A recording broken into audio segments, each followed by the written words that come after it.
Welcome to the Cultaholic Wrestling Podcast.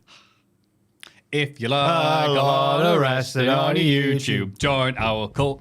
Hello and welcome to 2/3 of your favorite wrestling podcast. It's Maffew. It's Jack. And that's it. Oh my god, the vibe's so different. Welcome, guys, to the crazy podcast. Now, how did yours go with Ross when you did the duo podcast? It was fantastic. It was like two chess masters going. All right. Oh, no. What you got? I feel- You think you're special? I feel like we're like, you know, GTA 4? You know, when you have to choose between the two rappers? I feel like we're dressed like your Playboy thingy, and I'm the one who keeps it real to the streets. Of course you Yeah. are. There's no one's going to ever argue that with you, Jack. Yeah. Yes, it's good to start off a podcast and get compared to the worst GTA game. Oh, I don't know about that. GTA 4. Joel's here as well. Of course it is. Oh, Joel's, I beg your pardon, Joe. You're a bit more background. Sorry, you're usually background, but you're a bit more foreground, I think, this week. Oh, I'm full foreground, baby. That's the spirit. Mama. Stop doing the monkey behind the camera, Joe. But yeah, how are you doing, Jack? I saw 2 films this week. Oh, Jack on Film is back.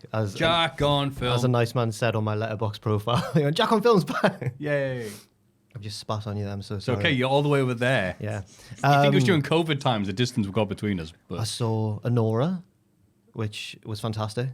is that a film called Anora? Or is Anora. it An Aura? No, Anora's her name. All right. She's the main character, but she goes by Annie. She's a stripper who falls in love with, or is it love or not? That's the thing. With a Russian oligarch's son who's just this kid he's so rich and everything with it. I know what you're talking about, yeah, because it's playing in the cinemas. It was really good. Yeah, I would recommend it to anyone over 18. There's lots of That's there's good, lots of that's nudity, good. yes. And then I saw Gladiator 2. How was Gladiator 2? I don't know. Oh, It wasn't as good as Gladiator 1. all right. But it was like Top Gun Maverick. Like, it was a fun spectacle. I don't think it was like a groundbreaking film or anything. Well, but it Top was- Gun Maverick is better than Top Gun. Well, I've never seen the first Top Gun, to be fair. People have It's said better. that. But, Do you not think? Well, there's not really a plot. Yeah, but God, it's so We've got fun, to, isn't We've it? got to fly over there and stop the baddies. Yeah. From nostalgia. Gladiator had a lot. Gladiator 2. It was like there was a lot of like cool set pieces and stuff, but like CGI and that. But like it was pretty good. Denzel Washington's in it, and he's really good because he's Denzel Washington. So yeah, it was pretty good. How about you? How are you? Just want to talk about films now. I know, yeah. Yeah, I'm good. I saw Sleuth for the first time. Sleuth. With Michael Caine and Laurence Olivier, and that's it. It's like this. Oh my god! It's like this podcast. It's just 2 people, but that film is really well regarded and still played to this day. And this podcast hopefully do really well. We need Ross to talk about Phantom Menace again. He needs The to only bring it. film he's ever seen. The only Star Wars film he's ever Yes. seen. Yeah. We should tell him Art the Clown is in Attack of the Clowns. Oh, I really need Perfect. him. I need him to watch Attack of the Clones so that he can. I just need him to know what happens. I need him to know the story. I like think it that he would blow goes. his mind. Right, I like that he goes. No, that's enough Star Wars for me. yeah. It's like, it's part one of many. No, that's it. He never sees how Watto got his hat. Yeah. Did that? Dodgy.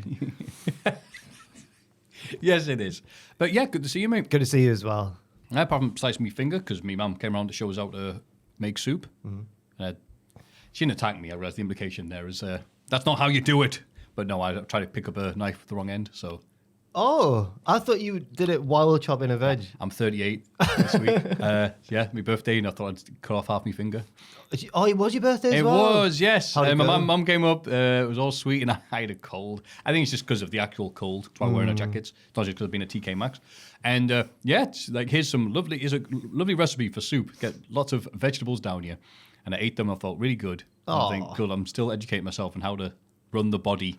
How to be an adult. Yeah, I should read the manual at some point, I guess. I was going to get you, and I will still get you it, but I was going to get you a DVD because you got me Goodfellas, and I thought I'd return the favour for your birthday, but then I got stuck because I don't have a clue which films you've seen or not seen. Yeah, that's a good point. Because you got me Goodfellas because it's a classic film that I'd never Yes. seen. I couldn't think, I don't have a clue what your blind spots are bless you. in cinema. Oh. I know not to get Battleship Potemkin. Thank you. God, I don't want to see that film ever again. Because you studied it. But you know what? If you got me, I would go, get in, the 1930s classic, Battleship Potemkin. I'll have a think of what you might not have seen. It's what the people really want from the wrestling podcast, isn't it? Yeah. Should we do the wrestling news? Yes. Okay. By the way, I'd like to point out, Ross isn't here. He's He's dead. No. Sorry. Down south. Oh, he's down south. I beg your pardon. He might as well be. It's going to do a bit of it's just like, actually, Ross quit like the day beforehand. And in this note saying that he actually hates us, he hates wrestling, he hates the fans. But then he died. So it's actually all right because we didn't get rid of the note and just go, our beloved friend who definitely didn't quit. Do you know what I thought when I was writing the notes for This Week in Wrestling? What? He's missed an all-timer NXT episode. Do you think it's an all-timer? No. Joel, I thought just this you was. wait. I thought it was like, I'm glad that Ross, of all the episodes of Ross had to miss, it's this one. No, did you not see? So much stuff happened. You know what? Some stuff did happen, but I just go, well, that's just part of the course of NXT. And there's a glimmer of hope. There's a glimmer of hope. There is a glimmer for of the hope. U, but we'll get to that. Yes, we will. But this week, in the news section, which we're going to call, well, have been called in the last few weeks, the Ricky Starks portion of the podcast. Oh, God. Oh, it's a lengthy one this week, isn't it? Ricky Starks' recent appearance in GC Dub. You know Ricky Starks, if you've just been watching the podcast the last few months, Ricky Starks was a wrestler for AEW. He still is, technically, I think. He's not been on any shows for the best half a year, I think, at this point. Yeah, Even maybe longer. even a little bit longer, yeah. Yeah. And he's been giving little comments now and again, going, I don't know why. I suspect a few things, but pretty ambiguous. So he showed up to Game Changer Wrestling and went, that's right, I will be here for Game Changer. AEW wrestlers are allowed to work for independent wrestling companies. GC Dub were very happy. They're like, hey, he's going to wrestle Mark Cardona, of course. It's the GC Dub tax, isn't it? However, Starks has been pulled from these shows, which is very interesting in terms of independent contractor status. It's like, hang on, can you pull someone if they're independent contractor? But I don't think that'll go anywhere because that involves a lot of leg work. And I don't think anyone's going to do it. Dropped all pretense with their announcement as well. They went, you know what? We're not even going to pretend. Yeah, he was booked for this one and future dates, and then named the shows that I don't even know if the shows have been announced themselves yet. And they went, he's not on these ones. Yeah, Brother's had to go like, yeah. So a report from Fightful Select reveals AEW pulled Starks from planned appearances with a decision made on November 26th and related to Starks the day after they announced it. The decision appears to stem from comments made by GC Dub star Effie about Tony and Shad Khan. This is what Fightful Select's saying. I mean, I'm a bit unsure because Brett Lauderdale said, look, Effie's not the promoter or booker of GC Dub. He's an independent contractor. I can't control what he says. I'm assuming this is what people from Fightful have just heard from people within AEW. Sometimes, people put two and two together and get nine. So, but yeah, Effie obviously been throwing shade AEW's way because they've both got shows booked at the Hammerstein Ballroom, but I thought it was rather amusing. Just like, I don't know why you'd be saying this, Effie. It's like, how dare AEW come here? I'm like, you're at GC Dub. It's one of the most famous wrestling venues ever. Yeah. It's not unusual, I guess, the two companies are running it. Yeah, it's just funny that they'll be bickering. It's like, why would you bicker with someone you're not going to win with? AEW is still massive compared to you. I mean, I like GC Dub, but I'll wear, man. In some way that Shad pays Tony Khan to stay away. Did that mean, by that comment there that Effie's, is he making a joke about, like, he's paying his son to stay out of his life? Just get over there and play with your wrestling toys. Yeah, and oh my God. And that's a bar from Effie, actually. Go on. Sorry. Yeah, it does. I don't know if it applies to all the other stuff happening with the other AEW wrestlers, like Moxie, Marina Shafir, and MVP, who did the Bloodsport 3. Yeah. There's 3 of them this year. Is Bloodsport now slightly separate, though, from GC Dub? People have said that because there's other people that just never show up to GC Dub shows, but, and there's, again, 3 of them this year, and I do like Bloodsport. Don't always watch every GC Dub show, but always make time for that. So, yeah, it's interesting. Yeah, Brett Lauderdale's been very diplomatic about it, as much as you can be. He's an independent wrestling booker promoter dude. He's gone, well, okay, this is what's happened. I think he's been changed, being unbooked. Again, interesting how this would work. I think Tom mentioned that Effie had done some sort of post where he basically made a joke saying that I've been kind of scapegoated here for this. And I that's what I think. Like Effie he's not the owner of GC Dub. He's just the guy who works for GC Dub, trying to build hype and go, how dare you? Especially when people were going, we're going to sell more tickets than you. You have more people at the show, and then the reports that GC Dub wrestlers were giving out tickets at the AEW show last week. If Fightful's report is accurate, and they're often pretty reputable, Fightful, I think that they've probably heard this is the reason. Oh, he pulled him because Effie said something nasty about his dad. But That sounds like an excuse, doesn't it? Yeah, also like on AEW's part, I mean. Right, and then Ricky Starks also was giving it big uns because he's not Modest Mouse here, is he? He's going to be like, I'm the best. Screw AEW. The band. Yeah, Yeah, okay. And you know what? I meant the band, an actual Modest Mouse. Imagine mouses are usually quiet. Mice are usually quiet anyway. Mices. A modest mouse is going to be a very quiet animal indeed. He was not a modest mouse when he was coming down that escalator making his entrance. Because for those who didn't see, the show was in a shopping mall, and he came down the escalator with the biggest shopping bag you've ever seen. It was how you'd imagine Ricky Starks would enter a shopping mall. Yeah. It was good. It was really good. In his pants. And now he's not doing it anymore. And it does feel quite petty from AEW, I have to say. Absolutely. So they're not going to let the guy up his contract. Mm-hmm. They're not going to let him work indie dates, or sorry, maybe for companies that only they agreed to, because he has worked indie dates in the past. That wasn't Yeah. GC Dub fairly recently. This is the type of thing we would say this is bad for WWE for doing it. If they were doing it, oh yeah, of course. But like many wrestlers, Pac tried to get up his contract, Harper and other people publicly going as public as they could be, or went out. You could say that similar's happening with the Lucha Bros.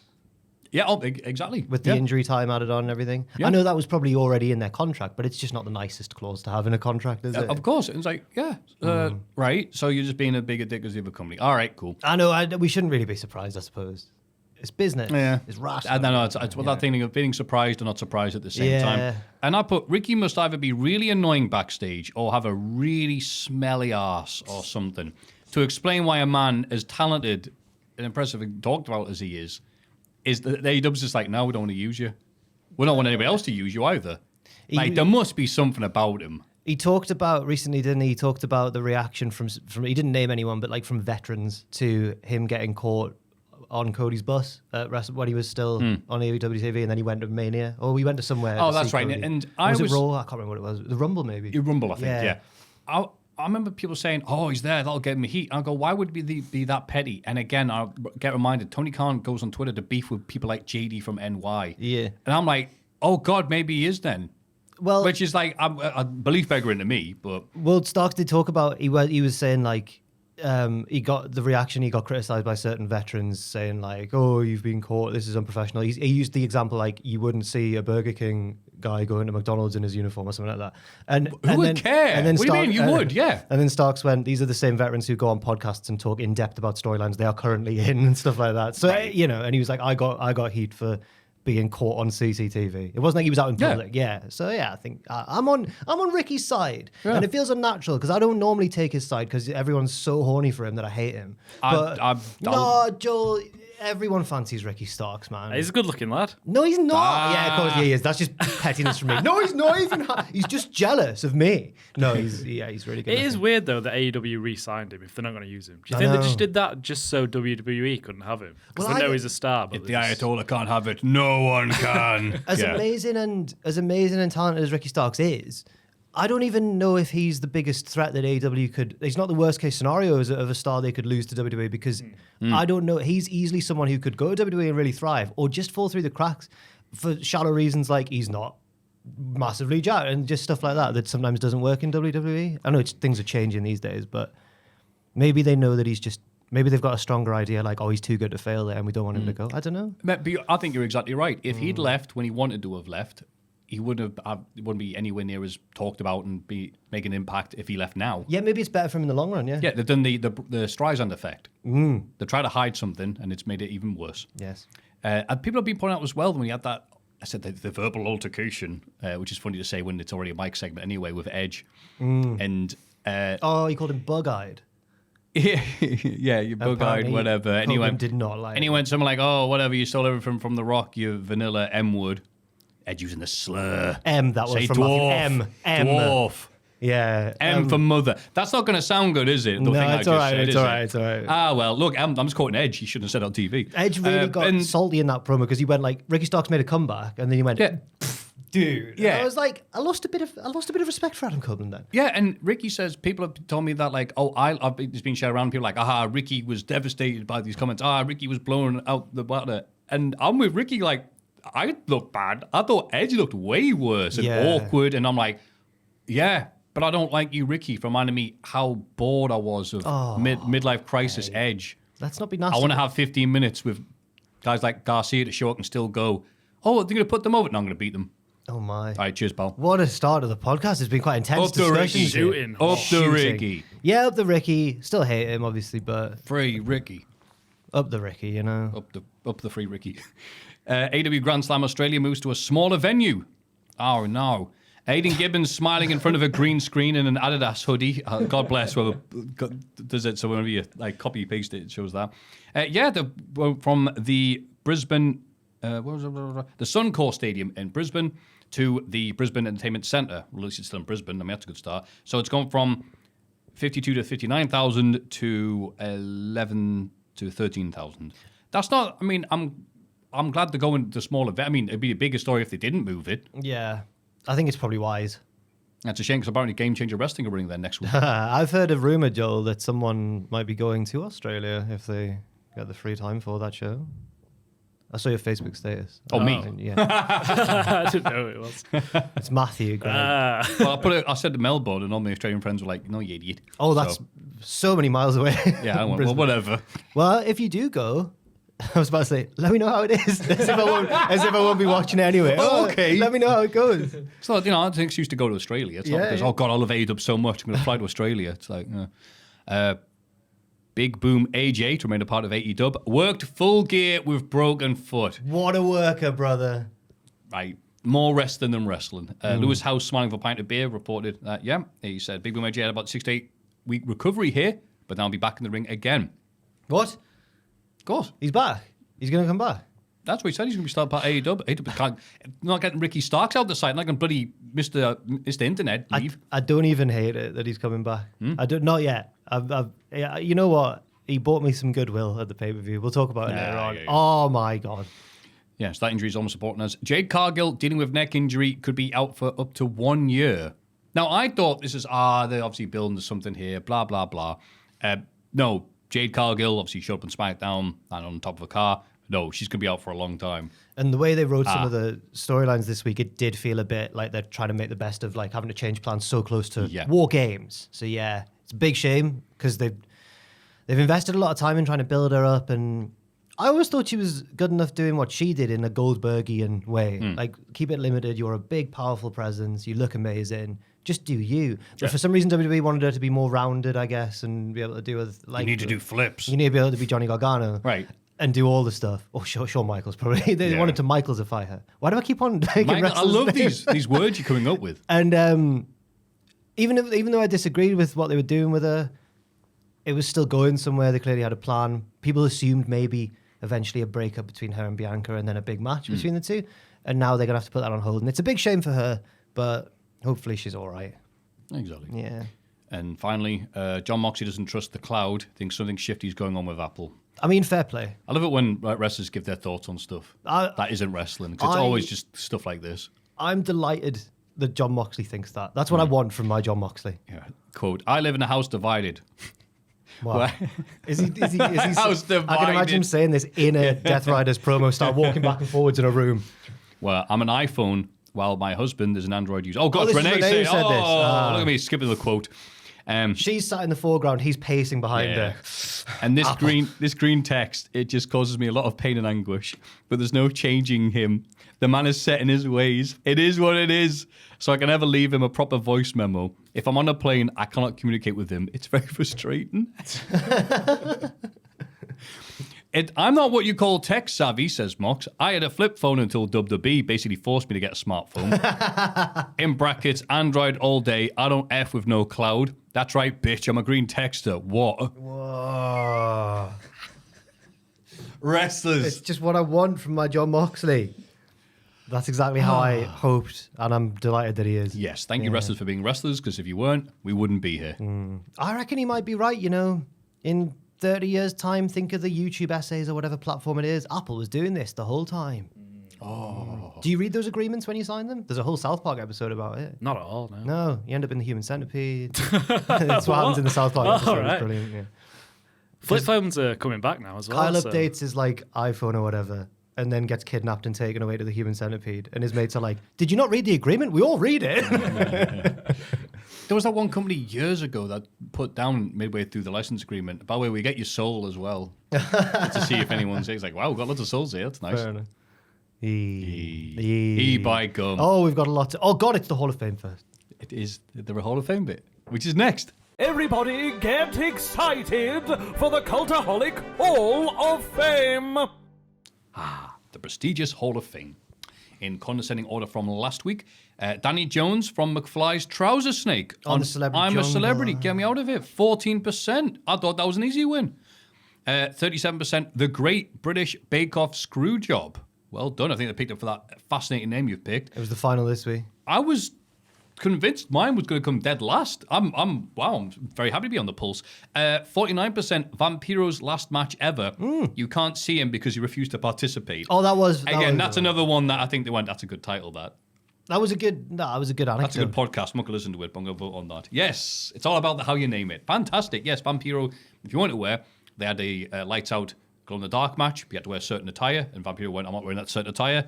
So it's just the memory of Vampiro wrestling, which is probably better than the real thing Has nowadays. he wrestled since? No, he's retired in Mexico. You have to wait at least 2 weeks before you see him again. So, I'll go first. So people may or may not know, but I looked after Tom's cat. Pablo. Pablo. And people were expecting me to pick cat-related things that nature for the podcast. And I thought, well, why would I do that? And I had to think about it. And obviously Tom came back. I talked with him and be looking from my photos and the videos I took of the cat. I'm like, you know what I need to put in the Hall of Fame would be a good pick, a relatable pick for Maffew, for the people who listen to this podcast. The noise a cat makes when you stroke it. Purring. Just the right way. Yes, purring is the word. Yeah. Yeah. No. Such a comfortable, lovely noise to hear. That's so in your like ear. German. You know how German words are like? So See, because it's like the cat saying "good job," good Yeah. well done, just like that. Ooh, just a little bit. So a purr, like yeah, we know what a purr is. not everyone does. Not everyone strokes their Not cat the right everyone way, does. the But efficient way. It's just a trope in, I was going to say in pop culture. Everyone knows. In popular culture, the cat has appeared in many a TV show. To be fair, you could argue the cat is a big part of internet culture, or was for the past decade. Cat memes. What's a cat meme? Everyone knows. There's just so many things about cats on the internet. Nyan cat, Nyan cat. Oh, you mean all right. Grumpy cat. grumpy Grumpy cat, Miz girl. The Miz. wrestling. You've got me there. Yes, So well done. you weren't a cat person before. I didn't mind cats. It's just that my dad is very strongly anti-cat. Oh. Like there was, thinks they're should I evil? say this? Yeah, like there was like news. We were No, watching, no, like, no, remember no, watching no, the news like years ago, and it showed this person was going around doing bad things to cats, and showed like not the footage but the aftermath. The old woman? And my dad, no, worse than that. Oh. And my dad was like, "Good, get him off the streets!" Like proudly yelling at the TV. Good, I support that cat killer. Jesus. I'm like, oh, okay, this dude does not like them. So my parents been following my Did escapades. Tom know I've been this telling them about before? this. No, my parents. That'd been funny. Like, sorry, Tom, I've got to go to A&E, but luckily I've got someone to fill in, and it's my dad and Machete. So, yeah, but no, I don't mind them. Yeah. And this cat was bloody lovely, I should point out. Good lad, Pablo. Lots of big strokes and purrs. But yeah, my parents have been going like, you need to like burn your clothes before you come see us. Because the dog will rip your legs off. Oh, right, yeah. Yeah. Wow, you're from such an anti-cat family. It's weird seeing that level of anti-catness. Some people, cats are polarizing, aren't they? Some people adore them and they've been worshipped as gods in civilizations. I understand. And then with some this people cat. think they're like the devil. Yeah. Yeah. I can see why, because some cats, not all cats are like Pablo. Some cats, you go, come get stroke, and they walk up to you, and then they're and then just walk off. And you're like, I hate cats. But the cat that actually wants a stroke and comes near you and actually gets a stroke is like, oh, okay, that's nice. Out of Mango and Chutney, my two cats. Chutney was a big hit at my birthday because he was doing the rounds. He was walking around the room. Mango, I doubt you even saw her. She just hides. No. Yeah. But that makes it nicer when they like you. I've like, there's a loyalty here. We've grown our friendship a long way. I'm glad it went well. No major incidents. Was he sick?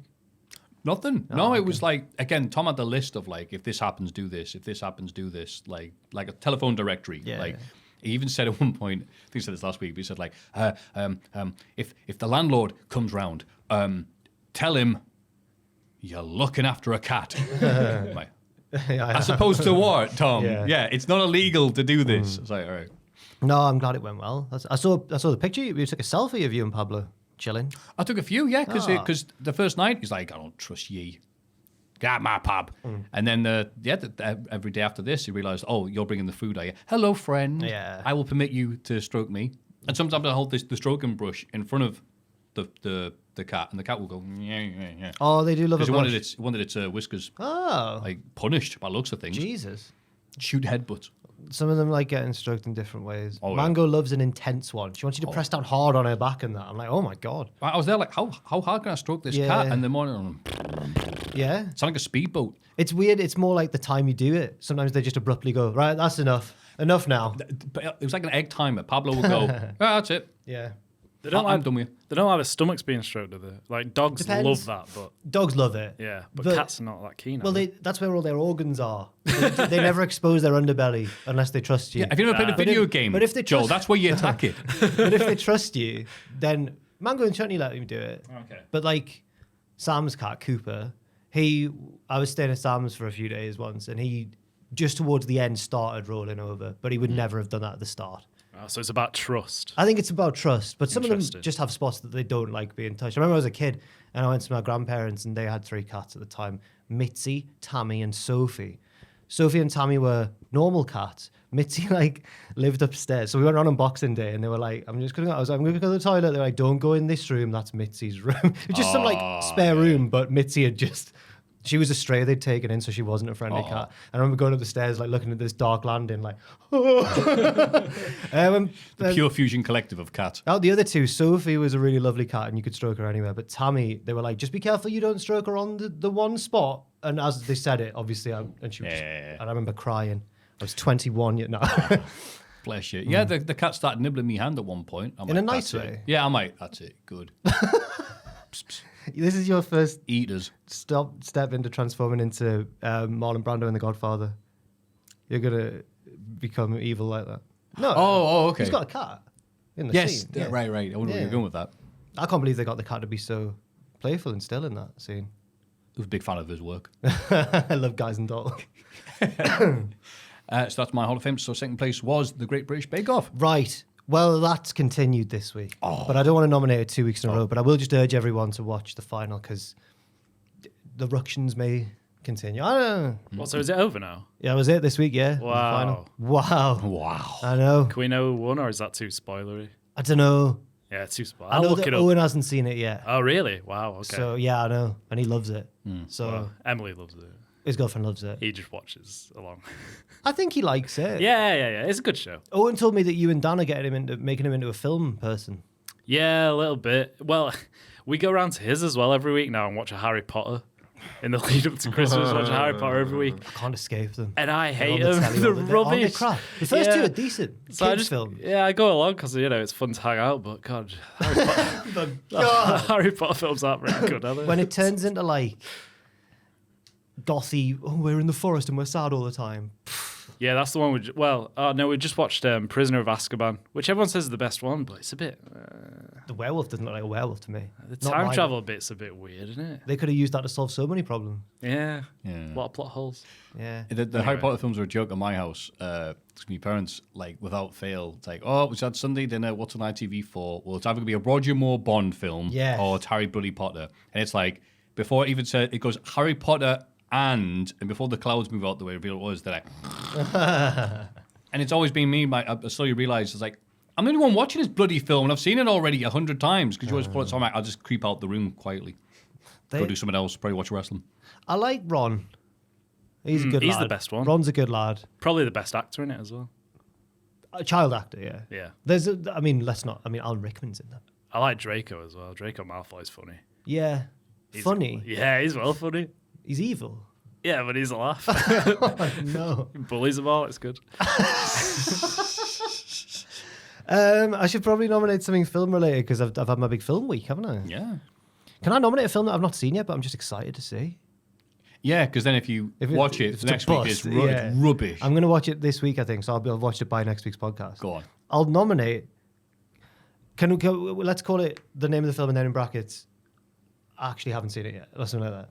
I haven't yet seen it. Yeah. So confident it's going to be good. Jack's False Optimism, the It's film. It's called Conclave. Okay. And it's it stars Voldemort from Harry Potter, actually. And from what I can tell from the trailer, the Pope's died He's a cardinal or whatever in the Vatican. All right. He's a robed man. Rip. Yeah, the Pope's dead, and they need to find a new Pope. But there's like shady dealings when it comes to electing the new Pope, and I think they deliberately scheduled it to come out in the election year because it'll probably have all, the US election year because it'll have all. Oh, because Trump trying to become Pope. No. Damn it! I looked instinctively where Ross used to be before he died. So I could do his impression of Trump as the Pope, but we're not going to hear it, are we? We can all imagine it at home. Sorry. So yeah, I just think it looks banging. But now it's a risk, and it's a fun risk. Because next week, if it's rubbish, I'll have to go, guys, I'll never guess what. And it'll be good content. Yeah, more like the new crap, right? With an E on the end. The new, so the new crap. Pope. Oh. This is you scathing Jack next week. Yeah. I'm converting to a different religion because of how bad this film was. I think it looks good. You can imagine the trailer. It's all like groups of cardinals shuffling around, shady conversations. Ray Fiennes is there going like, who's this new guy? There's a new candidate for the papal, whatever. I haven't seen the trailer. Is he like a cool dude? He's got shades on. No, he's all like shuffling around like, oh, what's going on here? I'm not very good at conveying why it's exciting, but you can imagine like the music. It's all like strings, like shadowy things going on in the Vatican behind closed doors. What could it be? I think it looks. It's not good. you a culpa, it's me a culpa. And then he shoots him with his Pope gun. Everyone's got superpowers. One of them like brings down the tower or whatever, and then goes, "Did I just bring down the tower with my hands?" Because that's what Marvel's done to everything. The Pope flies now. The Pope flies now. That's just a thing we're going to have to deal with. Somehow, John Paul II came back. Oh my God! So big thumb from the sky. Sorry, that's not Marvel. Wow, that sounds That's not great. Marvel at all. Yeah. That's Simpsons. Yeah, it is. I like that you called him Voldemort because it's funny when it's not just a one person thing when you hear your mates talk about like an actor, but they use their name from the role they know him as. Yeah. Because ironically I've forgotten his name now, but Elliot Carver from Tomorrow Never Dies. I can't remember his name. Bollocks! I've really done myself. And Mr. Stamper. Yes. He would appear in other stuff, and my friend would go, "Get in! Elliot Carver's in Game of Thrones." I went, "Wait, hang on." When I watched Pirates of the Caribbean for the first time, I remember like, it's Elliot Carver from Tomorrow Never Dies. He's Keira Knightley's dad in Pirates of the Caribbean. He was got his big curly wig on. Oh yeah. There he is. I Whereas in can Game of picture him Thrones, he's all like now. Yeah, small and like. Oh. he's like an evil pope shuffling around. Oh, I don't know. I think Fiennes is our hero, but apparently the only thing I've seen in every like non-spoiler review I've read of it is like expect twists. So. Oh, but you can't expect it. It's not a twist then. Yeah. Oh, so you start dancing. I think there's so much intrigue. Does he start dancing? It's like Bugsy Malone. They all we could have been. I think it's There's in the the good popes in the Bible. Wherever you go, you'll always be the pope. it's in the Oscar conversation. I think in it. Yeah. I'm just trying to think of like you elect a new pope and it all comes. Or maybe it's no. Sorry, I was about to say something so inappropriate. I thought it was going to turn into like 300. Like, the Protestants are coming, but no, doesn't matter. And there's a big war between. Yeah. No, because that's happened so many times. Singing in the Vatican City. I'm really high. I'm more excited about you watching this film than Conclave. I am probably going to watch it. Conclave, yeah. Conclave. And you can tell it's good because they say the name of the film in the trailer. This is not a conclave. This is a whatever. And the trailer goes, "No, it is Conclave." This is Conclave. That's the name of the film. And like every great trailer, it ends on Spirits in the Sky. Is it really? No, but like so many film trailers have like. Yeah. That would be out of place. It'd be so good. Yeah, I can't wait for it. Joel, Hello. what's your Hall of Fame? This is my Hall of Fame, but your hoodie, Maffew, looks like the fox from The Simpsons when Homer's hallucinating. Oh God, yeah. I keep thinking it's that, Yes, but it's not, is it? What is it? It's not. It's just a bunch of dodgy, cool graffiti-looking stuff. Fair. Oh, And I bought it because there's a banana on the back. So there is. Wow. Bloody And I hell. thought I looked really cool in it until I saw someone walking around the exact same jacket last night. No, it looks so I mean, unique. we can both be cool, but Yeah. I made him go home. The eyes on the front are giving me like 1984 Orwellian vibes. Oh, sweet. Okay. I'm happy. Yeah, fair. I hope it really helps the podcast progress because you're off-put. It reminds me of Mark Echo's Getting Up, Contents Under Pressure on the PlayStation 2. Wow. Remember that? Remember that game? No. It's like GTA, but instead of like shooting and cool stuff, you're a graffiti man. I don't remember that. You've out-nerded me. And I believe Damn it. that Mark Echo's Getting Up, Contents Under Pressure is like it being called Tony Hawk's Skateboarder. Like he's like the graffiti guy. It's like he's like the Tony Hawk of graffiti. Yeah. Professional graffiti. Yeah. Graffiti artist. There you go. Graffiti. We're so good with words here. I was thinking it was more like, what's it called? We want to be free to do what we want to do. We go out. Loaded. Primal Scream. Thank you. Yeah, that album cover. Which is Screamadelica. Thank you. I forget all the important stuff when I'm doing a wrestling podcast. So, yeah, that was a lovely thing there. You picked my hoodie, I think. No, it wasn't his pick. You were just being nice, Joe. That's not a problem. Yeah. We have to go with your first answer, so patreon.com/Cultaholic. No. I'm going to pick a Sunday roast because I'm not a big roast guy. He's won. But I went for a roast this week. You're on not a Sunday. big roast guy. No, not really. I've never been that into it. Right. There's always like a. What are you two? Everyone's into roast, but if I had a choice, because they're objectively class. What are you having a Sunday? Well, there's many things. I always prefer like. If I've got the choice between a roast and a pizza, I'm picking pizza every time. Well, what on a Sunday, like we get together with the families. What day it is. I had a roast for the first time in quite a while last weekend. There's nothing like a roast when you've not had one for a while. That's it. Like, I think, my God. I think that's why like I 7 enjoyed days. this one so much. Yeah, but actually, on a genuine thing, then would your families not get together, or you'd see like some relatives on a Sunday or another day of the week, maybe? Not every week, but we would quite often. I think that's maybe why I'm not that into it. Right. And it wouldn't be a roast then, or it was a roast, but. No offense to my mum, but I don't think she. I see what the issues are. Right. Best, you know. Because my grandma could cook. So I've never been that into them, but I had one on Sunday. We went to the Cog and Wheel. Oh yeah. On And- Sandyford Road. Yes, and oh my word, look at this. Oh, it's got a picture. Pictures. It's not there. Google. We have to imagine it. Oh, Wow. baby. Oh, it's it a bit- was. It's a bit of a hipstery one. I haven't been able to stop thinking about it all week. It's got the filter that they used to have on wrestling posters. Like 5 or 6 years ago, every wrestling poster had to have a wrestling that filter. They look like they've been charbroiled. Yeah. Oh, you know what? This is the beef. I had the chicken. That's not even You it. silly goose. There we go. I'm talking That's the the bird, not chicken. you, obviously. It looks very good. It was How was the gravy? great, bit runny but tasty. Needs more. Yeah, maybe. The mash was amazing. The pickled red cabbage was like super. I do like good red cabbage. The chicken was done perfectly. It's just everything about it was just like amazing. And I think it's top 3 roasts of all time for me. Okay. Wow. I like this paid advert. I've heard the Tanners does a good one. I want to go to the Tanners. That's one. also in my top 3. Is it? Yeah. Well, then I can't wait. Yeah. Yeah. Well, I went like 2 years ago, so I don't know if it'll still be good. I've heard that it's good. Me and Bethany want to go. So It was really Remember good. last time I I'd went out for a recommend this roast? place. Sorry, the last time I went out for a roast was the goose in town, and that's closed down now. yeah. Ugh, Is it? I'll be starving Yeah, now. yeah. Yeah, really quietly. Just went like Yo Sushi closed. You're a on Toby Carvery fan What? as well. Everyone is Oh, Toby hell Carvery. yeah. Yo, sushi's gone. Yeah. Is it?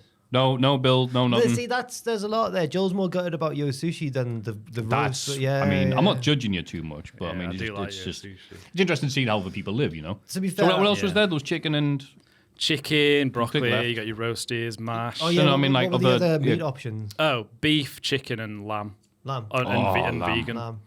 And vegan, right? I guess that's a lamb. No one had lamb. What? But, whoa, is that I lamb? don't know what I'm looking at there. Oh, I see the pudding underneath. It looks like AI generated and they Yeah, haven't checked hang it. So Sam likes it. Oh, Jesus. Oh, look at that pudding at the top.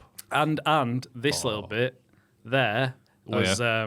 sage and chorizo stuffing. Lovely. Oh. Chorizo stuffing. Okay. I wouldn't have expected chorizo to work well with a roast. But Right. Never fair would enough. I. To be honest, that was probably the least the least good bit of the roast. There you go. A bit of backhand compliment. But yeah, it's made me excited about roasts again. And you know what? It was at the time this podcast goes out. It was Thanksgiving yesterday for the American viewers. Oh, very true. Yeah. Oh, hi y'all. Well, they all have a big. That's meal, right. They don't get together. They eat turkeys. They What are the other talk about things? hating us. Yeah. What are the other? Just a typical week for them, I they think. watch the American football. That's a big trope that they do. Yeah. They watch plane, trains, and automobiles. All right. Is that? Oh, because he's going home for Thanksgiving. That's right. Great film. And They have yams. Is yams the same as sweet potato? I think so. Yeah. I'm not, yeah, they look disgusting in America, but ours look nice. Yeah. How have you all had a good Thanksgiving? I've seen quite a few quite sardonic social media arguments saying like, do you all not care about Thanksgiving? And English people going, no. Yeah, oh yeah. For people, yeah, maybe it's your first time listening to Brits talk about this. Yeah, we do not do that. That's when you left. No, that's more like that's more 4th of July, I suppose. But like, no, we don't begrudge you guys doing it, but we we already have a thing where we meet up with friends and eat turkey, and it's next month. But they have that as well. Yeah. So I don't get It's so close. So how does Thanksgiving differ for them from Christmas? Not No the presents. Not the meaning of it. No presents. Unless the present was the land Because I remember that they took Because when from the they proud all- Native Americans. They all come home for Thanksgiving, don't they? They all do what? But then They're supposed to. Do they all do that for Christmas as well? They're supposed to. Right. But Well, yeah, no, the Christmas-related and Thanksgiving films I've seen, you have to go there, and you're already there. Just like, hey, Is the meal they eat Screw your pretty job. Uh, much the same? That's what I'm wondering. They have, Or is it they not have as, turkey on both, Is it not right? as rigid for Christmas? Because Thanksgiving obviously is their big turkey thing. I don't That's know. true. Yeah, I don't know. If you they know have about turkey. families that must probably just have that leftover turkey for Christmas from Thanksgiving. Oh, You'd This have sounds to- like you'd this have is to all just a freeze it. big thing for turkey sellers to have started Thanksgiving, doesn't it? Americans are just a just big con. currently screaming, going, "No, we do this, we do that." Please let us know about Thanksgiving because Yeah. we I'm don't interested. know. I'm interested. Yeah, what's something that we have that they don't? In terms of days. Bonfire night. It's not as big. Oh yeah. When you explain bonfire night to someone who doesn't know it, it's actually mad. One time, this guy nearly blew up government.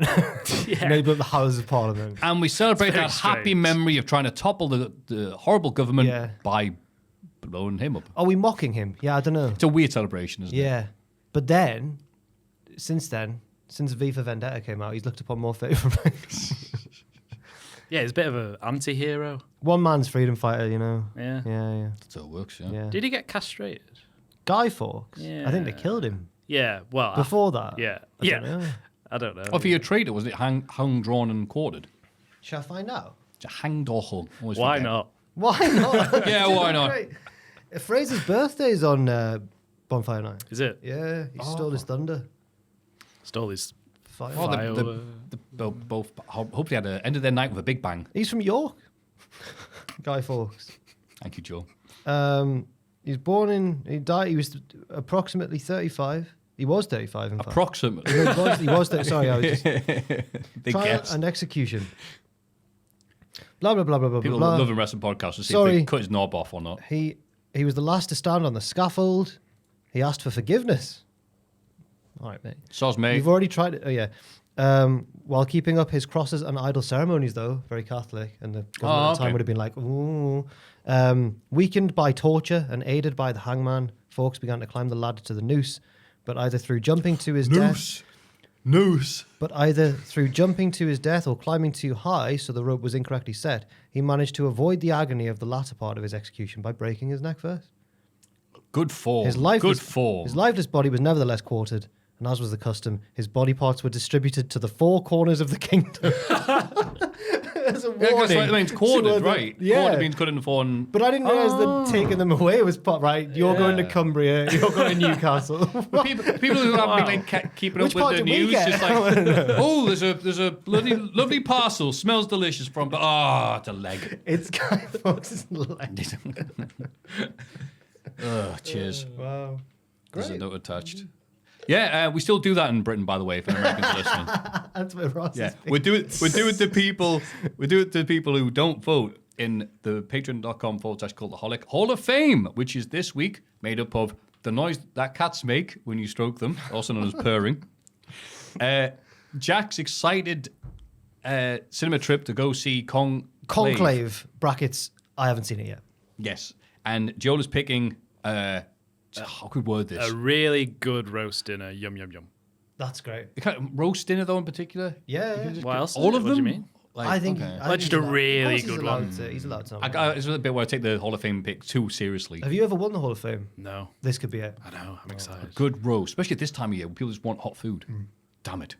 I think he's got Ross it. is going to be really happy when he steals the victory. Go, Ross is- thank you, Joel, for... I think Ross will. Oh, 100% yeah, he'll agree. claim it. No, he won't. He'll be like, "That's a great shout," and then There is a roast dinner already in the Hall of Fame from Ross. Remember when he got the Toby Carvery? Oh, they get delivered. yes, Because Ross just doing that speech that he does when he gets really passionate about stuff. It's like, absolutely. And also, God, it was lovely, wasn't it? It's Henry V's speech. We lucky few, who have voted. Wait, is that Henry? No, is Henry V Hall that of Fame. one? Think so. I was thinking Once More Into the Breach. Is that the same soliloquy? Once More Into the Breach is the Charge of Light Brigade. God, I thought that was Henry V. I'm terrible. It might be Henry V as well. We will Google this in between breaks because we've not thought about wrestling for an hour. See me reach for my phone. You're like, I've seen Henry V as well. I should really. Okay, sorry. thank you very much. Happy voting. This is This Week in the Wrestling. It's this bloody week in the wrestling. Before we go on the week of wrestling, I was wrong again. It is Henry V. Where am I getting that from? Once More Into the Breach, dear friends. I hate when you misremember something, just say out loud with all the confidence. Like, again, a few weeks ago when I said Conan O'Brien was Canadian. Are you thinking of the... Oh, he's Bostonian. I know. Just don't trust anything I say. Are you thinking of the... Good thing we start podcast. The little poem or the rhyme about the Charge of the Light Brigade? Yeah, I swear. Like, whatever. It goes like... On Dancer, on Prancer. Get it up here, says the Light Brigade. That was a famous blunder in military history. I'll be in Wrestling! This week in wrestling, Smackdown. The Bloodline opened the show, accompanied by the fifth man, Bronson Reed. Solo says his team are ready to dominate WarGames, but Roman's team aren't. He wants Roman to surrender by the end of the night. We lucky few. And finally the babyfaces will acknowledge him. Yeah. Yeah, that was it, short and sweet. I mean, the entrance wasn't, but the promo was just to set up this dilemma that was like the thread of the show, wasn't it? Like, what's Roman's team going to do? Are they going to surrender? Of course they're not. But we don't know that. We'll have to watch the episode to see what happens. Imagine if Roman had just gone, he's got a point, you know. Just starts greeting and wetting himself. You are the tribal chief. I don't want this match. No. No, he would never. Of course, that wouldn't happen. The opening match is a triple threat in the women's US title tournament between Bianca Belair, Chelsea Green, and Blair Davenport. Yes, she is still employed. Midway through the match, the Tron shows Jade Cargill laid out on the windshield of a car. Belair rushes to the back, allowing Chelsea to get the win. Belair runs the car park where Cargill has been loaded into an ambulance. Naomi and Bayley ask what's happened. Belair snaps at them to stay out of it. This is her tag team partner. She accompanies Cargill in the ambulance. So the match, I thought they did a good job, even after Bianca left, of keeping it, because you'd assume Chelsea's going to win, but there was quite a few nice little, Blair might do it, you know, like they kept it, they kept us guessing. They really did. Chelsea's managed to get herself very over. Yeah. For someone who's just playing a daft little wazzock. I know. Do you think she'll turn face soon, or she just needs to keep doing her thing? I suppose keeps on doing her thing. It's rather like someone else. There was a guy who used to wrestle for WWE who got himself really over. She should marry him. Wait a minute. Zack Ryder. Oh, my brain. I didn't think that was that deep. No, it wasn't. My brain totally went the wrong way because I thought you were referring to like either The Rock or Roman, and then I was like, is she going to marry? Yeah, there's other people that have been over in the past, I guess. No, but he got himself over. Like, you're right. He did. She is getting cheered very dramatically now, and the little pop's like, he's Chelsea Green. I like her. Is he the biggest example of that? Yeah, he is because he was the first internet. You got over, but wasn't supposed to. First internet, harness the internet. Matt Hardy was before him, I'd say. Because he had to openly say, like, well, you fans are stupid. The fans like, yay, we are. He's like, oh no. You could argue that with no Matt Cardona or no Zack Ryder, CM Punk would never have gotten as big as. God damn it! I was meant to say that sarcastically, but actually, maybe. Oh, you said it. If you worked yourself into a shoe. Yeah, I have. Yeah. Oh no. No. No game changer wrestling for you. I wonder if they get along. Right on Punk. Yeah, Cardona and Punk. Do you think they have the same message? They believe in the same things, but you start talking and they've got absolutely nothing in common. I just can't imagine. Hey, do you like hardcore punk from the 80s? No. Do you like action figures? No. All right, cool. See you. Oh, they like comics both, probably. Oh, yeah. There's that Venn diagram. I can just imagine Punk being like, oh yeah, Rancid and Black Flag, and Cardona's like, woo woo. Yeah. No, I don't think they get. Do you watch DuckTales?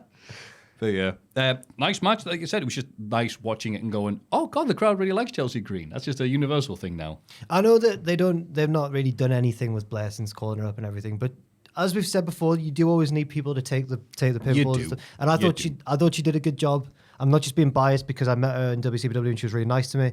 I thought she was unreal in this match. No, I thought she played her role really well. Exactly. There was a very nice near fall where I think they were both on the canvas and then she quickly got like a roll up or something and it really looked like the finish.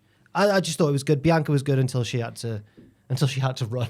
Yeah, I like Green getting stealing the cover attempts and pin attempts. Like, oh, she's going to steal it. And I thought, oh, that's going to be the match she's going to win. It's like, oh, well, Belair's going to win this one, isn't it? Oh, no.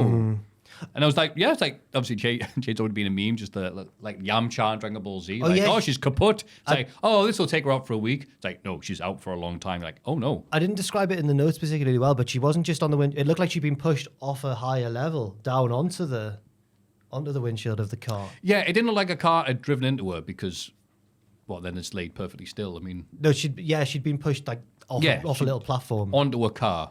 It looked very dramatic. It looked very cutscene, yeah. Yeah, and I guess it had to, because if Belair's going to abandon the match, you couldn't just be like, oh, I've got a nosebleed. So she had to be, dead. Who did it then? Deader than Ross. I don't know. Ross isn't dead.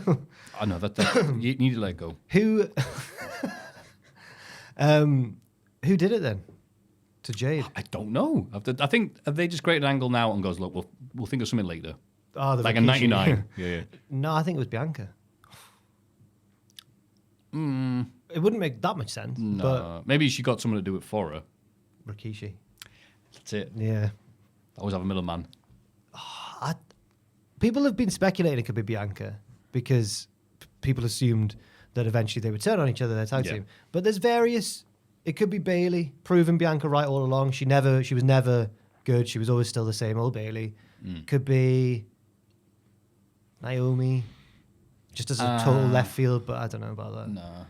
Because I imagine Naomi would have, she's so colour coordinated, she'd have like a really jazzed out car. That was just a very boring rental, wasn't it? Yeah. I imagine it's like wacky races, the kinds to reflect your personality. I don't think it needs to be their car. How do you know it was you, Kane? Oh, because the car was red and black and on fire. It's Crush Hour. Exactly. Oh, God, yes, exactly. LA Knight defends the US title against Santos Escobar, but before the match can begin, we get a Nakamura video package. He's been watching Knight and knows his greatest insecurities. Knight is afraid that everything he's earned will slip through his fingers. He's right to be worried, because this is the beginning of his end. Knight is distracted, understandably, which allows Escobar to jump in from behind. Knight is able to win, because and retains the title. After Bell, Nakamura runs in and beats the champ down. And I think, Corey, this is the most dangerous Nakamura we've ever seen. They say it, I feel like we've done this so many times. I didn't mind it, though. I didn't mind the video package, even though they do it. It's quite similar to the last one when they revamped him with the subtitles and the swooshy. But this has less red, more black in the imagery, I suppose. That's the difference. I like the wording of it. The way you are all brash and that is actually because you're scared. I like that sort of stuff, because Knight looked genuinely like, oh, he's got me there. Yeah. I guess you had to sell it, or it was like, yeah, whatever. But I also like the fact that he got attacked watching the video. Smart from Escobar. It's like, Escobar's like, well, I'm just going to stand here. I don't care about this. I'm watching Conclave next week. I like the finish. The BFT out of nowhere. I also like Cole pointing out how stupid Escobar was for not going for the pin after that lovely frog splash. It's like, I like that. It's like, yeah, you big idiot. Cole channeling Jim Ross. Why did he not go? Hook the leg. Well, like a Gorilla Monsoon would always go, like, I can't believe that idiot didn't hook the leg. Yeah. That you'd actually like, no, that's actually bad strategy. Yeah. They're not in a way that goes, look at this pineapple right here. It would, I don't know, I picked that word, pineapple. Sorry. Try to think of an insult you'd say in the 80s. But like, but like, no, you should have just gone for that. Yeah. It was a lovely frog splash as well. It was. He's very good. Splash. He's very good, but he is sort of stuck in mid-card limbo. He is. Limbo bimbo. And I go, that did deserve way better. And then he talks to the mic and sounds rubbish. And I'm like, nah, He you're all doesn't right, sound mate. rubbish. Oh, last week he was rubbish. He's better in his backstage segments than he is live, I suppose, yeah. Minnesotians, you sound like aliens. Yes, he did do. Yeah, he did do. It was Milwaukee, wasn't it? Milwaukee, Yeah. Milwaukeeans. I don't know much the difference between the two. Minnesota's in, Minneapolis in Minnesota. Milwaukee's in Wisconsin, and is where Dharma's from. That's the main thing I know about Milwaukee. Also, like Jeffrey's like, no, Jim. No, Jeffrey's. Jeffrey's just guy. Jeffrey's from Milwaukee. He's a friend of the podcast. He's one of the new people at the end who have to sing a song about him. And Minneapolis is twinned with St. Paul, last out Newcastle Gateshead. Ah. And it doesn't matter. Why do I keep on? Geography with Jack. A poet killed himself there by jumping off a bridge. John Berryman. Anyway, it doesn't matter, right? Anyway. This is great, you know all the stuff about these places. I'm like, oh, Minnesota, Jesse Ventura. Well, no, I know that from my English degree, and also because it's mentioned a Hold Steady song. Oh. That was the night they thought John Barrowman could fly, but he didn't, so he died. Oof. It was also the night that the skeletons came. Came to life. They came from under the ground and from all over. It's from what's he called? Tim Roberts. I think you should leave. Yeah. Yeah. Oh. Sounded just like it. I thought that's what you're doing. It's the sketch is unbelievable. That one. It's one of my favorite ones. It's in a film where someone improvises a song and the record execs are like, "Oh my god!" Yeah. They do that, but But it's crap. He interrupts. He keeps the guy doing it's like that was the night Robert Paulins murdered me. But then he jumps in and goes, and it was also the night that the skeletons came to. Like it's so funny. And then he comes up with this weird system where he's like, the bones are their money. Yeah. I'd recommend everyone. Joel's more of a fan than I am of Tim. I love him. Yeah. He's so good. He's in a film with Paul Rudd next year, I think. There's a couple of wrestlers in the sketch show sometimes. They have cameos. Isn't Yes. Sandow in it? He's in it. Eric Rowan's in it. Yeah. A couple others as well. And they make yeah. reference to Jumpin' Jeff Farmer, don't they? Well, I don't know. I think he should leave. Yeah, they do he just basically just redoes it. Oh. Yep. Oh. That one. Oh, yes, he does. Yeah. He does the meek promo. He doesn't do it as... I'm going to try my best. I think they bungle it though, because I've been shown it a bunch of times. Because look, it's funny. I'm like, it's amazing it's happening, but they do it and goes, I'm going to wrestle him, and then he cut to like a stadium, he loses, and he cuts back, and he hasn't. It's the same. They haven't given him any damage. You're out. And Well, I'm like, they've missed the point. He should show up bruised and battered. he doesn't But understand. bandages on his head. He doesn't understand wrestling. He doesn't understand comedy. He does understand. He comedy. does. He's a bigger deal. Backstage, Johnny Gargano pleads with the Motor City Machine Guns for a tag title match. They understand his frustration, but after what Ciampa did last week, they think the Street Profits deserve a title shot more. The Street Profits arrive and tell Johnny that his partner is bad news. The Street Profits have really changed their riz, their aura, and their vibe. They come along going all like... They're all like, yeah, I think you should go away, little man. They don't say that, but that's basically what they're implying. Oh, wait, Corey Rose. This is actually the deadliest version of the Street Profits we've ever seen. Well, they are wearing all black, and they're serious now. It's like a midpoint between old dancing Street Profits and then when they were with Lashley in their suits, and they found a nice middle ground where they're still like fun, but they're dangerous now, and I like that. Yeah. Are they ripping off? No, they're not. They're different. Anyway, sorry. Go on. Swerve, No. but he's different. He's like a savage. Yeah. Yeah. No, they're just... Yeah, we're serious now. Yeah. We need to do something because they've been, hey, the Street Profits, they're cool for a while, and the SmackDown tag division is getting serious. They, next to these massive, I was going to say indie lads, obviously TNA lads, the Machine Guns and that, but Gargano was he was an indie lad. The Street Profits look massive. Yeah. They're so big. And do you think Gargano's being like not very likable in these? When he's like, you've known me so long, give me a title shot. It's funny, like, he's doing everything that Ciampa is like, well, that's why you suck. He's begging for a tag title shot. Yeah. I know Who they're begs? Are they trying to make us boo Ciampa? Because in my mind, he's the right one. I know, like, you're like, come on, baby faces, they beg for title shots. Please, sir, may I have another tag title shot? I want to cheer for his terrifying baldy mate who batters everyone. Yeah. That's what wrestling's taught me from a young age. The bald man who kicks everyone. Yeah, I like it. attacks people for no reason. Yeah. Nick Aldis asks Nia if she knows anything about the attack on Cargill. Nia laughs this off, saying she would rather have taken Jade out during WarGames. Aldis sees Cody Rhodes arriving and intercepts him on his way to the ring. He tells Cody that nobody has seen Kevin tonight, so he's not sure if their scheduled face-to-face is happening. Ooh. I believe Nia. And then doesn't show up, so we don't get a segment. Are we going to say? I believe Nia Jax. I don't think she did it. I don't think she attacked Jade. I have no more to add to that. Yeah. That was just a prelude to the big Cody Kevin segment later on. Yeah, I think it's a nice bit to do. Like, who did it? We should investigate and ask the people. All this is locked down top spot easily in the GM rankings this week. I don't think he's moved from there since you started him. He's the best one. Every week. Raw was pretty chaotic, and NXT. You might as well put the rankings up now.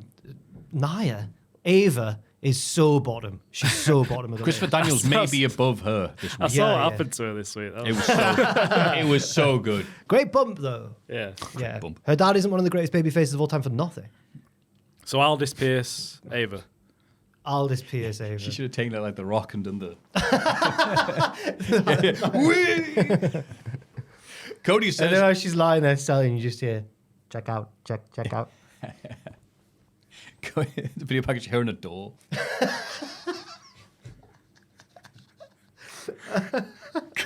Cody says Owens wouldn't miss this and makes his entrance. Let's take the hinges out of the question. They're not. This isn't about the cat flap. Yeah! She's just punching the door. The dog really swinging in the face. Oh my god. Oh no. And then the door shockingly aligns with its worst enemy. I don't know what The this postman. Yeah, and he shakes hands with its letterbox at the end of Mania. He was like, no. Oh my god. Cody doesn't believe that Kevin isn't here and tells him to come to the ring. Owens appears in the crowd and Cody tries to go after him, but officials stand in his way. Kevin says all of his recent actions are Cody's fault. A quick mention, Kevin's wearing a little shirt with a tuxedo printed on it and complains that he's dressed better than Cody, who couldn't even be bothered to wear his little suit this week. Yeah, really good. He tried to end his career. Kevin says all his recent actions are Cody's fault. He stands on top of the announce table and says he fought the Bloodline every week for years. They tried to end his career, but they never could. And Kevin fought alongside Cody last year. He even celebrated in the ring with Cody at the end of this year's WrestleMania. But after all that, Cody agreed to team with Roman Reigns. Cody accuses Owens of always needing to be the victim, but nobody holds Kevin down more than himself. He's one of the greatest WWE superstars in recent memory, but always sabotages himself. He couldn't pull the trigger on Cody in Berlin and took it out on the wrong man in Randy Orton. Cody knows Kevin will never learn his lesson on the mic, so he'll beat it into him. Owens says they'll have the match only when he wants. He loves Randy, but he hates Cody. Owens walks off through the crowd. Cody says Kevin doesn't hate him. He hates himself. There's not a line Cody won't cross when they have their match. I bloody loved this. Yeah, it was really good. Owens is always good at these real feeling, like passionate, angry. But I would have worried in the past about Cody's not when he's got, you know, like when he first was in AEW and like he's like everyone's hero, and of course he's got loads of babyface fire then and everything. But now that he's on top, now he's the champion in WWE and he's come back and he's succeeded. I would have been a bit worried about him coming across a bit false in a feud like this compared to someone as like passionate as Owens and as realistic as Owens. But no, he was awesome. He was I think really we've good. said this like since he became top dog. Like, this will be the week Cody comes out and the crowd turn him. It's like, no, but they're able to be a bit more how they want to be on He's these just so microphone clean segments. cut and so, you know, but yeah. Yeah, he's clean. Yeah, oh, look at him, beach blonde, whatever. But then he comes out here and yeah, that's what I like. This did. They weren't polite. They weren't like, you talk and then I talk. They were like, there was a bit of they talked crossover. over one of our bad episodes. And Cody was like, One yeah. of our good episodes. Yeah.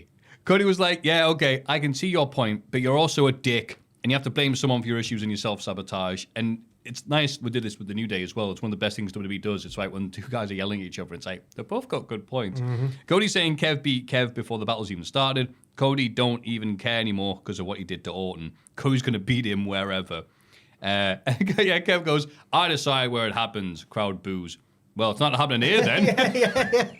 Oh, well Such done. a great bit. Nice one. you're booing us. Oh, guess what? I like when he starts to walk off and Cody is like, wait, Kevin. And normally, like you say in a normal promo, they'd have stopped and waited. But he just kept going. He was like, no, I'm done with Not you. to listen to you. Yeah. I crossed the line on Orton, and you're right, I did. But I love Orton. I hate you. Yeah. Oh, God, that was so good. I kind of want Owens to win in a weird way. Just ask people to carry on, yeah. Yeah. Think about someone, and Graves as well. Like, again, the commentators, when they have their little lines to do, they really add to it. Graves, after this, the thing about someone who is out of their mind is they don't realize they're out of their mind. Like, wow. Yeah, but which Nailing one, it. Which Nailing one of them it. does he mean? He means Kevin Owens, of course. But which Graves one? shoots on Cody. Heel Owens is so much better, isn't he? I'll love Yeah. heel Oh, I Kevin think Owens. he's good at both. I love He face is very Owens good as as well, well. but when he's angry, he's so good. Yeah. I thought this promo was great. Yeah. I was fully on his side. I as didn't well. realize you'd watched this week. Yeah, well, I watched the highlight packages they put on YouTube. Ah, nice. He's So, great. Yeah. Like a real fan, to be honest. Yeah. It makes me want to go back and watch like his Ring of Honor stuff because he's so like just such an anti-authoritarian, all this sort of stuff. And he's your golden boy. I'm not the. And he's there in the people. And he's called Ross there. He's there in the people, Matthew. He's one of the symbolism. I don't know if that was deliberate. Maybe. They can pretend in Maybe. the video packages Yeah, if they of want. course. Yeah. But you're right, whenever I think of like all those Ring of Honor Kevin Owens stuff, which apparently I think was on one of these news sites that I had a quick browse of the headline that was like, oh, they've looked at the Ring of Honor stuff. I'm like, yep, Kevin's very good at that. Or he's pitched it that way. Yeah, You know, maybe. I can do this, maybe. Yeah. Aye, and I keep on getting reminded. The video package they did for the last time I watched a Ring of Honor show before TK was the Kevin Owens El Generico Lights Off match. Lights Off, Lights Out. With Vampiro. It's the same thing, isn't it? Yeah. Yeah, you know what I mean. That video package was done by Jeff Jones, who now works for AEW. Right. Yeah. Also, the manager of Mike Awesome. I've probably seen that video package. Yeah. It's not the So match. it's like, I think maybe it's in black and white, just like really off colours, but it's got Kevin's like, you ask an alcoholic why he drinks, and he says he can't help himself. That's what I'm like rings with a you, and bell. you're like, I'm like, Yeah. such a good package. Was that the match? No, I'm probably mixing up because they had quite a few in that Yeah. feud. It's not the one with the package power driver on the ladder bridge. It's not the ladder one, is it? I don't know. No, it's not the ladder. Right, okay. Is it I after think they that? did that spot a bunch of times. It was like no DQ it and was stuff, like but the like, thing, yeah. wasn't it? Yeah. Wow, poor Sammy, just getting. No, different guys. Sorry. Cut. Oh, no. Everyone has to still pretend he's started an orphanage or something in Mexico. Yeah, something like that. Something like that. Refuses all interviews. Roman's team are chatting backstage. Think we get an interview with El Generico just by making it up, because then, well, what's he going to do? Did he just say C? What did he? Did he talk? He go, El Generico, numero uno. Oh yeah. There's an amazing. Is it? The Colt Cabana, you I think of? yes. Yeah. With when he saves him from like shooting like a stupid PWG promo. Yeah, or something. yeah, They're just legit. messing. They're clearly just messing Yeah. around. But Colt's like, come on, I'm going to teach you how to do a promo. And he's like, No, not that one. I think it's a couple of street toughs played by Chuck Taylor and Kenny Omega. Oh, I think. those ones. They're about Yeah, about to like mug El Yeah, Generico yeah. in the alley. And I think Cabana's the one who saves him, and he goes, "Why don't you guys take a seat?" And he's got a chair. It's just so bad, but brilliant. I think it's like Kenny Omega got like a toothpick and stuff. Yeah, Like, and gloves on. let's get him. Kenny Omega's straight out of West Side Story. Yeah. They're like, Kenny, we need you to try and be a normal thug. I know just what to do with my theatre boy ways. Oh, that period where PW is like, well, we'll definitely not become bigger stars, and these won't be put on YouTube, and we'll go, oh god. Roman's team are chatting backstage. They still need a fifth member, but can't think of any more options. The Usos suggest Cody, but Roman says he's moved on. Sammy says he could ask Seth Rollins one more time, but Roman goes, He doesn't even say anything. He just goes, Reigns says they don't need a fifth man. If they die together. Jesus. This is Sparta. Someone's written down here. Oh, 2 for 2 for 300 references. oh God, that was clearly on my brain. Yeah. Sammy asks Roman what the plan is for tonight. Roman admits he doesn't know. I don't know. Well done, big dog. Yeah, I think that there was a lot of death this week in various feuds. People mentioned, "You're gonna die." I was like, Jesus. Yeah. It was all serious. I was waiting at the very end. There's like a silence, and you think Sammy's gonna fill it by saying like, "Let's get Uzi." There's no joke. It's Nope, just all serious, yeah. Yeah. Oh no, what they're gonna do? Yeah. Ooh. If only there was a hero who could save them. That's right. Chris Hero, straight from PWG DVD Extras. Chris is awesome. Yeah. He's as real Yeah. as it gets. Yeah. Oh, God. Wow. That That's theme, on. man. Yeah. Backstage, Carmella Hayes tells Cody that Kevin is telling the truth. But nothing speaks louder than Randy Orton's neck. What? Cody shoves Mello, and Aldis is on hand to prevent a fight. I think I wrote it slightly worse than he said it. It made more sense. That sounds accurate to what it He's- sounded like. It didn't sound like, hi, I'm going to get shoved here. Shut up, Carmelo. I liked him sneering at Cody as he comes through the curtain and everything. And I like Cody snapping and beating him down. Shows how serious it is. But yeah, the insult about Randy's neck didn't... It was a bit of a forced connection, wasn't it, Yeah. I suppose? Wrap like the mat and Randy's neck, yeah. Oh, there's hope for Mello, though, after NXT. We saw him get a bit of a name drop. Yeah, he should go back. For a bit, maybe. Yeah.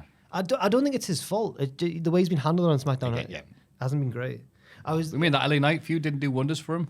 I was there in Glasgow on the Go Home SmackDown before Clash at the Castle, and that's the episode where he got like a promo in the crowd. Oh, yeah. And I think they're hoping that everyone's going to be like, "You boo!" But I'd just been at the toilet and came back, and everyone, as I walked in, everyone's facing my way, and I was like, just watching politely. And I turned around and he's there in the crowd, and I was like, oh. And I wished for him that there was more heat. I should have contributed, really, instead of just going back to my seat. I should have been like, "Yo, wanker." Yeah. It's that big. Yeah. Everyone was just waiting for Drew. It was a mad weekend. Yeah, and then to then cheer for CM Punk. Traitors. Bailey and Naomi have a tag match against Tiff and Candice. Nia Jax causes a DQ by attacking Naomi, and the heels beat the faces down. Io Sky runs out to even the odds, but is attacked from behind by Liv Morgan and Raquel Rodriguez. Rhea Ripley makes her own bloody entrance with a kendo stick and turns the tide. Raquel turns a kendo stick shot to save Liv, bloody hell, and the heels run away. She looks like she's in that video game that I've seen people make video essays about. Pathologic. She looks like she's one of the Inquisitors or whatever. She's got like a face mask. Oh, I've got that. Yeah. She looks How really, bad's that? I've got the game and I'm like, what one's that? really hard and difficult and a bit janky, but apparently thematically amazing. Yeah, it's a Metroidvania, but it's nice to look at. I mean, it's annoying as hell, but yeah. I would never want to play it, but I'll watch an hour and a half YouTube essay about it. I still don't really buy this alliance between Liv and Raquel and Nia, and it's really shoved together quickly. It's WarGames time, basically, because they were literally just wrestling each other in Saudi Arabia. Yeah, but as for like the continued, massive overness of Rhea, I think that's really good still. Yep. Maybe she'll get her revenge. Who knows? I don't think she will at WarGames, in my way a bit. It'd be good if she has like a flurry and starts taking people out and someone just gives her an eye rake. It's like, my face. Find that finished face. She's got the Phantom of the Opera. Great musical. Hey, that's a musical. We're talking about them. We were talking about them before, off camera, I think, but we can carry on balls now, then. Then forget I said it. Something has changed within me. Sorry. Phantom of the Opera. Adria Ripley. Me oh bamboo. Yeah, just oh God, WarGames is this bloody Saturday. Oh God, let's get it together. Yeah, fine. Yeah, I was so buzzing to go for a wee drinky poo on Saturday, and now I'm not. Might have to do it on Friday instead. God, first world problem. Montez Ford beats Tommaso Ciampa with a desperation roll-up. Oh, okay. A frustrated Ciampa attacks Ford after the bell. Angelo Dawkins makes the save, but Gargano runs in to pull him off. Ciampa uses the distraction to blindside Dawkins. Gargano argues with his partner, so Ciampa shoves him down. The machine guns arrive and Ciampa leaves. Why are you laughing? The team is falling apart before our eyes, Jack. You can't laugh at this. It wasn't the pull him off double entendre. It was the thought of someone running to so urgently. I have to. So what are you doing? Is it helping? I mean, no, but don't stop. Why did you sneer not sneer, but you made a skeptical noise when Ciampa won? You went, No, Ciampa lost. Sorry, when Ford beat him, you went, But yeah, because as I just said, Ciampa lost. Hey, it was a desperation roller. Yeah, I thought we were... You not seen how much bigger he is than all these little indie boys? Yeah. Montez Ford. Oh, good, I've got some notes here. Before the match starts, this match is brought to you by Wheatley Vodka. Don't worry that it's award-winning. It's not Citizen Kane. People won't think you're arty if you start drinking it from the bottle at the barbecue.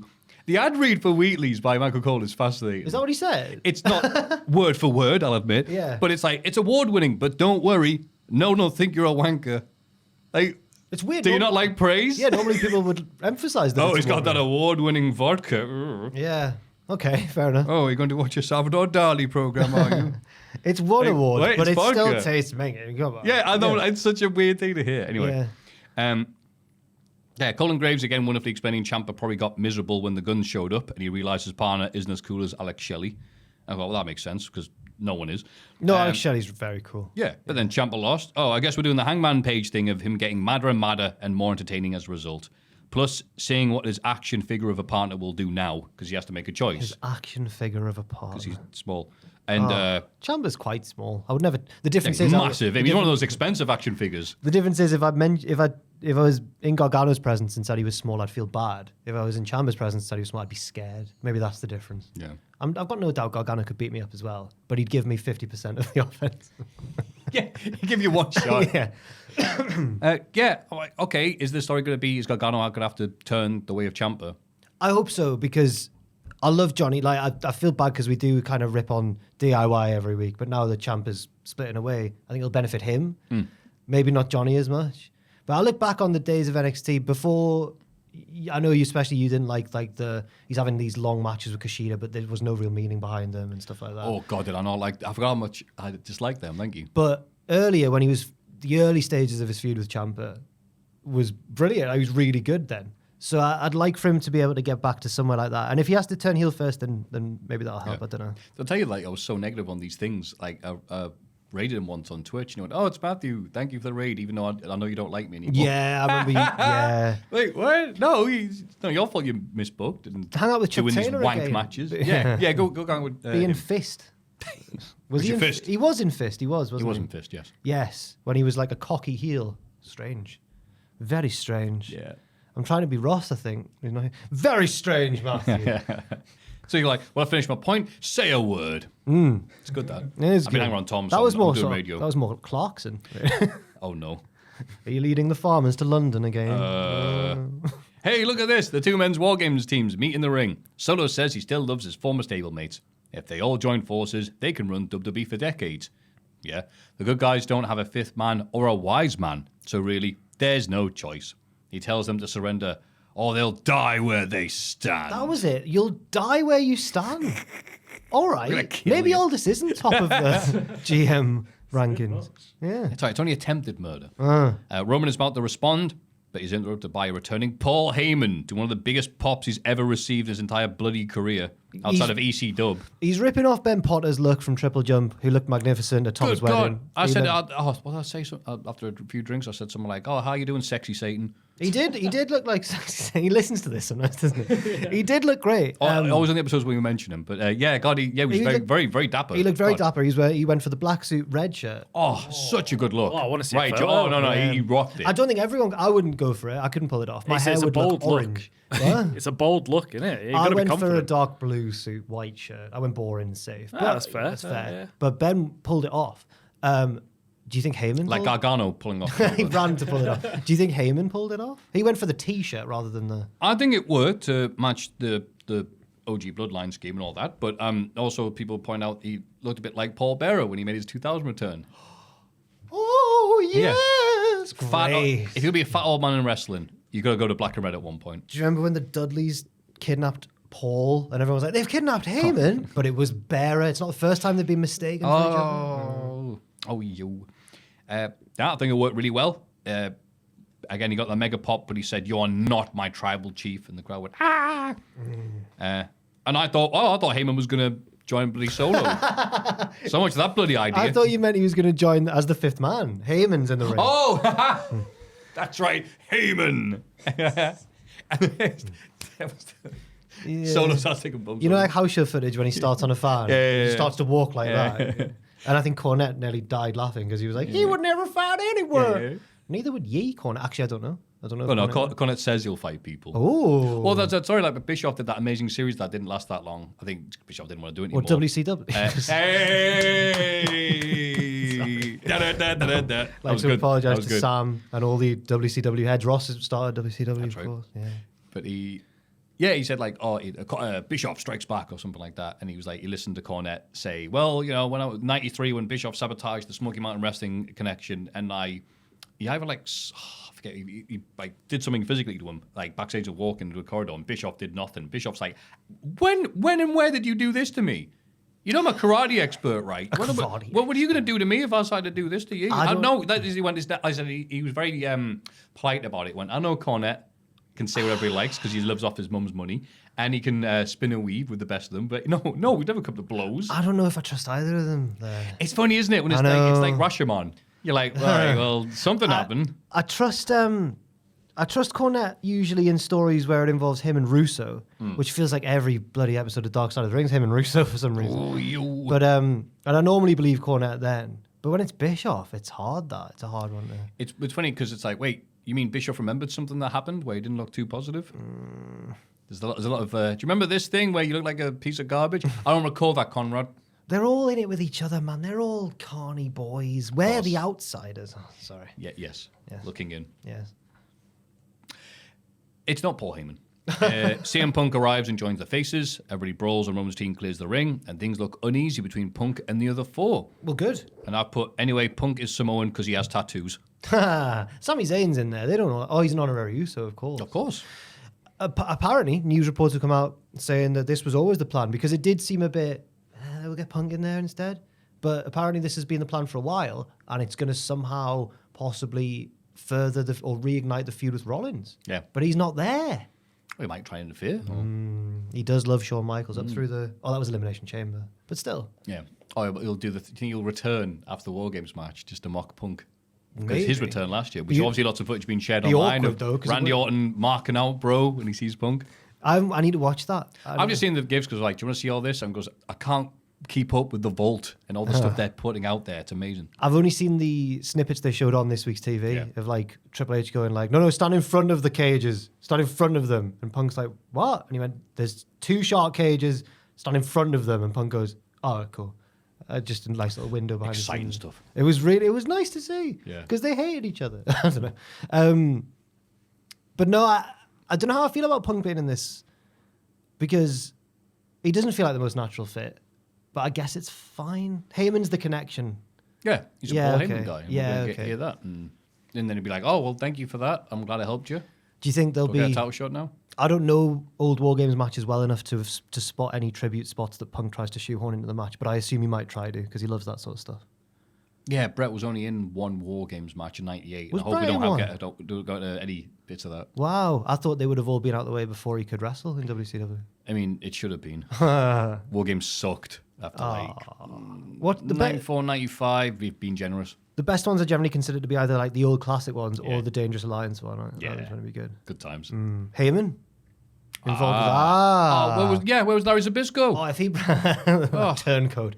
If he brings Crowd, Larry. if Heyman brings his phone out, that'll be great. He won't. Never mind. No, I don't mind it though.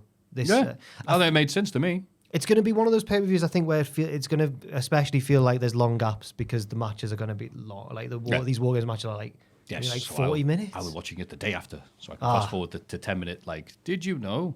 Are you You watching? can go to Saudi Arabia and see the WWE experience. Are you in on Saturday for the? No, it's just Luke now. It's just a one-person You've been edit. taken off. Yeah. Because there's only 5 matches, so they only need Yeah, one but editor, really. they're going to be long. Like Yeah, Mason, he's been but- taken. Yeah, he has been taken. Well, I'll see you round. Aww.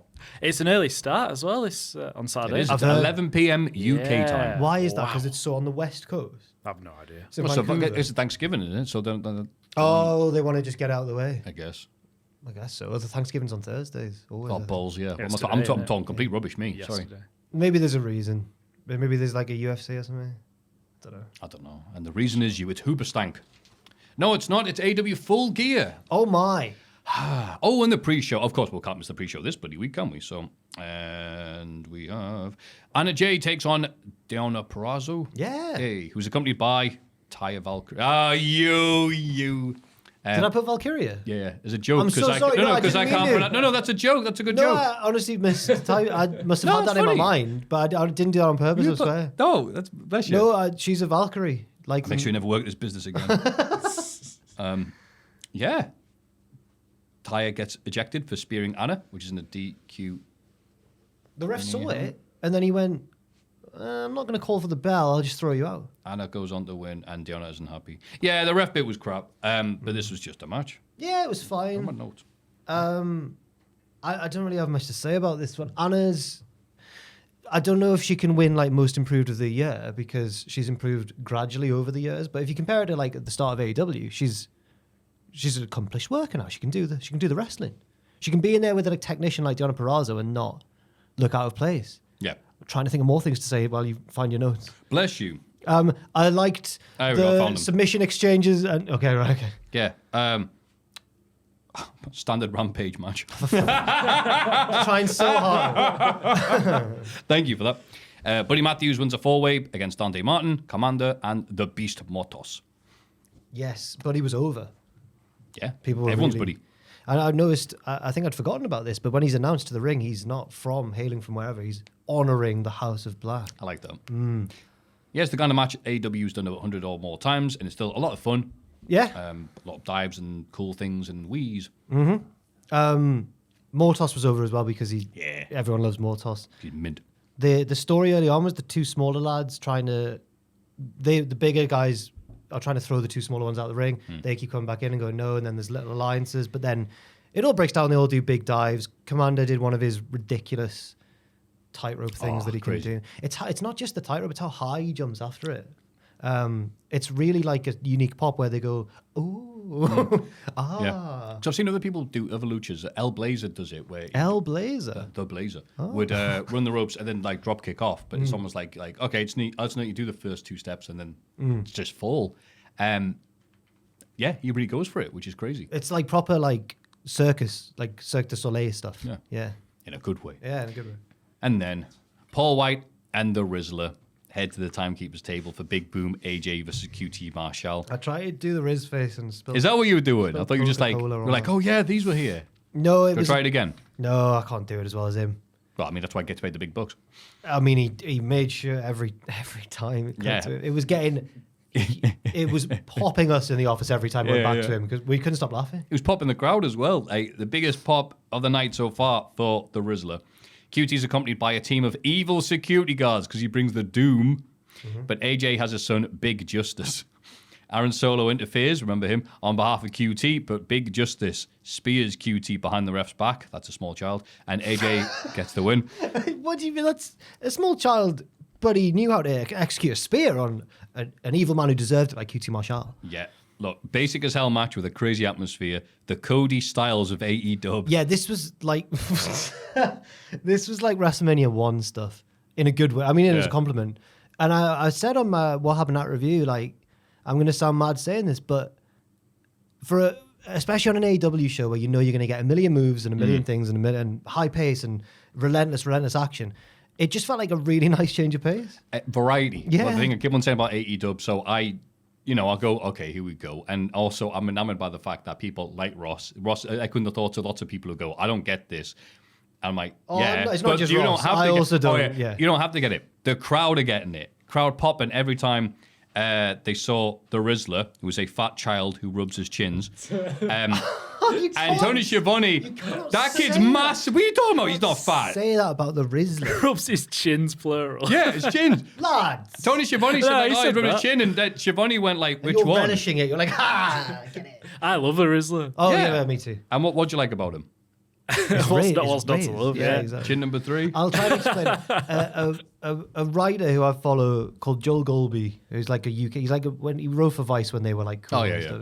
And now he does like stuff for the Guardian and that. He did an Instagram story where he said that he's convinced that a year of social media fame has fried AJ's brain, and now you can't have a normal conversation with him. He just goes double chunk. But the next picture on his story was of the Rizzler, and it was like, convinced the Rizzler would be famous in any era. The Victorians would parade him around like a king. And I kind You know what? Yeah. I kind of get it. He's just got that. He's just got it. He's just the Rizzler. Yeah, and then Excalibur, so you can call it a courtroom tonight because some big justice got served. Okay. Some big hammy fun. Everyone was in on the joke. Sorry, some big chunk. For what are you? Double chunk chocolate cookies. Thank you. Thank you for doing the voice. Part of my soul just fell. Then the And he did it with a broken freaking foot as well. What a pro. Yeah. Proper wrestler, dude. I got offended at one point on behalf of, I never thought I'd be standing up for him, on behalf of Big AJ. Because he throws QT to the outside where he decides to do a SummerSlam 2005 Shawn Michaels comedy oversell bump. And I'm like, who do you think you are, QT Marshall? You're closer to him than you are to Shawn Michaels. No, I shouldn't. It sounds so... But look at QT trying to pop the boys and I'm making fun of this rube who I'm wrestling. No. No, he did. That's exactly what the crowd wanted to see. Do you I think think QT that's- played his part. Okay, sorry, I've been very horrible. Because you know what? at If he QT. did it and just took a normal bump that a small, less fat child would throw him out and just fell like whatever. People are like, look at that idiot. He off the could have spear. taken a Kurt Hennig 91 bump. Yeah, no, I think QT did a great job here, doing exactly what he needed to do. Sorry, it was just when he got thrown to the outside and he went like, oh no, and flopped No, out the fish. that's what I wanted in this Okay. match, and that's what the crowd wanted. After a WCPW show once, I stunned one of the heels in the dark segment afterwards. I can't name him because of things that have since happened. He killed Ross. No. He was mentioning speaking out. But I stunned one of them and I saw the footage back and he clearly was taking the piss because I was stunning him. And he went miles in the air, big comedy bump on his back. And then afterwards he's rolled on his front and he just starts going like that. And I thought, that's funny because it's me. But if Yeah. I was a wrestler, I'd be like, you never do that to me. Yeah, but I mean that's the point. I know. That's what he wouldn't have done it to a normal. I mean, if he did it during a match, it's like how dare you? I think But the thing that annoyed me a little bit, it didn't annoy me, but the thing where I was like, I want him to know that I know that he's done that. I'm not just an idiot, and I'm like, oh, he's making me look really good. Like I knew he was taking the piss. But I think the other way of looking at it is like he's a proper pro wrestler and he's taking a bump from I know what from what Yeet. right So did he's I letting the have crowd to- know, I know. look, I'm doing the, you guys are in on this, I know. right? It was only a So you got to dark- think about his behalf. It was only a dark segment, to be fair. I was going to say, no one saw it. The one I really respected was when the Prestige were all getting stunner partied in the ring after a show. And I was stood at the back of the crowd with, I think, another member of the What Culture team. And we're like, hang on. And BT Gunn just gets out of the ring and just starts walking through the crowd and passes us. And I was like, do you not fancy getting stunned? And he was like, no way. Just kept, I was like, fair play, mate. Yeah. I can't blame you at all. He couldn't, not that he didn't want to look stupid or not be over or whatever. You just couldn't be asked. I was like, yeah, fair. Yeah. I liked BT Gunn. He was cool. Yeah. Yeah, he was a cool guy. And then we get the entrances for the opening match on the show, which is like, oh, good. I thought they're going to reduce the length of this. Let's have a look. 4-hour pay-per-view. But I did like the Outrunners 4x3 format change. 4x3? That's the square TV because the with their entrance. Yeah. I didn't word that very well. Sorry. No, Because they're the youngest men to ever live. Yes. Whatever. The only match is a fatal four-way for the AEW tag titles with Private Party defending against the Young Bucks. No. The House of Black, the Outrunners, and the Acclaimed.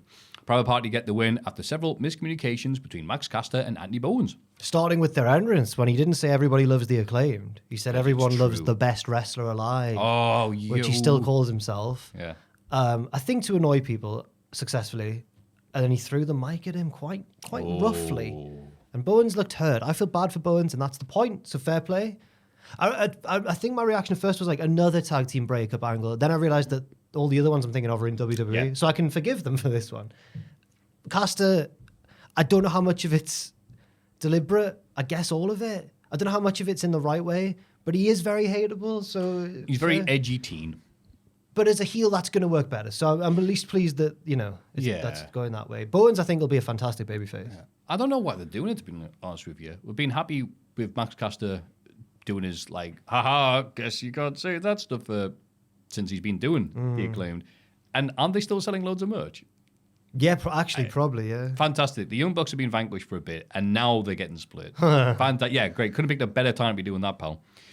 This didn't build up Private Party, but it did remind us that we have a tag team division here in AEW. So there's that.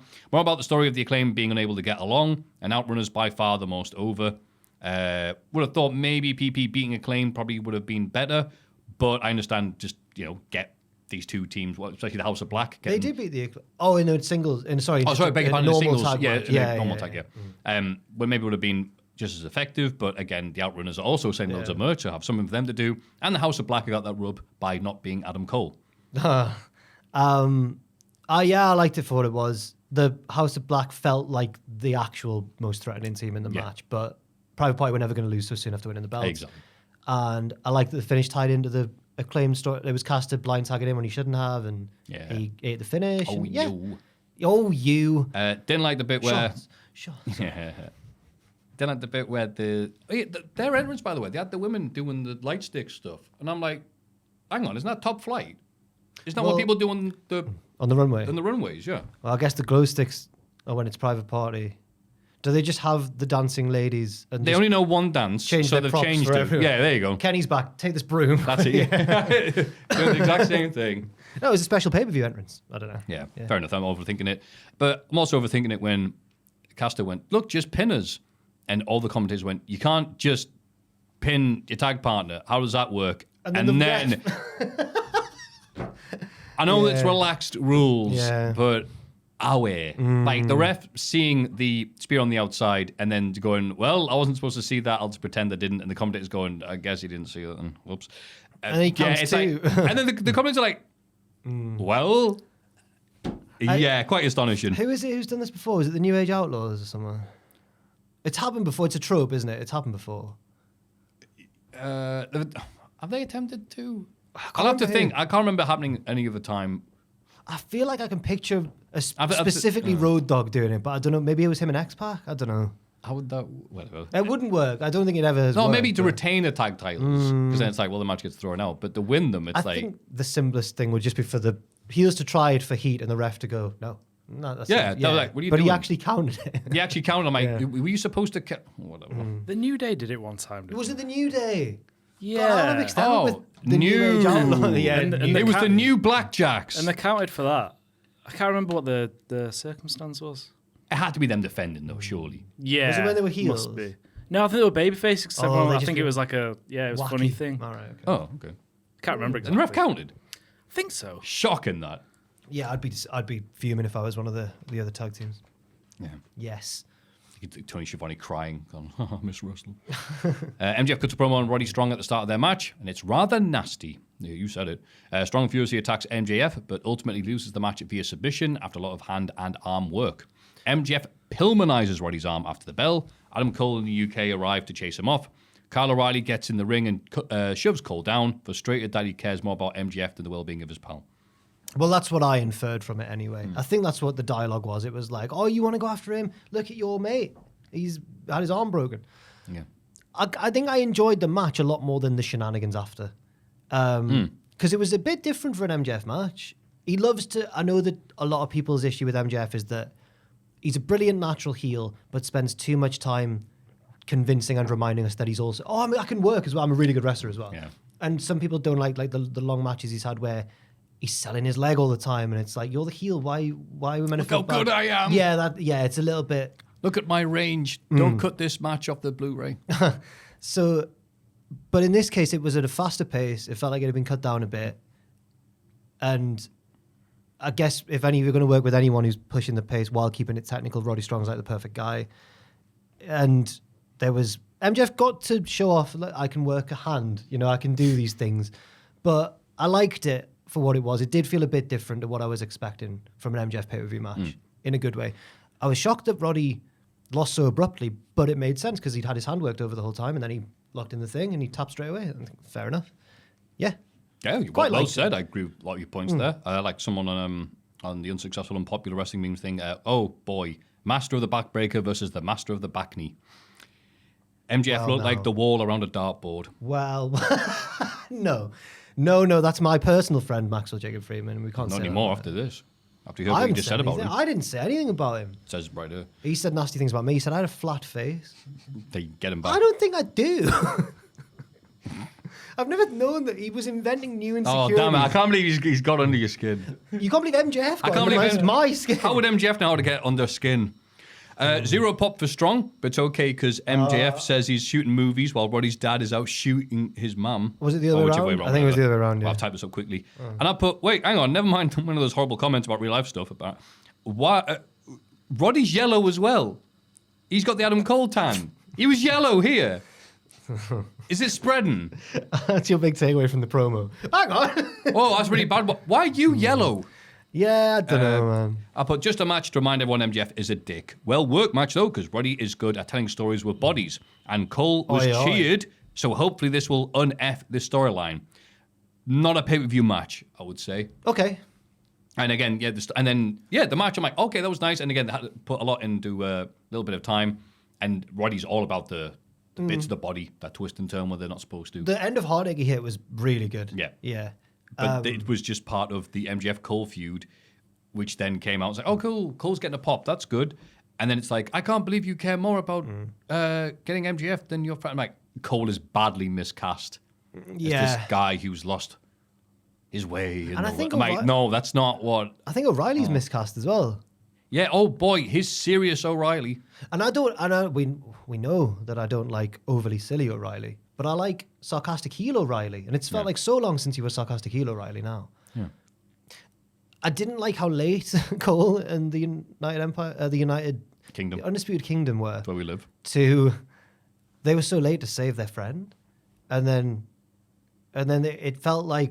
I thought that was the point, though, wasn't it? Like O'Reilly's like, well, you care more about getting Yes, MJF okay, than him. yeah, that's fair actually. I think I'm maybe looking for excuses there. I think you're right. Kind of works. But Because, this feud overall just feels quite bogged down and just like, come on, let's get to the big match. But by the time they get to Cole MJF, I don't know if people will care.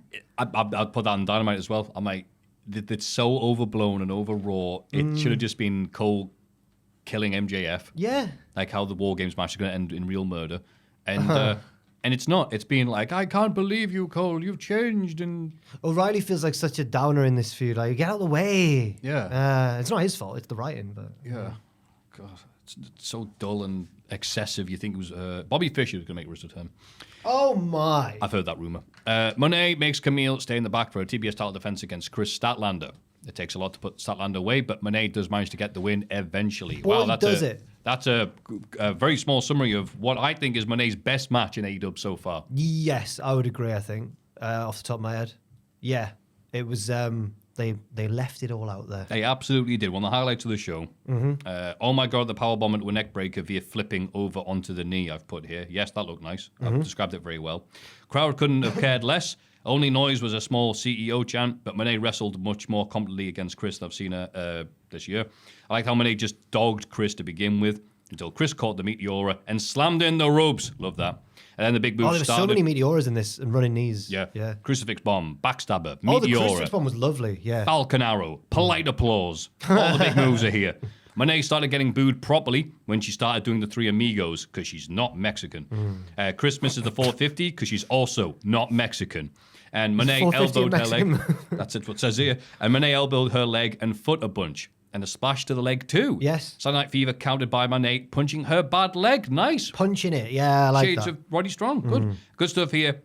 Best match. Even her dumb moneymaker didn't look that bad. No, yeah, on Yeah. a bigger woman as well. They need to go maybe 20 minutes, but it's an AEW show, so that issue is with me if I'm watching this and expecting anything less. But yeah, no, grand. The only reason- Statlander did everything she could here to help Monet, and a bloody great match. I think that Monet really... I don't know this, obviously, but I imagine she probably was like, yes, thank God, like I've had a Yeah. banger now for the first time maybe in a while. Yeah. Especially on like a pay-per-view one. And I think they mentioned on Dynamite it's the longest women's match in AEW history, which I was It's a like... weird thing to brag about. It is, yeah. But it's AEW, because isn't it, it's simulated combo. Yeah. But Took you bloody ages to beat her. What's wrong with you? But when I did my What Happened That video, the lot of the top immediate comments were all about the kickouts, number of kickouts on this show generally. Yeah. But out of all the matches that featured, and there was a lot of matches that featured a lot of kickouts of devastating things. One spot in particular that's Yeah. captured the ire of the internet. Oh, can you guess? But in this one, I can forgive it because I think the story was Statlander's big and powerful, and as good as Monet is, she's really struggling to put her away. And I think, and she sold it really well because she was frustrated after each kick out, but it was like different types of frustration each time. Like sometimes she would scream and sometimes she'd be like, okay. And I just thought, even though she's never been like an amazing person on the mic, Monet's got physical charisma and she's got good facial expressions and stuff. And I was a big fan of this match. I thought it was great. Yeah. Great. And I think it's at this point I was like, okay, that was good. I'm getting in this. At this point, I started to get a bit frustrated, like Monet, I guess. Oh. So then we get Paige versus Jay White, the rematch. Very slow start, very similar to the previous match. Yeah. I'll actually do my point. Very similar to the previous match in that it built slowly, very slowly. None of Paige's strategies worked, and then White countered his tactics and won again. 20 minutes was a long time to go back to back with these types of matches, but yada, yada, yada, it's AEW. I liked White's post-match dickiness and Paige getting mad, which is always welcome, but I didn't think it was a good idea to shove this after a very similarly structured match. It's like, you could argue 3 if you count Monet and yeah. Statlander, but definitely Roddy and MJF, where it's very tactical and very strategic. And I don't mind that because that's what Jay White is, you know. But and Hangman said in this one, I'm going to target your injury, and they both were doing that back and forth. That's a great story in a vacuum, but like you say, it's so close to Exactly. MJF Roddy. I even think it would have been fine on the same show if they just had more of a gap between them, maybe. I fully agree with you, mate. This was, I'm going to say it probably get, so this is like my live feed thoughts, so that could be probably negative and be a bit thinged.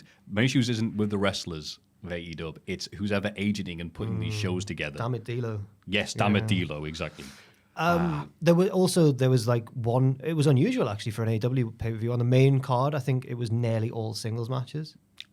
Yeah, Of similar length. We just have Yeah. this bit here. The second half, it's like it's not the matches themselves. Yeah. It's this. It's just okay.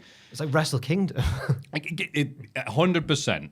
If nothing else, I'll probably put in my mode saying wrong. There were 4 of the New Japan spot where you bust a dude down outside, and then you hope that they lose via count out, but they get in at the 9 4 times in one night. Was it? 4. I counted them. I needed one hand because I'd cut this one. I'm like, you should not have that. No. Why? You don't need to have it. This isn't New Japan. There does need to be more correspondence between the agents. That's what. Yeah. There's what's the random WrestleMania that just happened to they were like, we'll just have epic singles matches, and it didn't. The momentum didn't flow that way. 29, I think. You had Lesnar Triple H, Punk Taker, then Lesnar Triple H. But it's just the and then the order was like Cena Rock 2. Yeah. That's unusual for a WrestleMania of that time. And I was thinking, like, some of those four-way matches, some of the stuff the pre-show, they could have just slotted in here, and it would have been great. You need a break and write something WWE does very well, and here it's just like, I don't want to do this. So after this, like, 20-minute excessive long match, you know what? You know what's perfect? You know what I want after that? Ospreay versus Carl Fletcher.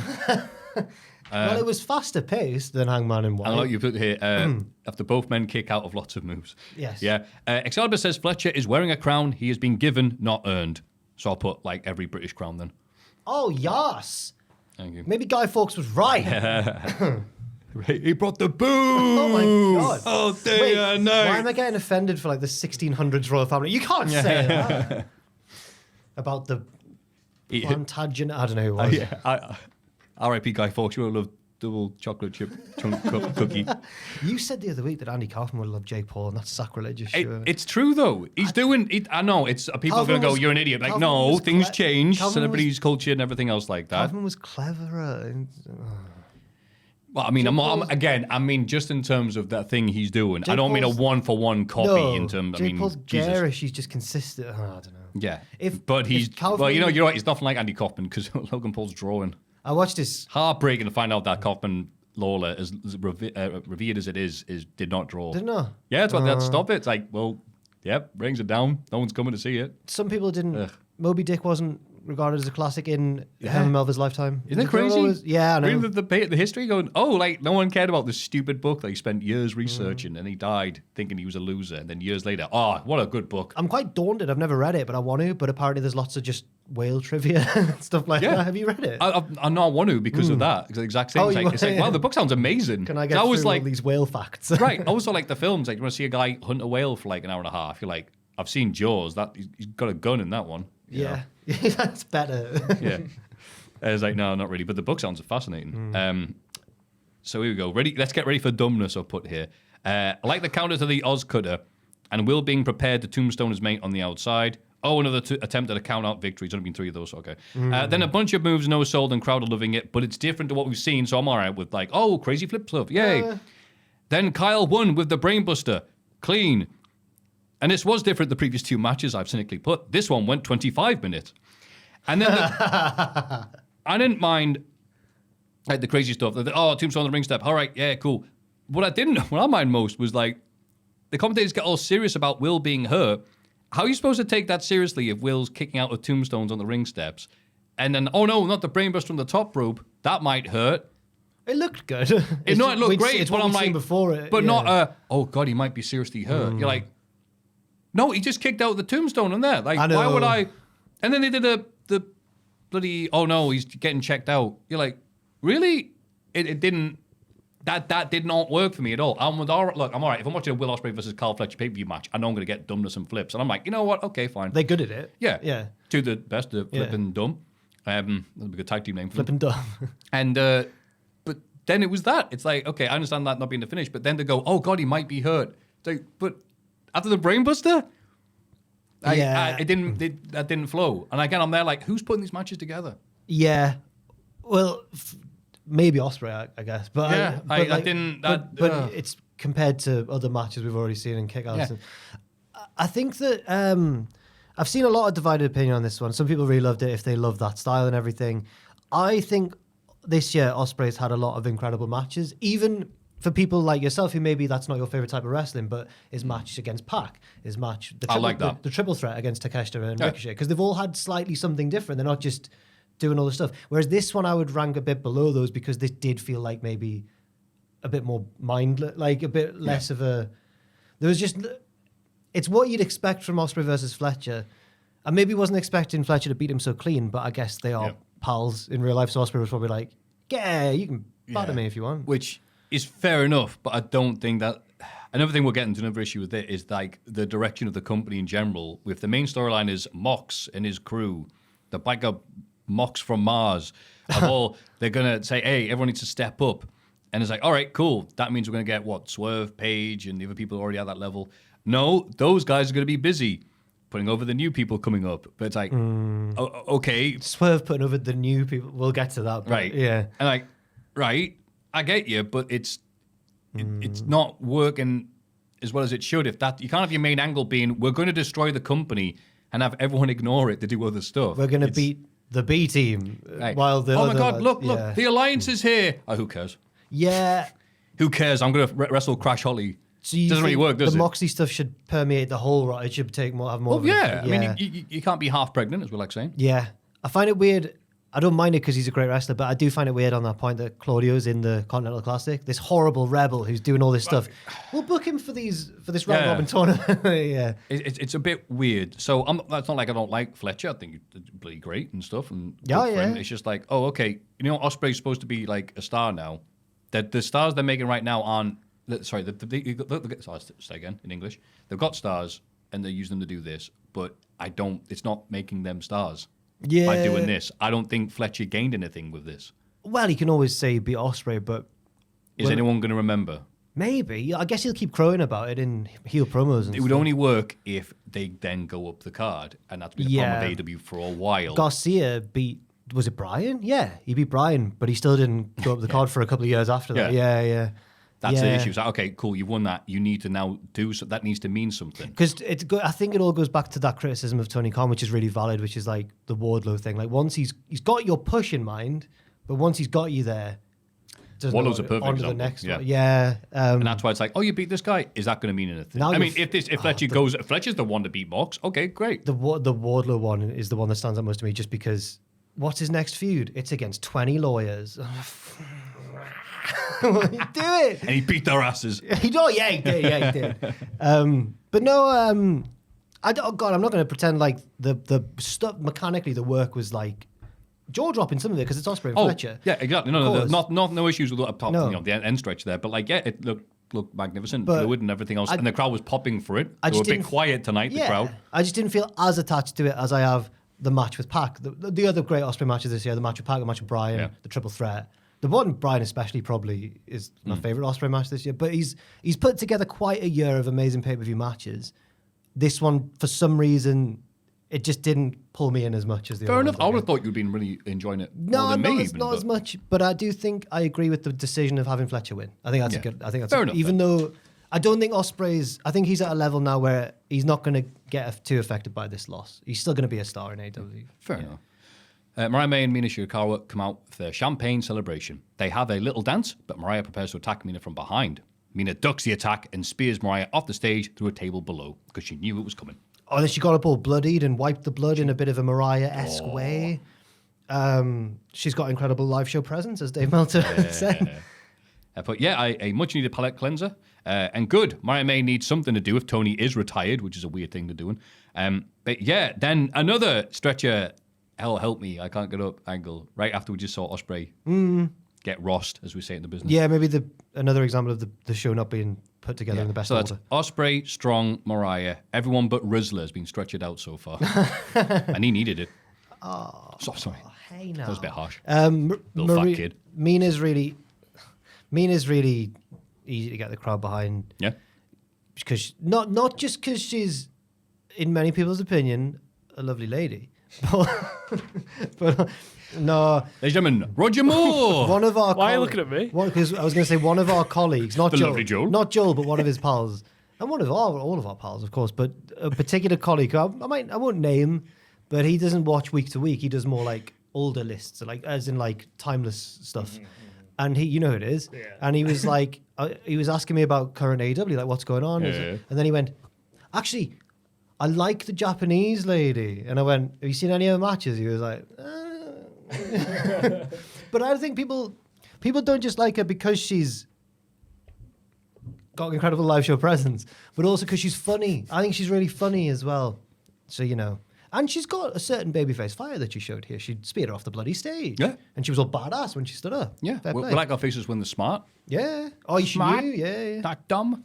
Yeah. And I like the visual of her smashing. It's fun when things smash. She kicked the bottle out of her hand, smash. And the lump afterwards on her head. Oh. Oh, a big old lump, wasn't Hope it? she's all right. Jeez. Yeah. Crazy. Now cleanse the palate. Daniel Garcia beats Jack Perry to finally win the TNT Championship. Thank Christ. Again, no one cared about Perry until like 12 minutes in when he powerbombed Garcia through a table. And then they teased another count out, but made it in at 9, the 4th on the show. There we go, I was paying attention. One of my least favorite gimmicks in wrestling, finally loses his title. I don't know why this needed to be bloody 18. Okay, the rest of them I can appreciate, yeah. But again, I'm there going, the Emperor's not wearing any clothes here, Jack Perry. I'm sick of you. You rubbish, you cack. Go away. Doesn't do anything for me. I don't know how much of that's his fault. Or I blame him. The way he's been presented since Brawl In. But, you know, I think he's pretty good. I think that AEW wanted this whole storyline to be, or this whole run of Perry's to be something different to what it panned out to be. Because they gave him like 20 minutes against Bryan, or 25 or whatever. I'll never forgive them for that. It took 3 knees to put away this lad. They put him over Darby at Wembley, and I guess that match was really cut for time, but it just came across like he just squashed Darby out. They were putting him over strong. Then something changed. He started to win by accident when he beat Shibata by accident. Yeah, so they beat Suzuki by accident as well. Oh, I thought it was Shibata when he got him in a sleeper and he fell. Damn it, how did he beat Suzuki? Was that for your count out? Can't remember, but... It's like a real bitch win. It's like, oh, cool, we're making him like that. That's fine. It's like, all right, cool. Yeah. 18 strong minutes. Can Garcia somehow defeat Jack Perry? I'm like, he better defeat him. Yeah, I was thinking... But I was a bit worried heading into it because the go-home angle was Garcia on top, Perry tied to the chair.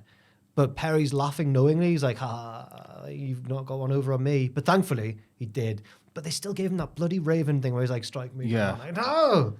I know. I mean, it's really easy to go, wrestling's a bit homoerotic. But when you got a dude strapped to a chair, laughing, and Garcia's doing his dance. They're both really fit lads, obviously. We know this. And there was none of that. None of the hotness in this match. No, they should have just had a hot match instead. Yeah. Should have just done that. Yeah. But yeah, Dragon Slayer, tap out title. 18 minutes. Jesus. Try to decide whether I'd rather look like Perry or Garcia. I think somewhere in between.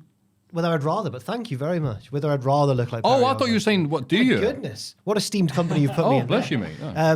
Which one would I rather look like if I could choose? Because Perry's a pretty boy, but Garcia's, he's got that, he's a little ragamuffin. If it's right now, it's Garcia. But if it's like if Jungle Boy, I love that gimmick. So entertained by that gimmick. Love Jack Perry like that. This gimmick sucks. But when he was clean shaven, he looked so young. He was such a little twinkie man.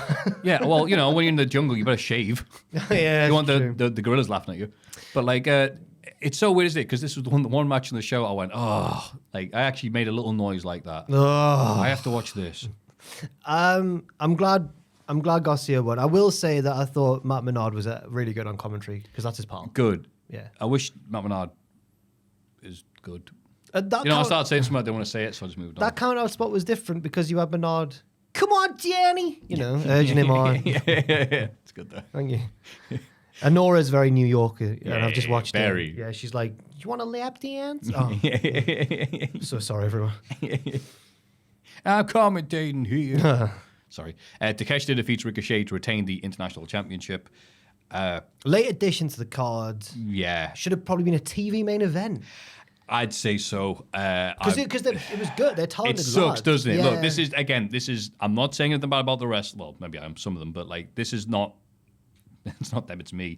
I was bored at this point of the same stuff over and over again, so I went and had a break. How do Americans watch all this show in one sitting? Oh my! Oh wait, I had a lovely time watching this live in Wembley. Technically good match, but I was done. Another 19-minute match. I don't think it's a match that should have been booked because it feels too early for Ricochet to be losing this conclusively. Again, it's like, yeah, well, if the losses and wins don't really mean much in the mid to upper card, which seems to be as long as the state. Yeah. Yeah. I don't know what else to say about it. Takeshita's like one of the, as they say all the time, they're like bell to bell, one of the great, but he's really good. Again, I love Takeshita and Ricochet's great. Ricochet's great, and he's like, I think I compared him to a luchador recently on a video because when he hits high fly moves, he's really perfect and symmetrical. He's like a gymnast. Nice. Yeah. And we're getting a bit more of that, not just since he's moved to AEW. I think we got a bit more feeling in his matches towards the end of his, ironically towards the end of his WWE run. I agree with that. And he has carried that over in AEW, but wherever he goes, he's yet to get a real sustained chance. Like, it's weird because you've got this guy who can do all the stuff Ospreay does. I guess he just maybe he's too chilled when he talks. Or so he hasn't got that. I don't know. Yeah, it's mad. And I think that's the ability to make you care about the dude which is a very important bit. And I was thinking that I was begging for the Costco guys to come back out at this point. Just for variety's sake. I can't have the same bloody type of match. 20-minute long matches back to back to back to back to back to back. Would Ricochet some of the same spots as well? Like, Would all right, Ricochet cool. Oh, he dove. Would he work better as a cocky RVD type heel? Like, I know I'd love that. I'd love to see heel Ricochet. I know I'm amazing. I look better than all of you. I can do everything you can't do. I'd love to see that. Because it worked better for Sammy Guevara when he was a heel than he was a face, doing that sort of stuff. Like, I can do anything. And Ricochet should do that. Look at my nice last that everyone likes. You're right. You're right. They've stopped booking Sammy now that his tag partner hasn't re-signed. So it's like, well, if he doesn't have Dustin Rhodes, he's got nothing. Yeah, true. Or maybe it's on Rampage, that show that's getting cancelled. So this was weird. I know this is going to sound like these weird, spoilt things to be doing, but I mean, I can only digest so much. And I was like Mr. Crusoe in Monty Python. I'm baffled by Ricochet because when he was in WCPW, I never talked to him much at all. I wouldn't say that we know each other. He probably doesn't remember me. But I was like, he's one of those people who was like so cool that I was like, don't be mean to me. Like, I was intimidated by his coolness because he was so laid back and so like just knew he was excellent in the ring and everything.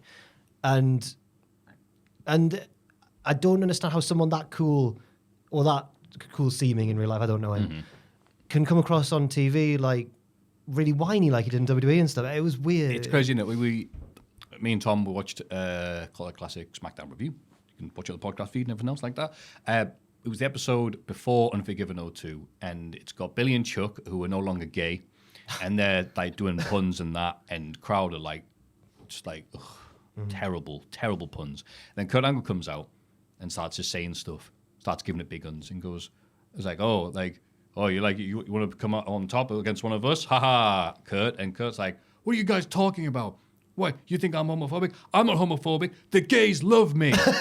Everybody loves me. I'm freaking adorable.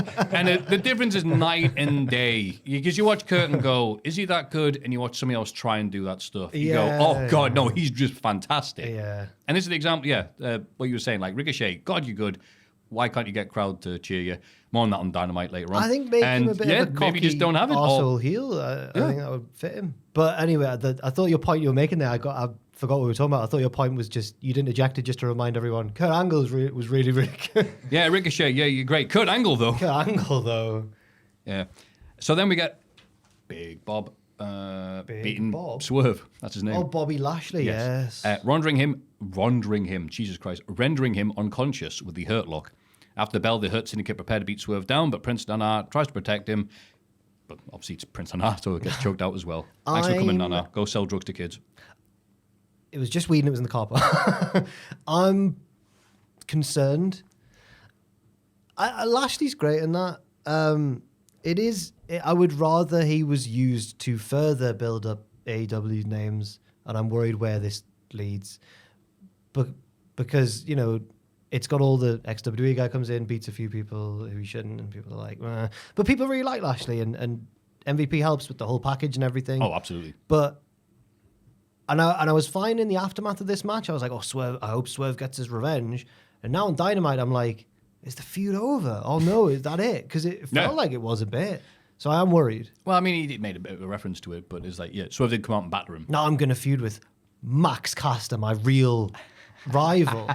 I hope Swerve gets his revenge. I don't know. It's hard to have a guy like Bobby on your roster and not have him beat loads of people because look at him. But I just wish it wasn't Swerve, I suppose. Yeah, you think they're doing a lot of stuff where they've hot-shotted a lot of this. Maybe that's the wrong term, sorry. But like, you would have built up to this. This could be a pay-per-view main event. Yeah. But instead it's a match, the first match done. I like all right, what after this? I like the action. Like I thought it was really effectively like, oh my god, this guy's a killer. Yeah, no, I just Lashley didn't like great. I didn't like the choice of who he was killing. Yeah, Lashley got to wrestle like Lashley, which meant doing some of the spots from WWE, which I thought was nice, like spearing through barricades. Yes. It's like, oh, good, you can still do them in AEW, right? Yeah. It doesn't matter which barricade. Yeah. He'll spear you through anything. Exactly. Took at one point a DDT was supposed to land on the apron, and it kind of did. Then he fell off anyway. I'm Lashley's probably like, oh no, I don't, I didn't need to take that. I thought it had ended up worse. I was like, oh my God, he's landed on his head, but I don't think he did actually land on his head. Or if he did, his traps are probably so big. I was going to say, it's fine, not going to hurt him, is it? But it was a terrifying plunge for a second. Yeah, Lashley at least wrestled different. I don't know about that. The point of the match was he's better than Swerve, which was I don't like that point. which was the same story as the Paige White match we just had. Can AEW only do a few types of matches on pay-per-view, which actually got me worried. That but sounds cynical, but I mean that's why I'm getting bored of this. I would argue that White out-tacticked Hangman, whereas Bobby's just too strong and powerful for Swerve. Okay, They won in different ways. that's a good point. And this match was, again, at a faster pace to the Hangman Jay White one, and it was more hard hitting and stuff and less limb work. Power moves. But they were. I think by this point, I think we're past the part of the show where it was all the same type of match. By this point, I remember feeling a bit more like we're getting towards the end, and things are a bit different. Still all singles matches, but it was unusual in that way. I didn't mind that match though. I'm gonna say because I mean it's Lashley and Swerve. Yeah, but of course. It's just the pay-per-view itself. I'm like, oh God, come on. It just made me worried about the booking of Swerve once Dynamite came around. I was like, oh no, is that it? But we'll find out. And then the other members of the Death Riders tried to interfere in Jon Moxley's main event title defense against Orange Cassidy, but various faces come out to stop them. The conglomeration brawl with Castagnoli and Pac, while Willow Nightingale makes a return to attack Marina Shafir. Moxley still wins after interference even from Wheeler Yuta. The two heels pour disinfectant on a bloodied Cassidy after the bell. That's nice. I mean, sure. Thank you, mate. But Hangman Page arrives and attacks Yuta with a chair. Moxley and Hangman have a stare down, but it's all a distraction, allowing Christian to hit the kill switch on the champ. Hangman leaves and Christian prepares to cash in his title shot, but he's taken out by Jay White. The Death Riders beat Jay down and leave with Moxley. They get the car park, but their pickup truck is crashed into by a punk rock car. Like I said before, and with Jade Cargill, you think, well, the car's going to match the person. Yes. Here's the punk rock car by Darby Allin. The heels steal another car and leave, while Darby emerges from the punk rock car, going, ow. It was a real crash. Crimea River, apparently. He did a legit drive. Why? Because he's Darby Allin. You don't need to do that, Darby. And he's a Wazzick. You don't need to do that, mate. That should be his new literal song when he joins WWE and Death Rebel doers. Oh, no. I really liked almost all of the match. I loved it. I really liked the aftermath. Once I'd mused upon it for a while, because at first I was like, oh, this is a mess. And then I was like, no, you know what, actually? I really like how the whole Death Rider stuff has no bearing on people's heel and face. It's affecting different people in different ways, and that's all just come to a head now. It made it feel like the Death Riders are targeted, but not necessarily for the most honourable means. Hangman and Christian, what's their deal there? Ooh. But then on the other hand, you've got Darby, who's like the Sting. He's the virtuous, he's the saviour of AEW, hopefully, and all this. So I didn't mind that. The bit that I didn't like was the finish of the actual match with Wheeler. It felt a bit cheap. And I was so frustrated when it happened because I really, really enjoyed the rest of the match. I think Moxie's matches since he's turned heel have been really effective in a really grim way. I'm glad you're saying that. A lot of people I've talked to online about this stuff are like, I hate Mox. Every match is just an ego trip for him. I'm like, no, he's the number one heel. I think he's... We want bashful Moxley. I think he comes across really dancerous and menacing. I think he's great. Yeah. Yeah, I think people are just not liking that. I'm like, okay, fair enough. But I mean, you want your lead heel to be non-threatening? I would have been fine with him beating Orange Cassidy without all this help, though. I'm with you. Yeah. Yeah. Oh, we're smarter than you. I'm like, okay, so it's who's got the best friends? Or the better friends, I guess. Best friend. Yeah. My friends are better than your friend. Yeah. My friend wore a hoodie, so you couldn't see him. Yeah. Orange Cassidy got a big pop. Mox did not, but he's heel, so, why would he? Crowd got into it near the end, but overall, this ended in the way everyone expected it to. So there's a few like, oh, is he going to win? Oh, he's not. And then it was like a groan, like, oh, Yuta, right. Aiden really bit on one of the near falls when I was watching it with him. Yeah. He went, oh! It was like, I can't remember what he hit him with, but Moxley he did a Kurt Angle kick out. He did. Yeah. But yeah, no, the action was fine. I think, I really liked Mox the Orange action. Cassidy, Orange obviously having to fight from underneath to get the big bad blood, Mox. The blood worked, very effective. But you just go, wait, so I watch weeks of Orange Cassidy not looking effective to then go out and lose the Mox. What do you mean? He beat Wheeler on the go home. No, it's not a joke. Thank you, Jack, for agreeing with me. No, I didn't mean Who that. cares about Yuta? I wasn't being sarcastic. He beat. Oh, wow, you took a pawn off the chessmaster. but God, then- you got this. And he got beaten down, and then he stood back up at the end. Whoa, what's going to happen at the pay-per-view? That's Moxley won. Right, it's like, well, it's one again, like Arrested Development. It's like, well, I don't know what I expected.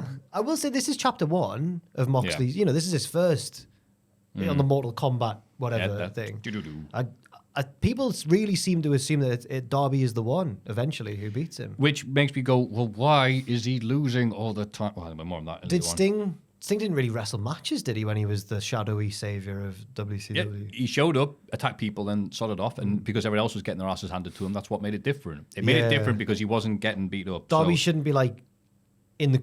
He shouldn't be in the Classic. He shouldn't be in the Continental Classic. That's just like, what are we doing here? Yeah. But I'll put, oh wow, Darby, who just lost to Claudio last week. Hangman showed up to hit Yuta and distract him so Christian can do his BS Money in the Bank thing, which is so low class. I put any company doing a Money in the Bank knockoff is like, his opera right. glasses. Oh no, is that Christian Cage?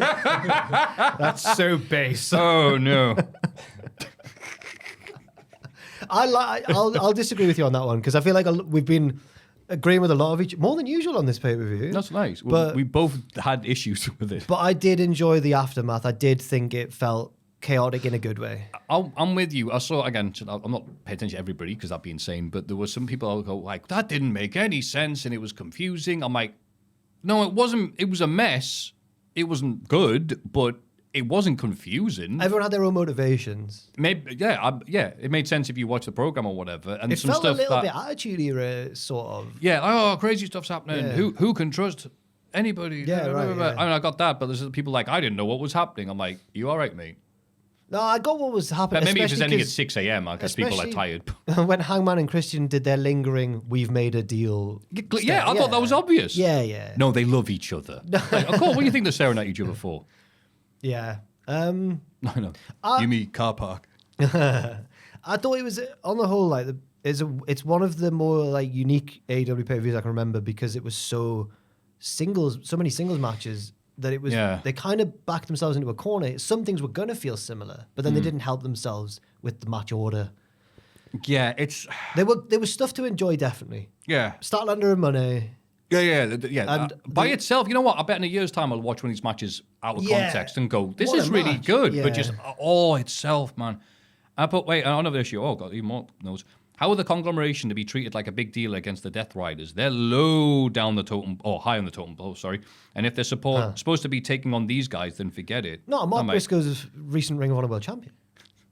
Exactly, recent. Rocky Romero. So he's lost. Is the link between like promotions? We on three remember different- his last match. He's the link between promotions on three different continents. Rocky Romero is one of the most right. important guys in the industry behind out of storyline. Yep. O'Reilly cares so much he's not even involved in this. He's talking to Adam Cole. And Ishii couldn't beat Jericho. Wow, what a bunch of world beaters. He chopped him a lot of times, though. So you're right, this was chapter 1, and I was just dull and annoyed near the end of this. Really? Yeah. The Moxley... which is not what you want to be in a pay-per-view. Again, there were good bits. I don't want to be critical of the wrestlers or stuff like that. I don't hate watching The it. talent of- I'm not. I want to enjoy this. I'm not weird like that. The talent I they've am, got is there is good action on every show. Yeah. It's just the organization of AEW itself, isn't it? It's the road agenting, as you say, yeah. They got rid of some matches, mixed it up, had bloody Big Justice and they're the main event. Like, this could have been a really good show, and it was like, all right, cool.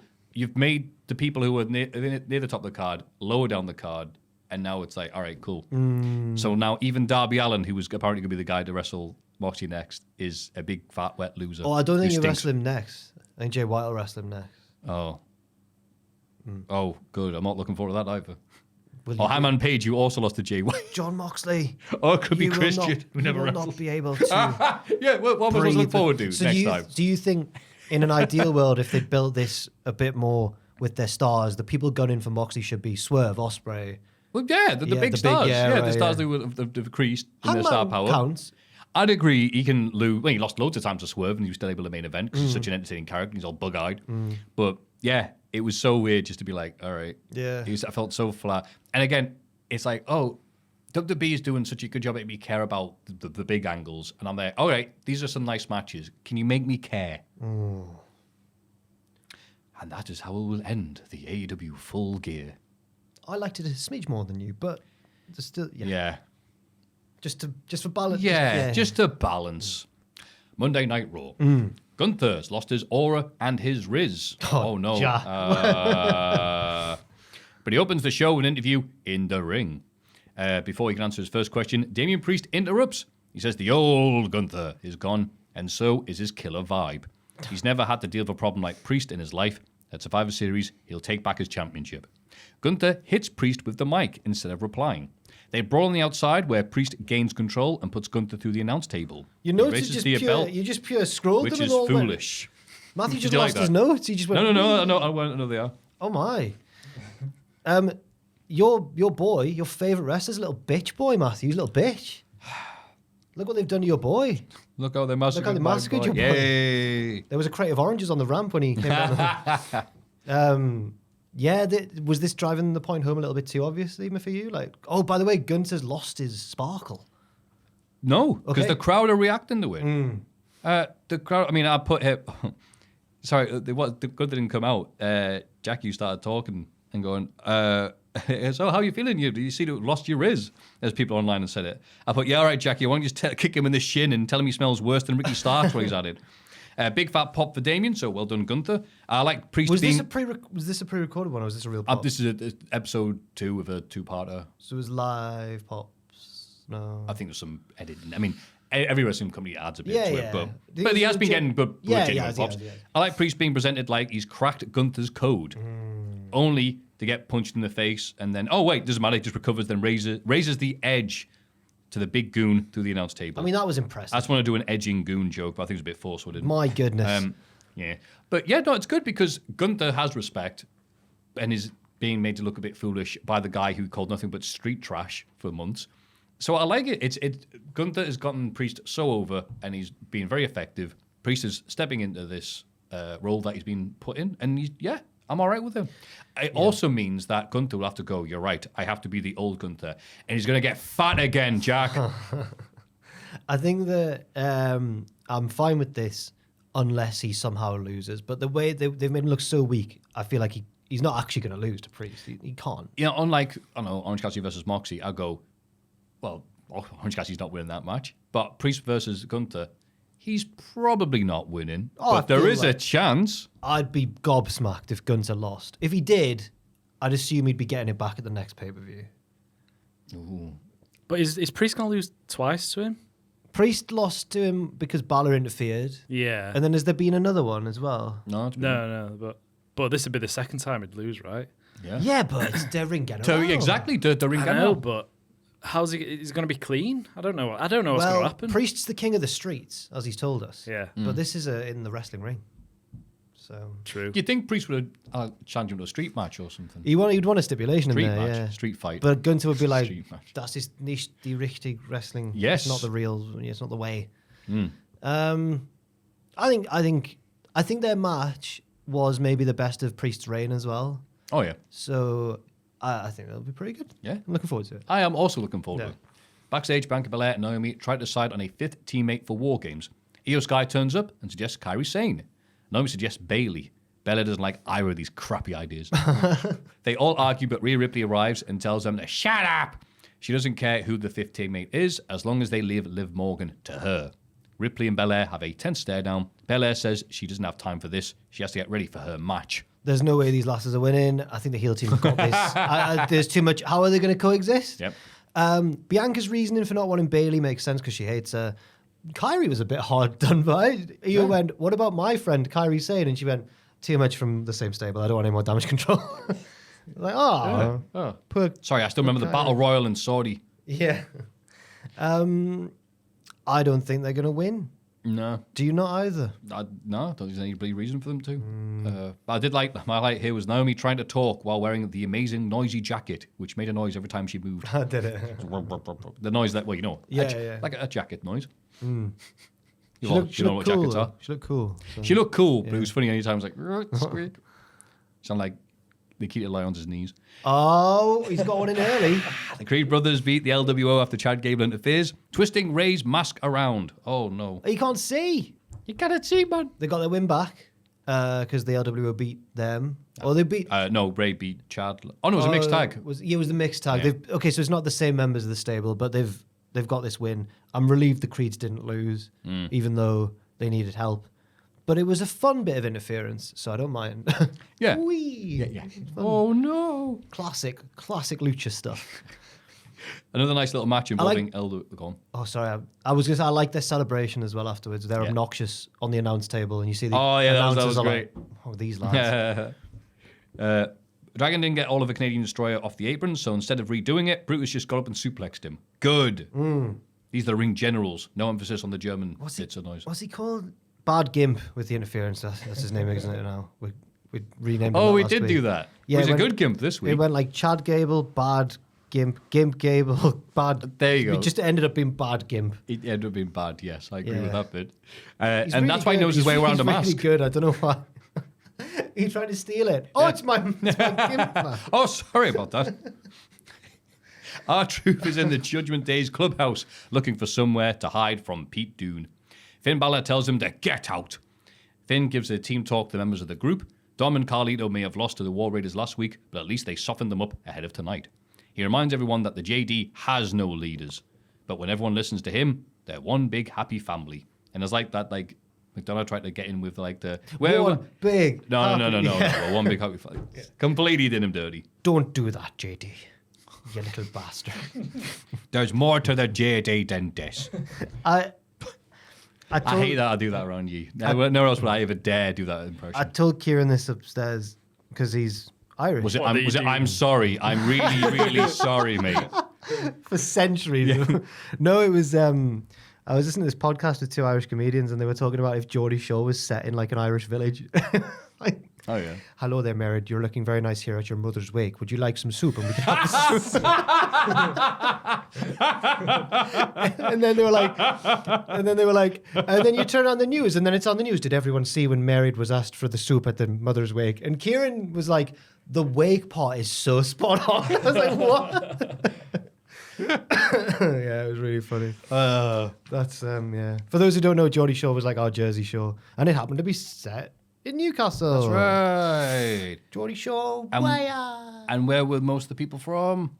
Sunderland. That's right. Because that's County- all or County people. Durham. That's all people said when it was on. It's not really Geordie Shore. Well, one of the main plot lines in the first series was, one of the gangs from Borough. Let's exclude her because she's from Middlesbrough. But it's all of them saying it like, "Hey, you're from Middlesbrough." It's like, you're from Sunderland. Is that what they were doing? Yeah, they were I like, never watched it They because were it was like, just like, ugh. "Hey, Holly's from Borough. She's not a real Geordie." Like, you sound like the most Sunderland person I've ever. Oh, I'll Sorry, have to this watch is it. regional bollocks that people That's aren't so gonna- great. Yeah. He's not a real Geordie. Let's get him. What's that from? Where Geordies? Didn't you know? What's that? Oh, Is it two Ronnies or something? I don't know. something like that. Bron Breakker, who's not a Ronnie, takes on Ludwig Kaiser. Fast show, maybe. Sorry. Something like that. Like. Sheamus runs down the ramp and attacks Kaiser from behind. Braun isn't happy with Sheamus, and they try to have a brawl, but security holds them apart. After the break, we learn that they actually did manage to brawl on the stage, with Kaiser joining in. A furious Adam Pearce, is there any other version of Adam Pearce, interrupts and announces a triple threat for the IC title match at Survivor Series. I get when Pierce loses his mind when it's been a Bronson Rollins type one where things have been getting broken and people are in danger by this feud and he needs to straighten this out. This felt like unjustified anger and he's like, no! They're just having a little brawl. It's wrestling. Yeah, they don't like each other. But I think because it happened last week as well, it's like, all right, enough. He's getting more and Which more. is like tonight, isn't it? Yeah. He's I mean, getting- like they're on the same night they recorded it. So it's like, oh, come on, man. He's losing more and more of his patience every week, though. He's just going to end up a different man. Adam Pearce and his new partner, a gun. The match itself was good. Well, I mean, it wasn't really a full match, was it? Because the interference. It wasn't, but what we got was very nice. Yeah. I'll put Kaiser is serving all the can't say on the podcast during the entrance. Slay Kaiser. Exactly. Big Let's Go Braun chance because he's a tweener, which means he's a heel, but people can't help cheering him, especially when he's doing stuff on the crazy timing on the jump up Frankensteiner, pew pew. Like, he's nuts. He sees Solo from the house show getting powerbombed through the table by Cody. No. They've been doing the rounds, just fan cam footage of. They've clearly had like a main event, like no DQ match at the house show. Cody does the thing where like Solo's had him in the corner and he walks out to powerbomb him through the table. And as Solo is about to he's getting carried on Cody's shoulders, and you see him going, no. he's like praying and stuff. He's like doing like Elmer Fudd stuff. It's really good. Oh, that's nice. Stuff that he wouldn't be able to do on TV because it's too silly. But yeah. Yeah. This match and setup is fine by me because it's simple. Doesn't need anything more than this to Daffy give us what we Duck want. stuff. Sorry. Got the wrong Looney Tunes. Well, no, they It's more could. like Daffy Duck stuff. Everyone but Bugs was doing that type of. Yeah. Yeah. Sorry. Don't apologise for that. Cut you off there. How dare you? You loony. It goes. This match is going to give us what we want, which is German, American, Irish lads hitting each other very hard. Yeah, I love that. It's just like the early days of the great nation of America. German, Irish. What was the other one? German, Irish. American lads. Oh, well. They were all American. The Americans came to America. Yeah. That was good. I found the interference visual funny. How he stood oblivious to... Sometimes it's the simple things. Yep. You know? Yeah. And he is a simple thing. Who? Ludwig? Yeah. He's not himbo. Oh, of course he is. He's a smart man. Not a thought within his head. That's not his true. pretty head. The Usos and Sami Zayn are interviewed in the locker room. Zayn isn't sure how to feel about CM Punk being on their team, but apparently Punk and Roman are going to talk on SmackDown. Sami doesn't know if they can trust Punk, but Jimmy says if Heyman thinks it's a good idea, they probably can. Jay's excited for his WarGames Advantage match on SmackDown against Jacob Fatu. Why would you be excited? Yeah, you're losing. You're going to lose. Are you excited for the Punk Roman promo battle that's going to happen? Oh, I can't wait for it. I put trust Punk. Of course you can. But yeah, that's it. That's the story. I am the devil. I'm the snake. Yeah. You stupid old man. You stupid old Heyman. I think that it's going to be awkward in points because they're both going to be cooling it up and trying to be cooler than the other one. And I think Punk might get a bit, because he kind of breaks the rules of a promo to win it. He kind of just strays beyond the bounds of, I can say this, Drew, you can't say this because you're not CM Punk. Yeah. I think he does that. He's definitely going to get booed. But I think Roman's at a point now where you're going to sweat him. Actually, Roman did it to Rollins, didn't he? No pop. I was like, whoa. Yeah. Maybe he'll be really good, this. Maybe he went no cap and forgot how the kids say it. I hope they can get along. Because how are they going to win WarGames if they can't? Oh, bless you. That's the story, you know? It's funny you're saying that. My mum came up, as I've said beforehand, and she was telling me, like, oh, you're watching I'm a Celebrity. He goes, no, but I know about the trouser snake. And she's like, oh, okay. That's good. I'm very happy for your son. And she's like, oh, I don't like watching it because I find the people on the shows, they keep on saying stuff, it's not true, and they're just being horrible. I'm like, yeah, Mum, that's why people watch shows like this, because they want to see people be horrible to one another, build cliques and factions, and just, it's the human element. And she said, I don't watch those shows for that. I would like to watch an episode of that where they get along. Oh. I think, Mum, bless you, I think you're the only person watching these shows who wants them all to get along and be nice to one another. That's nice. I think if they did that for a few weeks, it would be cancelled and never be seen again. She should watch the Great British Bake Off. I think she does like that. She says she couldn't even watch Traitors. Well, yeah. Because she was like, oh no. I'm like, Mum, it's not called Friends. And that was already taken. And they're horrible one another, yeah. So that's like you watching this, like, oh, I hope Roman and Punk are all right. It's like me last week saying when I was a kid, I used to turn off the November Rain video halfway through because I wanted it to have a happy ending. Oh, Yeah. I know. bless. Oh, and he played a guitar solo outside the church and everyone went home. That's right. Yeah, that's it. That's it. Show's over. Yeah. The JD defend the tag titles against the War Raiders. Wow, first defense in 2 months. You arseholes. Yeah. The New Day on 16th of September. Raw was last time. I mean, there's been a tournament, hasn't there? Yeah. The challengers almost have the match won, but Dirty Dom interferes and put JD's leg on the bottom rope during a pinfall attempt. Eric attacks Dom and Khalid on the outside, but Ivar is left alone, and the champs are able to retain. JD gets the pinfall, not Balor, but it was all Balor's doing. Of course. Because he's not the leader. Yes. I think I'm fine with it. I know the War Raiders have been pushed and rebranded and everything, but I think you can have the heels lose the titles on a bigger stage and it means more. I didn't mind this at all. Yeah, I put a nice box-ticking match that happened with the hairy racists getting to look good in defeat because it took 5 of them. It took 5 of them. Yes. What are you, blind? It Etc. did. 5 of them. Carlito, Dom, I just Liv guessed. was there, wasn't she? Yeah, as well, I guess? moral support. The New Day watch a video package hyping their 10-year anniversary in next week's Raw. Oh, yes. Oh, no. Woods apologizes to Kofi for the recent arguments. It's so funny in hindsight. Sorry, man. Yeah, that's so great. He says next week will be the greatest night of their careers. Oh, no. And then we pause for effect. The New Day take on Otis and Tozawa, but can't decide who should start the match. This leads to AA winning in seconds. They battered them. Tozawa got a pin. You know that on commentary, got a pin. is it Jimmy? No, not Jimmy. He's not been on it for ages. What's he called? The new commentator guy? New commentator guy. The Raw, yeah. Hey, I don't think he was let on because he's calling the match Joe like Testator. Joe. He's calling the match like it is the opening stages of the match, and Corey's going, whoa, hang on, and he's going off the top there. Tozawa. It was amazing. Yeah, very effective. Yeah. Both dressing up as different versions of Dragon Ball, so you know there's going to be issues. Kofi and Woods Wait, argue. I know that Kofi was Goku, but who was Woods? Oh, it's one of the ones from Dragon Ball Super, which I'm not familiar with, but I know what the outfit is. Keep your references simple, Woods. I know. Oh, me, sorry. No. Just be Vegeta, man. Just be Vegeta. Oh, nothing's going to happen here. Someone was Vegeta on Full Gear, I think. Or something. Oh, there was a Dragon Ball outfit, yeah. Bugger me, I can't remember who wore it. I think it was a woman. What? You have a woman? That's illegal. They can't be Dragon Ball You characters. can be Bulma and be happy. Who was it, man? I don't know. I can't remember.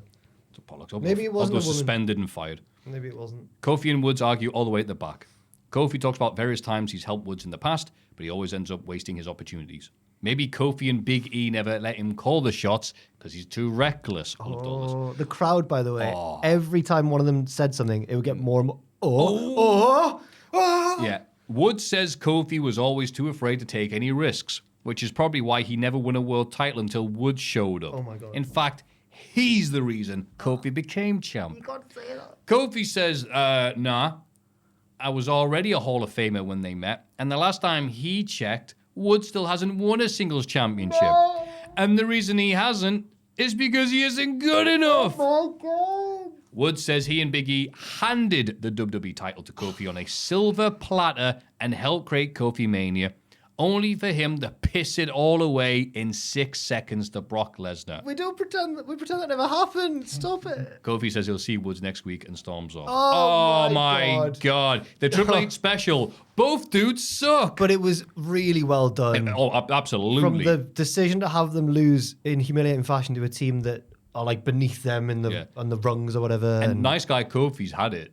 He's not like, look, he's tried being nice for a few months now. And like, all right, come on, man. Like, just him going, you didn't have it in you to become champ before I came along. And he just gone, bitch, I was a Hall of Famer before you showed up. You've not won it because you're actually not very good. Yeah. Whoa. Who are you talking about singles titles? Oh my God. Not my fault you can't win it. And we handed Kofi Mania on a silver platter was funny.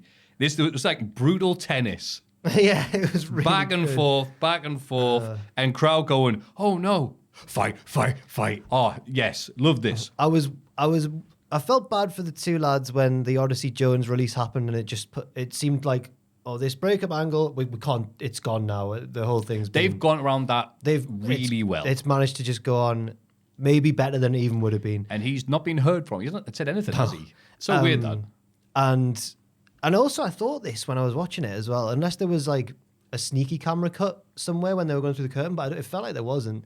Oh yeah, they're right. The long take. After the match, it happens so frequently now, I forget it happens. After the match, all in one take, remembering everything they've got to do, having the match, and then saying their lines to each other and delivering it. And I just thought, wow, there must have been a lot of pressure not to mess up your lines there after.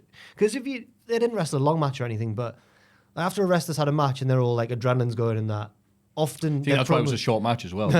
Often their promos can be a bit more frantic and a bit more like, oh. Yeah. But they did so well here. Yeah. It was very good. Love this. I care so much. I was like, oh, it's anniversary next week. It makes the bit before so funny. Sorry for last week, man. And then just, Xavier can't help himself. And it's like, no, I tried to. No, I've had, oh, bollocks, we lost. Yeah. So is Big E coming back next week then? Not to wrestle necessarily. Come back that gift from Community when he's got the pizza. I don't know what's going to happen, but I can't wait. Yeah. Yeah, looking forward to it. Can you do the good evening, please? Good evening. Thank you. I was going to try and do it myself, but because again, what I do is, have you seen Clockwork Orange? I know the tropes from it, but I've never watched all the three. The dude in the wheelchair who's like once he's realized, oh, you're that dude from, and it was this really weird, like he's trying to hold his anger and he goes, "Good evening." Right.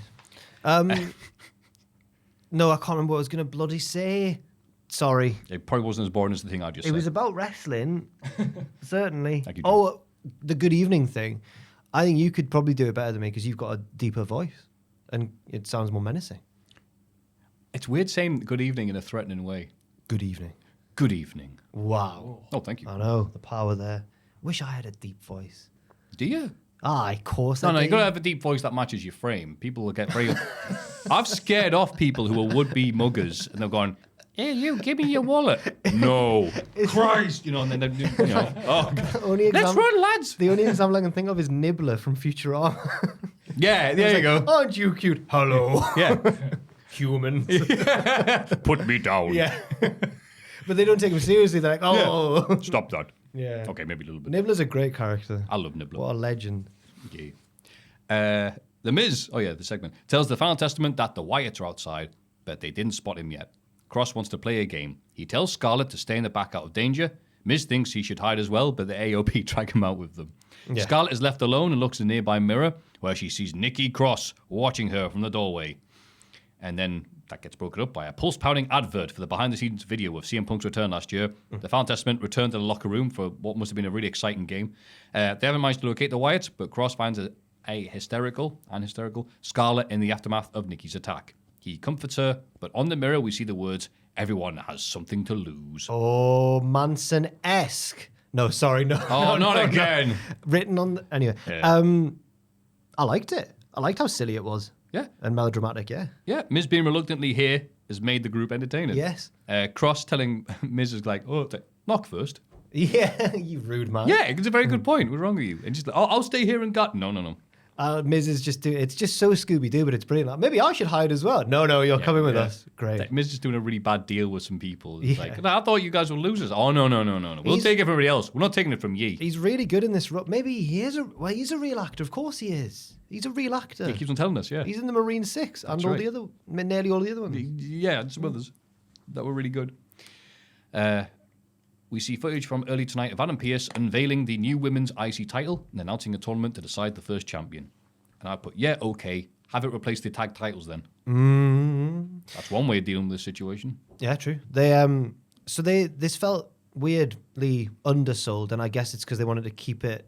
They didn't want to do it and the women's US one in the same week or whatever. So yeah, fair enough. Yeah, more belts. Backstage, Nia Jax tells the rest of her WarGames team that she intends to hurt Belair tonight, so she can't compete on Saturday, making the match 5-on-3. Good logic. strategy, yeah. Well done. She even said, I don't even really care if we get the numbers advantage or not. It's more important to injure Belair. I'm like, wow. A smart heel. What? Yeah. A heel saying something that makes sense? Okay. Maybe it'll work. I don't know. We get a Bloodline video package. Lots of video packages on the shows, like MTV. Solo admits that Roman's team caught them off guard on SmackDown, but that's the only victory they'll get. On Friday, Jacob will beat Jay and give his team the advantage. Ooh. I believe him. I think he will. Yeah, I also think that as well. It's unusual that the face team has the numbers advantage in the women's one. I don't see them doing it for both matches. That would be just madness. It always makes more sense when the heel team get... That's the weird thing about the numbers advantage. You always want the heel team to win that because it makes for a more standard... Not standard. It works better in the match every time. You want the heels to be... I don't get why you do it the other way. It's very rare for it happens realism, the other way. I remember TNA were happy to say it's the first time in WarGames history the faces have won it. It's like, great. Nothing to watch here for the first 10 minutes. I know, yeah. In the main event, Jax slams Belair onto the announce table and almost wins via countout, but with the ref's back turned, Bayley runs out and attacks Nia. This leads to Belair getting the win and the WarGames advantage for her team. She looks approvingly at Bayley to close the show. That'll do, pig. That'll do. Bayley. Yeah. But are things all right, though? No. We'll have to find out. Cool. Yeah, it felt like a high-stakes main event because of the... I've just slagged it off, but because of the numbers advantage stipulation. I don't think it's... Nia's improved a lot this year. I don't think it was one of her very best matches, but I thought there were certain parts where I was like, oh, it's pretty good. The Samoan drop on the announce table and stuff like that. I was like, hell yeah, as you would... Hell yeah. Hell yeah. I thought, wow, these two are working fast and hard to main event the second half main event of a TV taping sesh. Much better than the Liv and Bayley matches involving Nia recently, because Nia stuck to being a big wrestler, none of these trying to do a crucifix bloody stuff and all the stuff in the Bayley match. Right, it wasn't as good as Nia's early matches in the year when we were like, hang on. Yep. But it was better than the little dip she's recently had, yes. Lots of being big and squishing people. Good. Again, I hope that's it's one that we do with Jade Cargill. Just have her do simple stuff well. Yeah. No, Jade, you're going to do a handspring. It's like, I don't care. And Belair's a good opponent for her because she's strong enough that when she picks up Nia, it's impressive. It's like, whoa! Yeah, Belair doing the Flair-esque toss off the rope. And then if Nia really obviously rolled in the position for the handspring moonsault afterwards, I don't care. Wrestling's fake. The back suplex knocking the pad off the turnbuckle looked great as well. Yeah. It's like, or rather than hee distract the ref, just be like, oh, came off. It looked incidental, yeah. Yeah, table somehow didn't break. Hey, Jax broke the count to smash Belair some more rather than take the count on victory. She's wrestling she said. Fair, Belair recovered really quickly, but whatever. That was the one annoying thing. Did the Samoan drop and threw, I think, the ring steps. And then when Bayley showed Yeah. up, she was like, "Oh, I'm back. I'm better now." I guess you could argue that she was closer to the ring now after the ring step, but she was still, she did still magically. But it's Belair. She's portrayed as one of the stronger kayfabe wrestlers. Yeah, fair enough. You know what? Good enough Yes. for me. Good enough That's for the me as important well. thing. Almost as good as the bloody Naomi match on SmackDown. In the words of the Cookie Monster, C is Cookie. For, C is for cookie. That's good enough for me. Cookie, Oh. cookie starts with C. I don't know what. Sesame In Street the was good. words of the Cookie Monster. Hey, Fraser told me this week that Wicked never won the Tony Award for Best Musical in the year that it was out. Oh. Because it was beaten by Avenue Q. Everything is better Ah. with puppets, as you would say. Yeah, oh, well done, yes. Because Avenue Q apparently is the one with the puppets, not. Yes, I know a few of their songs. There's one that I did not realize was from there. I thought it was an internet meme. Do you know The the one I mean? internet is Yeah. for something. Yes. Yes. One of these things is not like the other things. One of these things just doesn't belong. Can you guess which one of these things is not like the other things before I finish my song? That's from Sesame Street. Yeah. I don't know why I felt the need to sing was that. nice. I thought you were going to join in. Oh, Do you know any right. other Sesame Street songs? I just remember like the parody one, like again, I think I had the letter C episode on video because they've all got the letter C in them. It's the one where you know the song, "She drives me crazy and I can't." Yeah. Like Fine Young Fine Young Cannibals. Cannibals. They Yeah. do C drives me crazy because the letter C is so good. Maybe I just had the C. What? I just had the C episode. That's on a Sesame Street. I think so. They're doing song parodies on Sesame Street? I had no idea. About the letter C.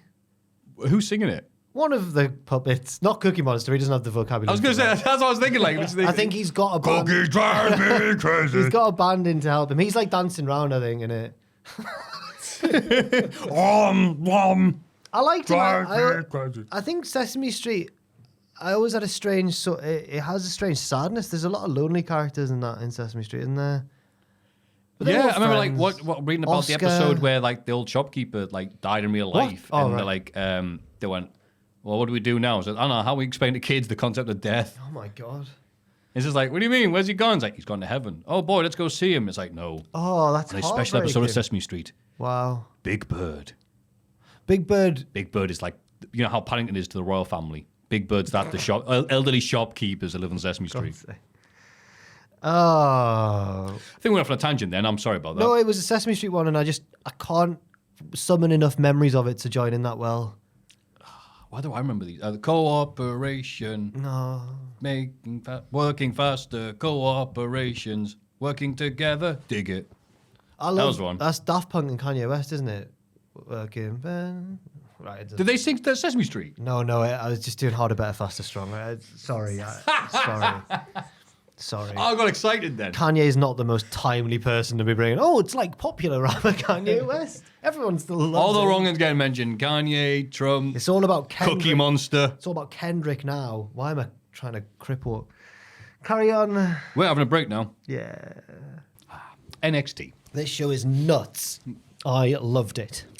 Chase Hughes music opens the show. Oh, they're back, Jack. They're back. Oh, no, it's only Rich Holland. Not since CM Punk dressed as Jeff Hardy have I been so furious. I love that. You see the clip of when Drew Gulak dressed up as just imprisoned Nick Gage at CG Dub, and the crowd were like, "You mother!" Was this actually when- the fans like turning their backs, going, "This is how dare you?" Was this actually His when? cell's still cold. Was this when it actually had happened? Yeah, like Oh my like the next show God. afterwards, he dressed up with his full entrance and stuff, his manager and stuff, and the crowd like, "That's how you've offended Philadelphia." So great. Anyway, he tells the crowd, "Told you so," and you'll see Trick Willie at Deadline. That's all it needed to be. Similar to the start of SmackDown, just a short promo Yeah, laying out what's going to happen. Fair enough. yeah. There'll be no Ridge slander without Ross here. He's a good line. Oh yeah, we can say nothing but positive things. Yeah, this was short and to the point, smart, not harder. I think he's the best wrestler in the world, and I can say that freely. There you go. CM Punk ain't nothing. No. And then this is really sold, the dramaticness of it and the effect it's had on people by cutting to the commentators, and Booker is laughing his backside off at the idea of Chase U being dead. Why are you laughing about this? This is very serious. Oh, yeah. He doesn't care. He doesn't care. Yeah, fair. I think other wrestlers give their CTE to Booker. Stallone. Nasty thing to say. Various tag teams watch backstage as Axiom. No, we need to remember, right? Let's just remember how good Booker was when he was a wrestler. He was really absolutely. good. All the way through WCW, when everything else was falling apart, he was one of the best things on the show every week. Not that I was watching at the time, but looking back, one of the first matches I ever remember, Booker and Jarrett for some reason. We had a lot of matches in 2000, yeah. That's probably why, yeah. But no, he's great and continues to be just as great as a commentator. He's earned the right to talk as much crap as he wants. Yeah. Axiom faces Ethan Page in an Iron Survivor qualifying match. Page wins with a clothesline to lariat. Come on, man, he won the match. I didn't actually mind it because we always complain off finishes and the only things that end matches. Fair enough. It was a big one. Yeah. He's interviewed after the match and gloats about the win, but Nathan Fraser interrupts and says Page won't be able to keep up with him at deadline. Page says he's just beat the driving force of Fraser's team. Nathan disagrees and says he's not the driving force, and Axiom takes offense, and Fraser even goes like, oh no, I said the thing. Sorry, amigo, I didn't mean that. I've said something. He is interrupted by Wesley, who was interrupted in turn by Javon Evans. They both think they're going to win. Well, of course. OTM arrive and say, we don't care about Iron Survivor match. We want the tag team titles. The rest of the tag division follows, and we get a big old brawl at the back. Yeah. Yeah. You know the meme, the worst person you know just made a good point. That's how I felt about Ethan Page in this thing, where he's telling Nathan, like, well, what are you going to do? I just beaten your boy. And I was like, yeah, he's got a point. Fraser went, yeah, but he's rubbish. Oh, I didn't mean that. I quite like that, unironically. Yeah. It is good. It was a good match. I really like the chemistry they have here. Ethan Page is good with the small lad who can bump around a lot. That's not me being negative. Stop before there's words coming out your throat. Again, the Darby Page match, right. he's good. When he gets to be, can't hit you really hard. All right, cool. They got to do the Rampage Jackson Pride powerbomb, which Booker went, yeah, Rampage Johnson. Did he? I missed that. So I put, Page staying around the world title scene. No, with 11 O's afterwards. But it was, okay. I don't think they'll go back to him as the contender, though. He won't win the Iron Survivor. Oh, he could. He might. He could do. But nice match with Axiom bouncing off the walls like Tom at the wedding after a few slices of cake. Tom's a 40-year-old man. He's not a child. Yeah, but give him some cake. Just you watch. That was a nice cake. It was. I didn't get any of it. That's probably the best. You know what? It's probably the best, actually. Man. There was two types. There was lemon and chocolate. Ooh. Separate. Never the twain shall meet. Did you have a lemon chocolate cake? I don't know. That would be weird, man. Yeah. Nah, they were both nice on their own. Good. Yes. That's diplomatic. Maybe like in Nathan, case the cakes are watching. Maybe like Nathan Fraser and Axiom. Crowd chant, who are you at Wesley? Because you had a haircut. And then everyone else rolls out to say stuff. Blah, blah, brawl, blah. Yeah, I'm like, yep, okay. It's not the end of the brawl. It's not. No. In the women's locker room, Brittany Reese tells Sol Rooker that she's her pick to win the Iron Survivor. Her actual exact words were, ha, the shot, the scene begins, ha, that's so funny. And also, you are my pick. It was like something from The Room. You're my favorite customer. Yeah. Lola Vice is smug about costing Jada Parker her qualifying match and justifies her interference to Stephanie Vercure. And then Ren Sinclair thinks Lola is being a silly Billy. She shouldn't keep going after Jada Parker, but Lola disagrees. Ren will learn what Jada already knows. Lola's fists don't lie. My fists don't lie is the best possible catchphrase for Lola Vice. Like Shakira, but her fists don't lie. Yeah. Brilliant. She dances a lot, and That's she's right, an like MMA Shakira. woman. Like Shakira. No, like herself. And her fists don't lie. I think that's the best possible. When they thought of it, they were probably like, why didn't we think of this before? It's funny you say that because all I heard was, no, baby, no, don't lie, don't lie. Oh, like the she's Black Eyed talking, Peas. she's talking to her fists. The black, And they're Black going, okay, we won't lie. That's how the song goes, yeah. That's a Black Eyed Peas song you've It is, gone isn't for it? there. God. An early Black Eyed Peas Yeah, song. when they were good. What? Monday, Tuesday, Wednesday, and Thursday. That played at Tom's wedding. It did. And I'm like, oh, God, remember this. My Sacrifice played at Tom's wedding. It did, and no one danced. Instead, we sat in our chairs and sung. It was nice. But I did dance with Team Triple Jump for DuckTales. Woo. Was not expecting that. Life is like a hurricane. Here in Duckburg. Where we at? Yeah, Nikita says, you know where to find me? I put hospital. It's just nasty now. Lola Vice all right, wins her match. Patrice O'Neill. What's going on? roast comedy going on We have to there. get mistaken for one another. Lola Vice wins her match against Ren Sinclair. After the bell, Lola challenges Jada Parker to an NXT Underground match. She even stops dancing. Honestly, it was so intense. It was one of those promos not on the mic but down the camera. And yeah, she meant it so much that she didn't even dance while she was saying it. Wow. She had got her dancing in before, but as we know, Lola Vice often will continue to dance even while selling. Even while crying. Yeah. But this time, no. It's serious. Yeah. Commentators remind us that she put her brick in her face. And I put R.I.P. Stitches. I don't know if you're dead, but I'd be surprised to hear if you're still alive. Stitches. It was this rapper who had like face tattoos, and he just talked about putting bricks in people's faces and selling drugs. Right. I love selling below was yelled several times throughout the song. Okay. It was a random memory. I'm like, oh yeah.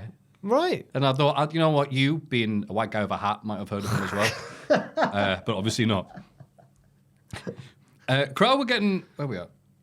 Oh yeah, crowd were getting bored. They seemed restless and were chanting stuff during this match. I guess it was more technical than I was expecting, but I'll take it. I liked it. And then the catch as catch can match ended with a spinning back fist. Well, one of the wrestlers is a grappler and one's a striker, so I don't mind that, I guess. And then the Going Like Jamiroquai, which is deeper underground. Looking forward to that. Very good. All the jam. Yeah. We get separate scenes of Tony D and Sean Spears getting ready for their North American title match. Rizzo asks where Luca and Stax are. Tony says they're doing their own thing. I think meaning part of a big tag brawl. That makes sense. I think so. Yeah. Yeah. Meanwhile, Brooks Jensen is starting to believe in Spears' teachings. Oh. Because he's won so much. Well, he's like, it's crazy how your plans everything you say is coming true. I'm like, yeah, but you yourself lost last week, so I don't know how. Yeah, fair enough. Idiot. Bunch of stuff happening quickly without doing anything. Hey, it's the end of Full Gear. I like the end. I didn't mind the end of Full Gear. Again, Matthew, cynical, annoyed Matthew. Not very happy here. Tatum Paxley tells her dolls that tonight she'll become a champ. JC Jane and Jasmine Nix interrupt and says she'll never win the title from Fallon. Playtime's over, freak. They leave and Tatum says JC's past will haunt her. An unseen hand picks up a red-headed doll. Who could it be? Christy Hemme? Oh, it was a redhead? Yeah. Oh. No, it's not. It's Chris Evans? I don't know. Chris Evans. Ginger Spice. It's Rod or Todd Flanders. Yeah, one of them. This is... Yep. I've got nothing to add here. Roswell loved this. I liked the... If only he wasn't dead. I like the freak. He's not dead. I like the freak thing. It reminded me of Nice Catch, Jercules. Good. Yeah. It built to the end of the show, I guess. Yeah, we'll go with that. Oh, it did, didn't it? Yeah, that's That's who it was, man. Yeah, God, yeah. I'm dumb. Oh, come Jesus on. Christ. Despite trouble from his injured knee, Tony D beat Spears to retain the North American title. During the match, we see footage of the big tag team brawl continue in the car park. It's been going on for half an hour, maybe longer. Cardio for days. This is why Ava's the worst GM. She didn't get a just handle you on this wait. at all. Yeah. Tony fights off an attempted beatdown from Spears and BJ after the match until Nico Vance runs in and takes him out. The heels stare at Rizzo. But why? I didn't think there was anything meaningful in the stare. I thought they were just going, look what we've done to your boss. Yeah, I but thought then that was commentary were going, but Vic was going, hang on, why are they staring at Rizzo? So now I'm intrigued. What have they got to do with that? Are you really intrigued? A little. Okay. I'm NXT intrigued. Oh, okay, that's a Yeah. different... Oh, okay, I'm NXT intrigued, but which is not the same thing as genuinely being intrigued. Tony works well in matches like this, selling lots against a boring guy. But this match makes That's sense. Sean Spears. And the build was, can Spears use his cunning and smartness to outwit and belittle Tony by hitting him with a chair and have his mate chop block him? It's weird how all of his teachings are coming true. Everything he says is all falling into place. Yeah, it's been falling into place. Tony fails at doing the spine buster because he was in pain. So he did it again. Yeah. And won. He does this. Great. He does a lot of spine buster. The spine buster is like his super kick. Yeah, so just keep on does a spamming it until he gets him. He's not blowing me away, but this was nice and simple, I guess. Okay. And then, oh, look, it's that guy. Nico Vance. Yeah. Who also has the rubbish look of modern lads. The hair and the stuff. Well, I thought he was trying to look like Spears. Right, yeah, there you go. All three of them collectively are like the worst looks for modern men. No. Bald and rubbish beard, just hairy, dishevelled, and kind of in between. And I thought, I'd hate to be robbed by a lad that looked like that because I'd fail the visual check every time. He looked like a guy. He had eyes and a nose. Oh my god. Yeah, so I was obviously loving this. Again, I imagine Ross would be like, "Oh, I was meant this." The storytelling and the Kavorka of the driver. He'd talk about he'd run through like the actual, like the back and forth of the match. He would. But you did quite a good job there with Tony's leg and yeah, pretty much. I don't know if Ross would have particularly liked this match. You know, Yeah. I'm gonna guess. I don't think he's that big of a fan of Sean Spears, who has an amazing theme song. He's the perfect 10. The disrespect being shown. But he wears a 12. Do we not? No. That song used to creep me out as a kid, you know. Did it? I think it might have been the music video with all the weird seductive looks and stuff. I was too young to really get the Yeah, it's humor. them in one of those weird body. Yeah, it's a bit. I was like, ooh. Yeah. Felt smutty even though nothing happened. There's all like lingering shots of their legs and eyes, and I was like, oh. Yeah. Different sizes. Oh, sorry, I won't give you nightmares. I'll move on. The tag team brawl is still going on. But it is one of the funniest songs that Jerry sings in Phoenix Nights. It is, isn't it? Yeah. Take me tonight. And he misses the drum. Yeah. We get a sick, unbroken camera shot like the opening scene of Goodfellas, that one episode of True Detective. Oh, have you seen that yet? I've seen season 1. I love it. It's one of my favorite seasons. God. I watched it years ago, yeah. Yeah. Joel made some good noises. Have you seen it? No, it's very good. Season 1. Also, season 3 is very good as well, I think. It was good. I've not I watched really it. liked Wasn't the level season. It was all right. Better than season 2. When I You can skip it. People at home don't watch season 2. When I first joined What Culture as a writer, I didn't just write in the wrestling section. I also sometimes wrote in the TV section. I think we've had this conversation. Yeah. And 2 of the shows I had to cover weekly on the TV section and write about what happened in the show. True Detective season 2. I'd spent ages going like, what's going on? I watched a YouTube explainer last year on the plot, and people in the comments were like, I never got it. Yeah, like it's taken years to work out what was going on. I gave up about 3 episodes in. Vince Vaughn wants to build a casino. What? There were so many dangling plot elements, and I'm going, all right, I don't get it now, but it's all going to come into what? And then it just did. No, It's all come into place like a giant jigsaw puzzle, and it doesn't. No. But the other show I had to cover for the TV section was Ballers, The Rock, which was less challenging. It all just ended, and they all won. And looking back, That sounds like The Rock. So much sense with The Rock, yeah. His contract, he has to win. Yes, I'm surprised he let what happened on this week's NXT happen, actually. Yeah. We see something. Oh, yeah, there we go. So we're talking about True Detective. Sorry, I got distracted. True Detective season 1, man. Have you seen I know, season 4? just completely. I've only seen 1 and 2, and then I stopped. 2 ruined it for me, and I stopped Oh, no, watching. 3, again, 3's not perfect by any means, but I like the ending. Like, did I, it's like, oh.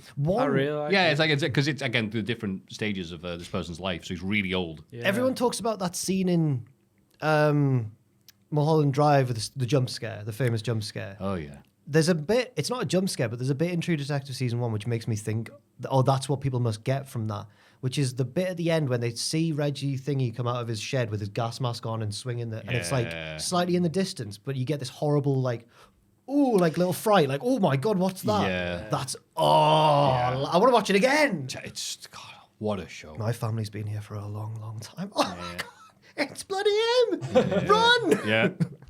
Very good.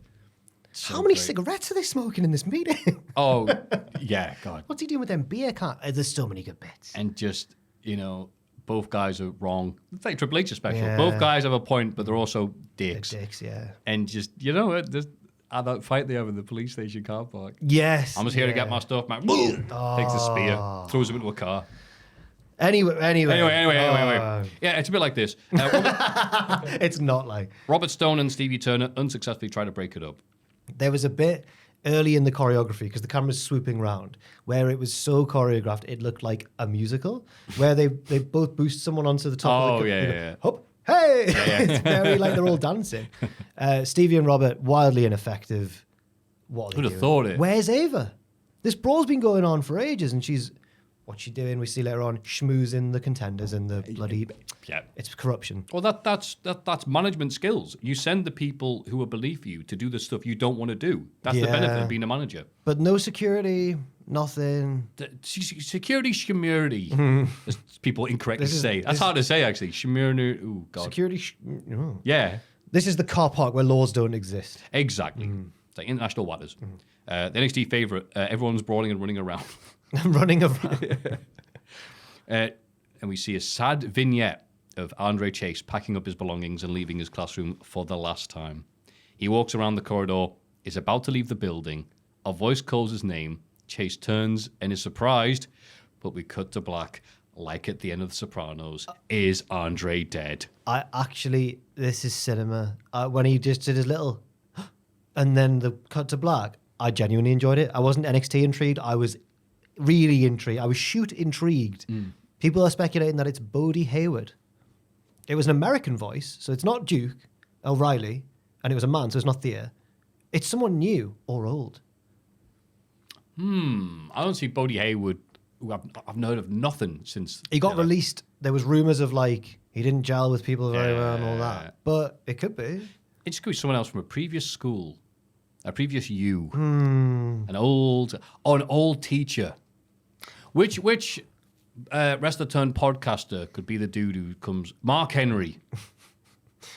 I remember when you used to teach me, Andre Chase, even though he's like 20, 30 years older than him. Mark Henry's too big and strong to fit in that corridor.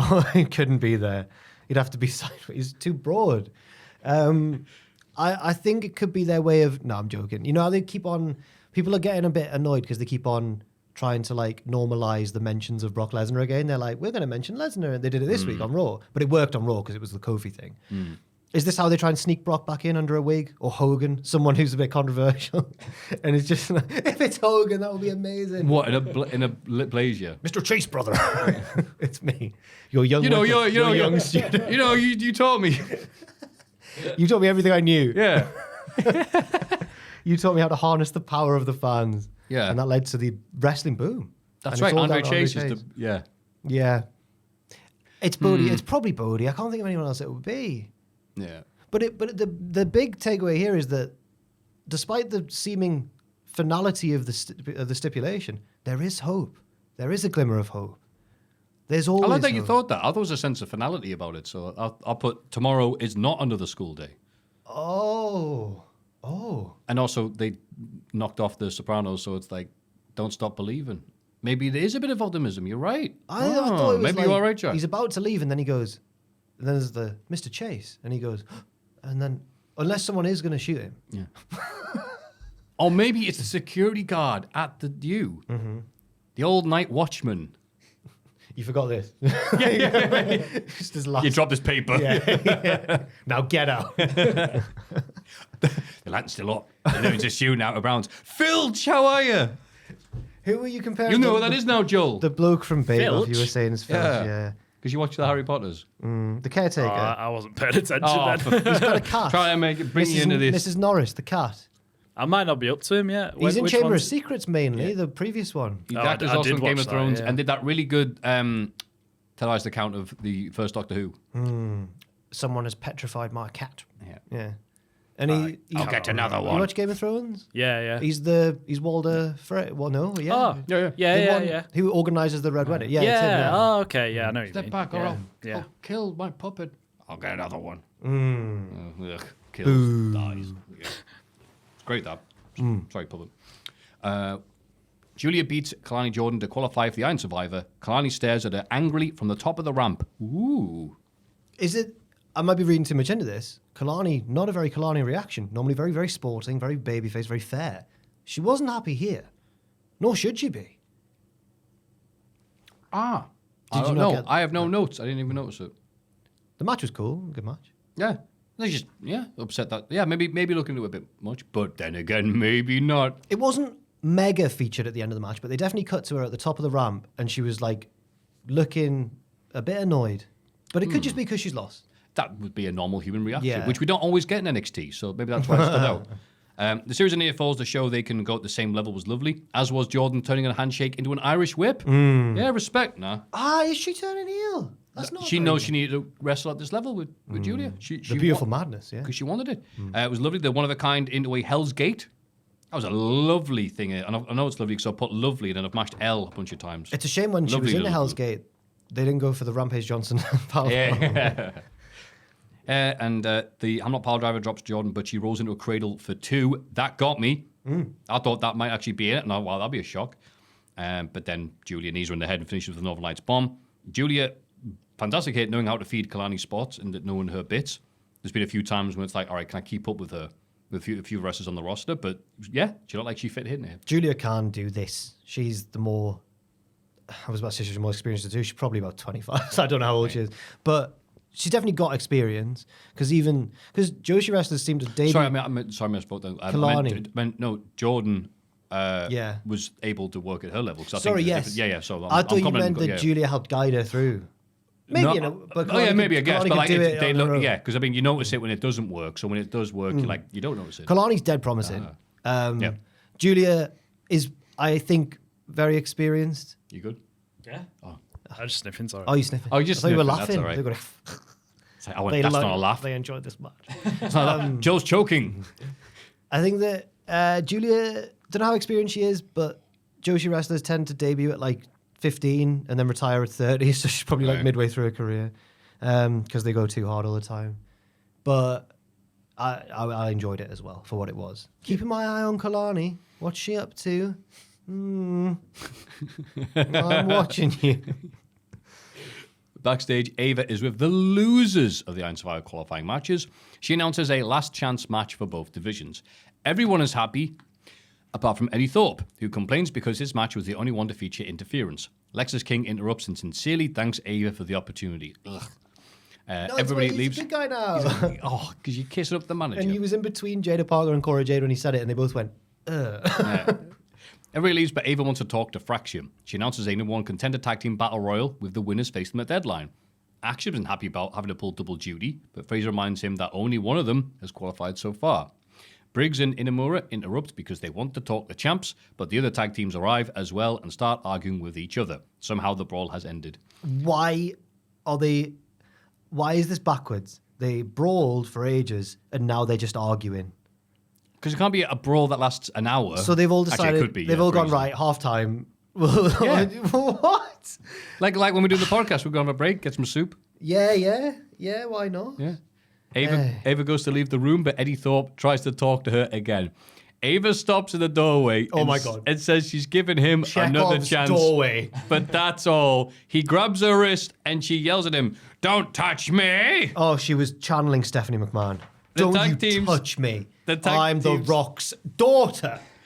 The tag teams are still arguing all over the place. And Bronco Nima shoves Mark Coffey into the door. It hits Ava and she falls out. Down goes Johnson. Down goes Johnson. Oh my God. They treated it like it was the sickest bump you've ever. They were like, no. It was awesome. It was funny. It was really funny. Highlight of the week. I thought she was This will be Ross's move of the week. Oh my. Oh, baby.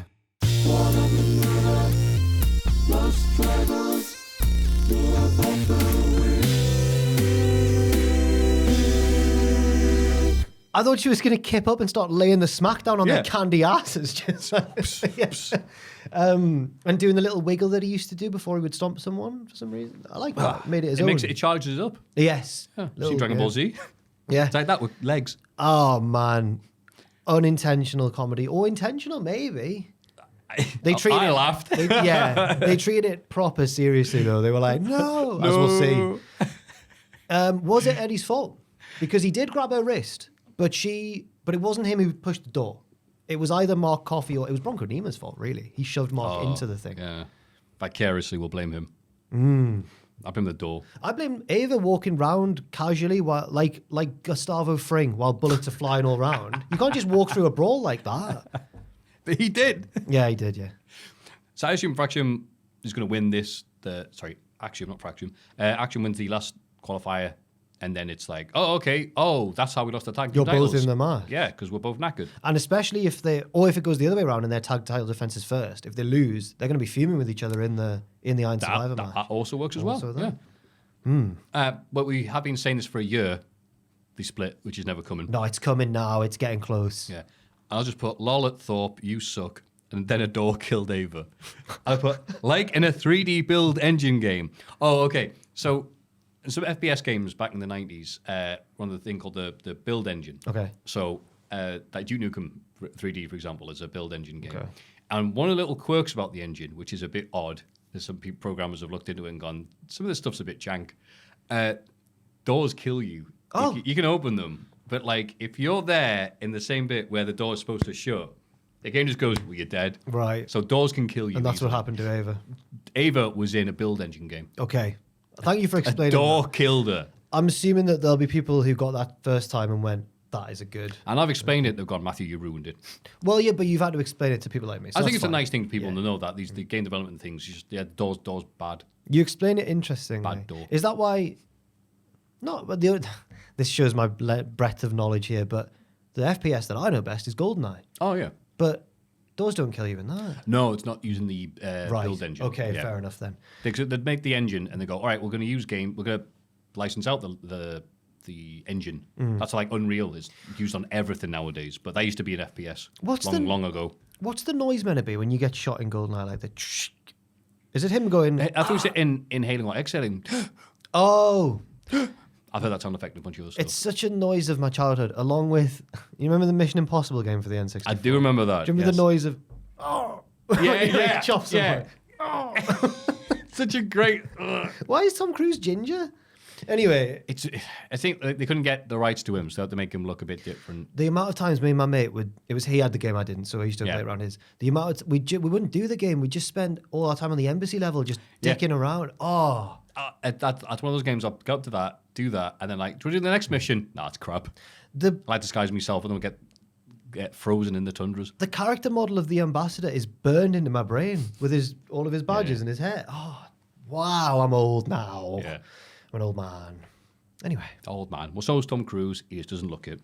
the trailer for the next Mission Impossible played before I saw Gladiator. Oh, yeah. He sprints so much in the trailer. Like of course he has to. He's like the tag teams, brawling Yeah. for an hour and a half. After the break, Shawn Michaels and the medical team check on Ava.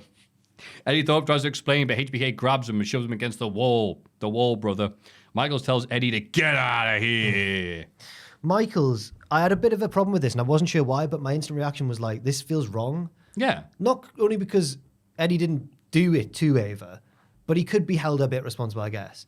But Michaels was never this guy. His whole thing in wrestling, he was never a bad guy. He was never this grizzled. Oh, no, not 60-year-old Shawn Michaels. Yeah.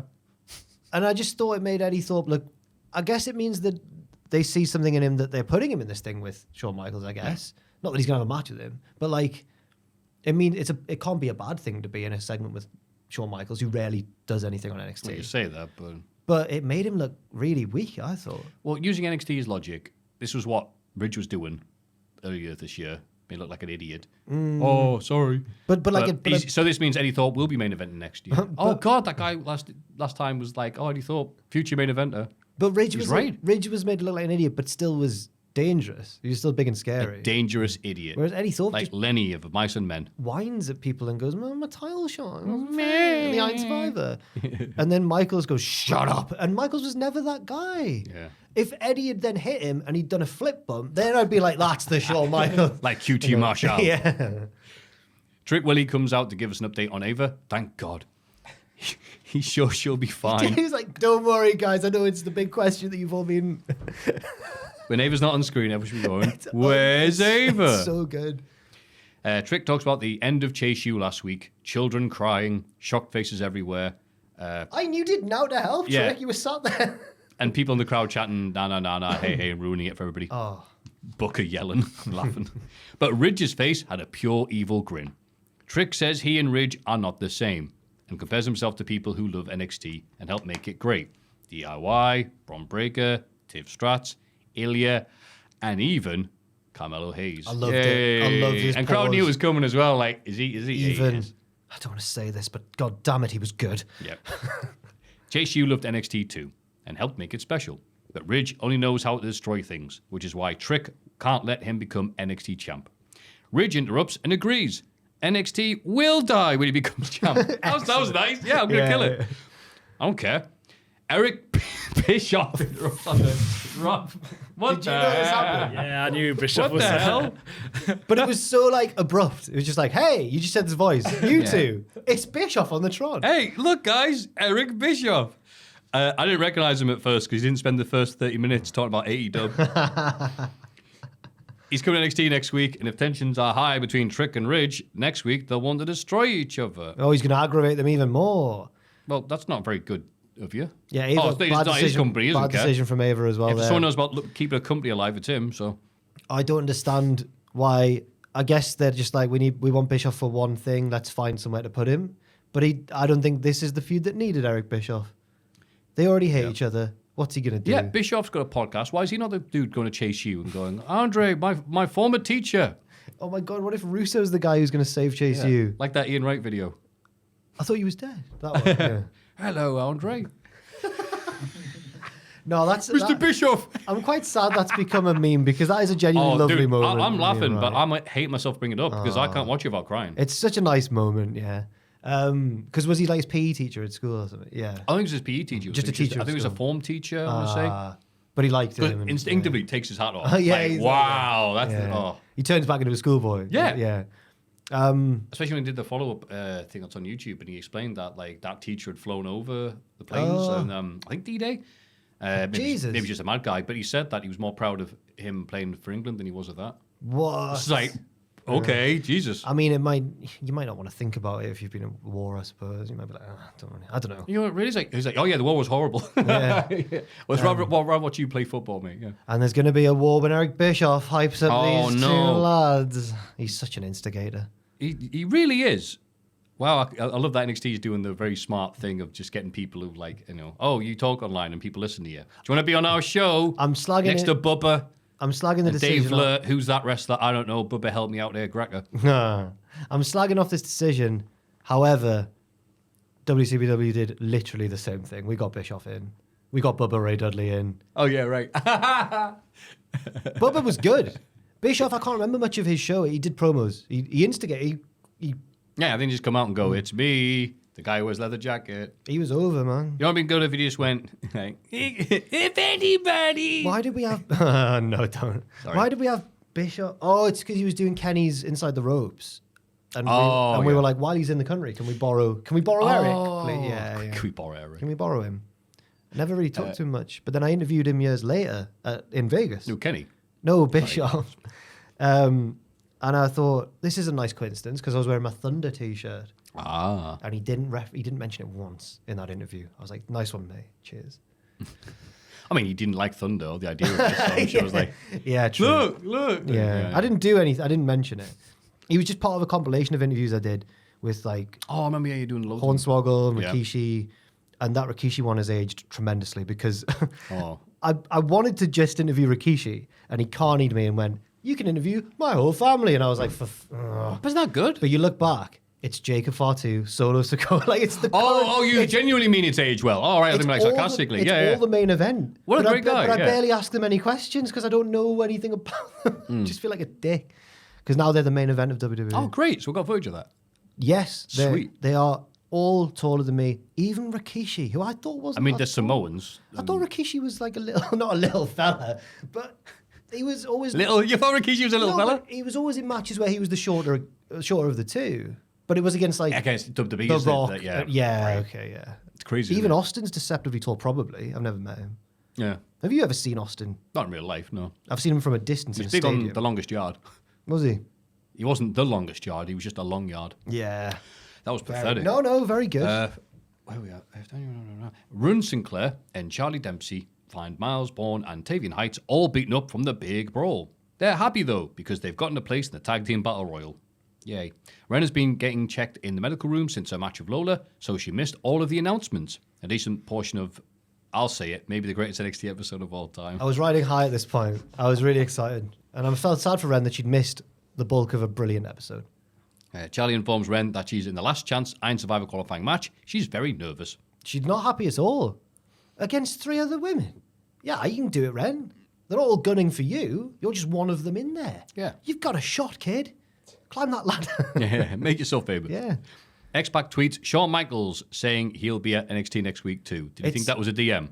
It's a sad... Have you seen the Rooney one? All right, Rio, do you want... Yeah, that's so great. It's a sad state of affairs that Bischoff got to interrupt a segment between the main event of the show, the main eventers of the show. Yeah. And X-Pac got reduced to and I think it's fair to say that in our circles, in the online wrestling space, there's a lot more goodwill for X-Pac than there is for Bischoff, right? Am I mad saying that? We're not sick of X-Pac. He seems like, you know him. Oh yeah, you're big friends. But no, I mean, yeah, people. show it again. I can't say yeah, me and him were really But close. he But I seems know what like I mean. he's aged into a somehow. Yeah, for a former click man. He's aged into a wholesome bloke with a dog. Yeah, we all Lovely. when we see people we like, we fall and they get back up. We're really happy for them. We're really happy absolutely. for you know.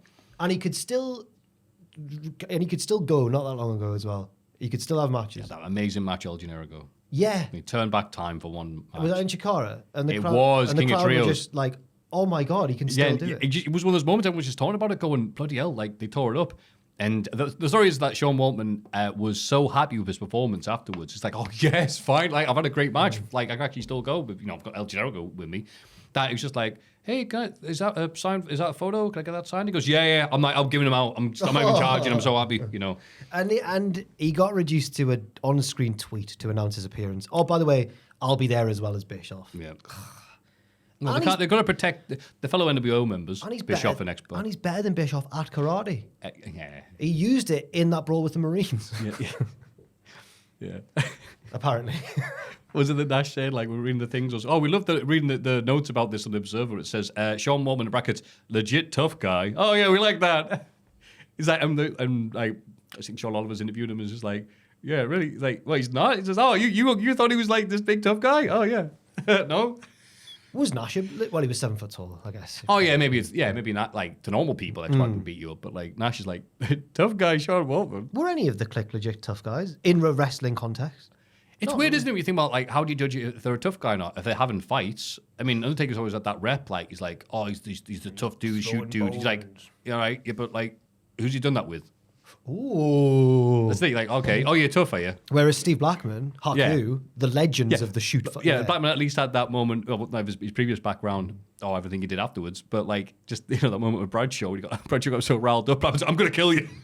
He wheel kicked him in the head or something like that. It was something like he missed, but he could have killed him. The story is that they were messed around by the the airport.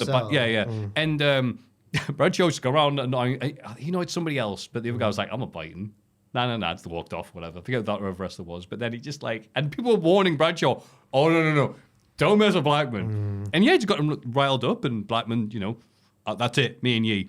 And yeah, so apparently he got him in some sort of lock. And then the only reason it stopped is because Blackman somehow, like, his legs got, like, he tripped up on a bag, or there was the thing from that, and he dropped up. And then it was like, oh, get out. And then, they said, when I get to the arena, you're dead. And they thought, well, maybe a taxi ride and everything else will sort this out. And no, when he got there, Blackman's like, no, are you ready? Are you ready? Any last requests? He's like, oh, okay, I'm really sorry. But The Undertaker, soft. I don't know. Well, that's what, obviously, I'm not saying that, but it's just like we say, oh, he's a legit tough guy. It's like, has it ever been proven? Haku was, starting fights with cops every night if you listen to bloody old wrestlers. Taker won the Boneyard match against AJ Styles.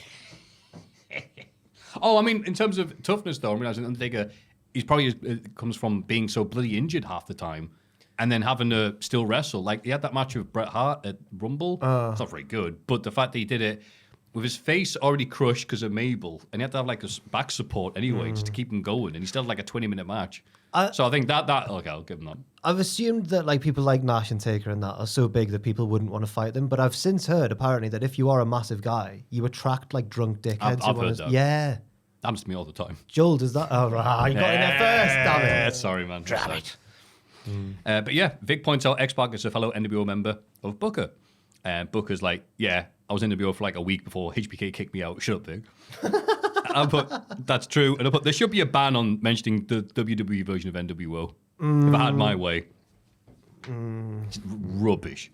With a little help from the other members of Fatal Influence, Fallon Henley beat Tatum Paxley Fallon Henley's a group now. Fallon Henley beats Tatum Paxley to retain the Women's North American title. Like Wilson Phillips. Yeah. The heels beat Tatum down afterwards, but Gigi Dolan returns. That's what that thing was earlier. Oh, yeah. She attacks Fatal Influence from behind and helps Tatum to her feet. The babyfaces clear the ring to end the show. Yeah, I don't mind it. She's a good ally for Tatum. They're both weird. Ooh. And the popular lasses looked appropriately scared. They're like, oh, no. They should be scared. There's 3 of us, but one of us is actually really rubbish. No, I'm joking. I shouldn't. No. She's not rubbish. She's just new. She's new. She can do a nice overhead kick. And the match was cool. Tatum, I think, actually has a lot more promise than some people, Melter, realise. I think she's actually quite versatile in the ring. They sent her to TNA and she had matches. She's had matches with, they put her in with quite a variety of opponents. I think she's pretty good. Fallon, since she's become like the sort of leader but not leader of Fatal Influence, is she like the Arn Anderson of the, is she like the powerhouse of the group? I was almost going to say she's like the 99 Heart of NXT, but I realised that's actually 99 Heart. But It's when where she's she's not around, most over. exactly. It's where everybody knows her name. Yeah. Fallon is very reliable. So reliable, we should call her Fallon dependably. Joel's not. Yeah. I don't know if it came through, but Joel went like. That was good. Fallon dependably. Fallon dependably instead of Henley. That's all right. That's good. But the famous Can I rules do is what Ross would have done? Go on. yeah, very good, son. Oh, you happy yourself? Ever kissed a girl? Have you ever kissed a girl? Yeah.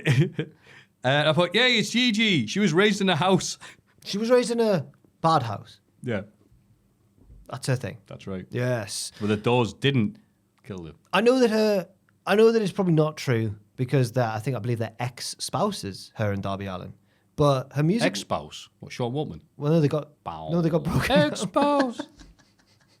You can tell us what to do. Ex. It's the song that plays whenever a divorce is finalized. And done. Bow. But her music did remind me a bit of Darby's, and it's like dung, dung, dung, dung. I think it had a bit of that going on. Maybe they're into the same music. I mean, they look it. I think I also interviewed them in Vegas together. Oh, right. Yeah. How'd that go? They were tired and goths.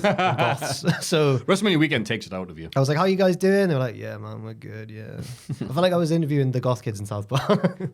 But they were cool.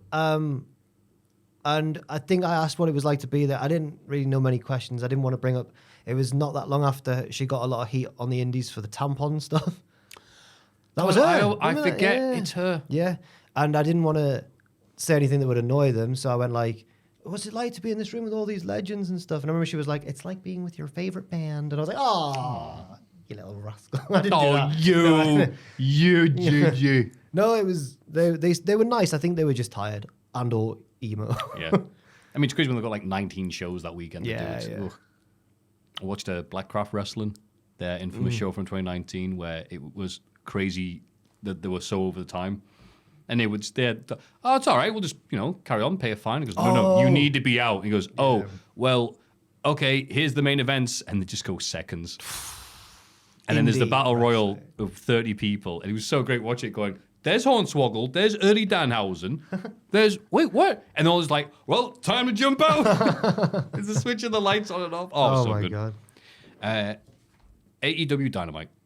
God, that was the end of NXT. Jesus. God, sorry. What a week. Oh, what a week. We open up with a highlights package of Full Gear set to November Rain by popular beat combo Guns N' Roses. It ends with Darby telling Moxley that he won't be able to kill AEW because he's going to die first. God, so many death threats this week. It's a lot of deaths. Yeah. Nice video package. But it was funny, the juxtaposition of the ultra serious November Rain sweeping orchestral and Big Boom AJ having his match with QT Marshall. That's what you think of when you hear that song, right? Yeah. The Continental Classic begins tonight. Balls. And I don't like CC because wins and losses mean stuff to me. Oh, you don't like the Continental Classic? So we just get the first few weeks of this aren't anything. So we can just skip ahead then. It's weird to make the show skippable to me. The latter stages of last year's brought it around for me, but I think it was because Brian was just having great matches every week with everyone, and Kingston was as well, and Swerve. I think a few of them towards the end were like, there were a few mid matches. They've got like the work rate issue or anything else like that. And the matches, there's plenty of good stuff here. It's just like, okay, but right now the show needs. This is like the worst time for this. The ultra emotional. Isn't the company getting taken over, guys? Who cares about this? Time to have our sports style tournament. Yeah. Including the people who were trying to kill it. Yeah. All right. Anyway, Shelton Benjamin is involved in the CC, so he heads to the ring with Bobby Lashley and MVP, who hypes up the Chicago crowd. MVP says his business card is a golden ticket, so cheer up, Charlie, and the smart ones can use it to change their life for the better. But Swerve is too arrogant to realize that, so he got his ass kicked at Full Gear. They show highlights of the match on the Tron, MVP says Strickland is an amazing talent, but he isn't the most dangerous man in AEW. That's Lashley. I mean, he battered him at the pay-per-view, so that's Lashley. Crowd chant for MVP and the Hurt Biz, like have the same issue they had in WWE. You want me to boo him? Why? They rule. They're too cool, yeah. But look, they're not when too they went, cool. They're they too started banging awesome. it. Banging it. And MVP at least got some boos who went, well, Strickland thought he was doing, oh, boo, we like him. But it was a 50-50 split. Yeah, it was. I prefer Strickland, but I can see why you'd look at the Hurt Business and go, I want to cheer for these men. Right. These are cool men. Yeah, look at them. Yeah. MVP and Lashley head up the ramp while Shelton gets ready for his tournament match against Mark Briscoe. Mark arrives and has a stare down with Lashley as he passes. Shelton wins the match. Boo. The Hurt Syndicate come out to celebrate. But absolutely. Crowd. We get a show of respect to start. No, we don't. Psych. As Shelton turns a handshake with an Irish whip. Just like what we saw on NXT. Just I'm glad someone watches. Yeah, he's taking cues from Kalani Jordan there. Just going to steal from the best. I like Shelton bodying Mark around on the outside, but Mark repeatedly getting up like Art the Clown. Like Art the Clown. I forgot Ross wasn't on the episode. Sorry. As well as Nigel getting a good line about Mark needing to get in the ring at 6 because he doesn't know what comes after that. Yes. Yeah. Will you stop? Hell yeah. Cactus Jack elbow off the apron that the commentators didn't put over because they were too busy covering for Tony Schiavone calling Shelton Bobby. He did it a couple of times, I think, as well. Yeah. Thanks, Tony. Disgusting German suplexes and big ass kicks from Shelton, who has looked amazing these past few weeks. I was worried, like, oh, you're going to get, oh, okay, thanks, Shelton. Well, now we've got Bobby, we don't need you. But, God, he's looked really good. He's still really good. I thought he was going to lose because I just assumed Mark Briscoe was higher than him or lower than him on the totem pole. But I wasn't too mad. I wasn't actually annoyed because it's Shelton Benjamin.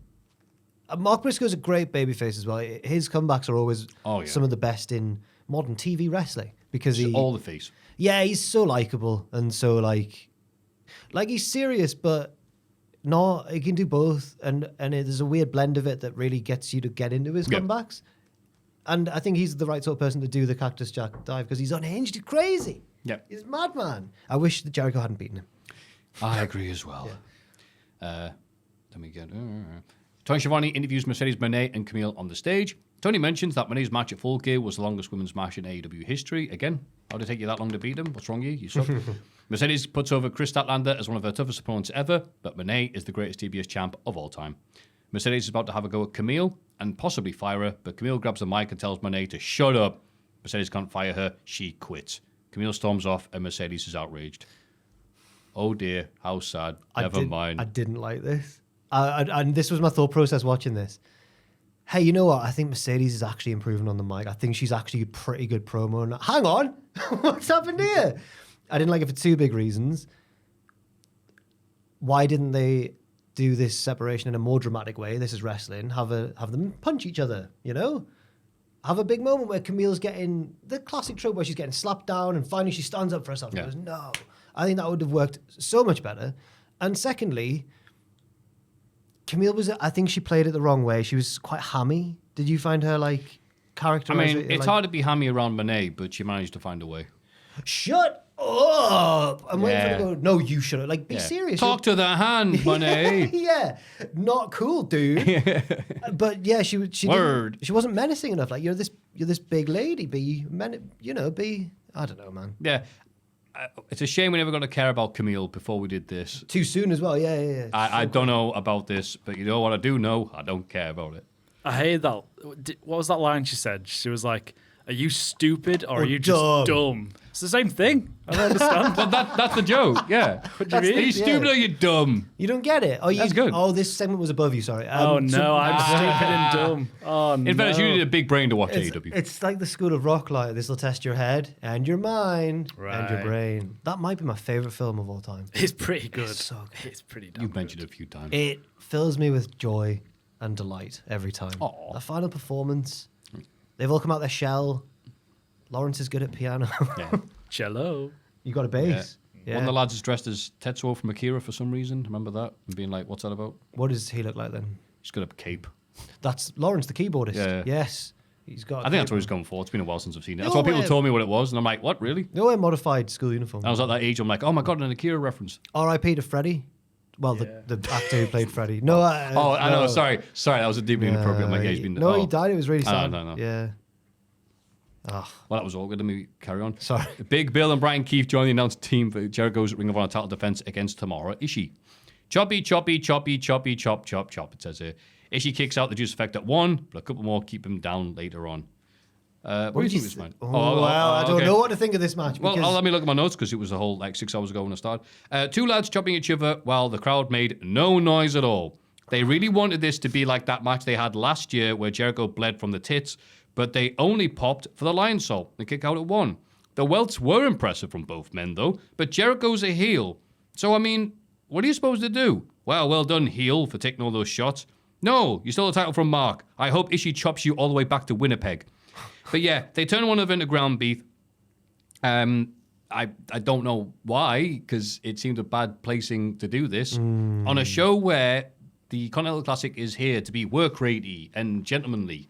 We had hated comedy heel Jericho going shot for brutal shot with Ishii. And I think the crowd were like, that's fine, but we don't want to see it. I think it's because, unfortunately, this is a Ring of Honor World title match and they have to abide by the Code of Honor. And they can't be. That's why Big Bill and Brian Keith were just on the announce table. They didn't interfere. Right. But that meant that Jericho just beat Ishii. Just beat him. That's what I mean. Yeah, it's like, wait, so why are you not being a dick? Yeah. Why are you not? I think that's what the crowd were like, oh, it's hamtastic Jericho, woohoo. And he's like, no. I must respect this belt and its history. No, we're taking this all the way to UWFI for some reason. I'm like, okay. They should have started like kicking each other in the head. Yeah, and I hate it. I would love to say I'm really happy when wrestlers decide to slap the hell out of one another. That's fantastic. Yes.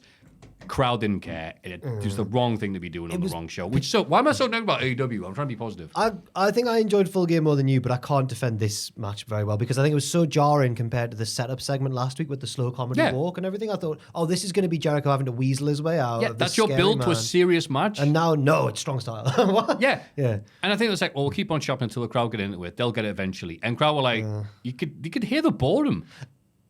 Is it so? Matches like kind of Kobashi and Sasaki and all the ones that have tried to be it since. Because I'm assuming that was the first one that proper. There's been like chop exchanges before, but that was like there was just a feeling.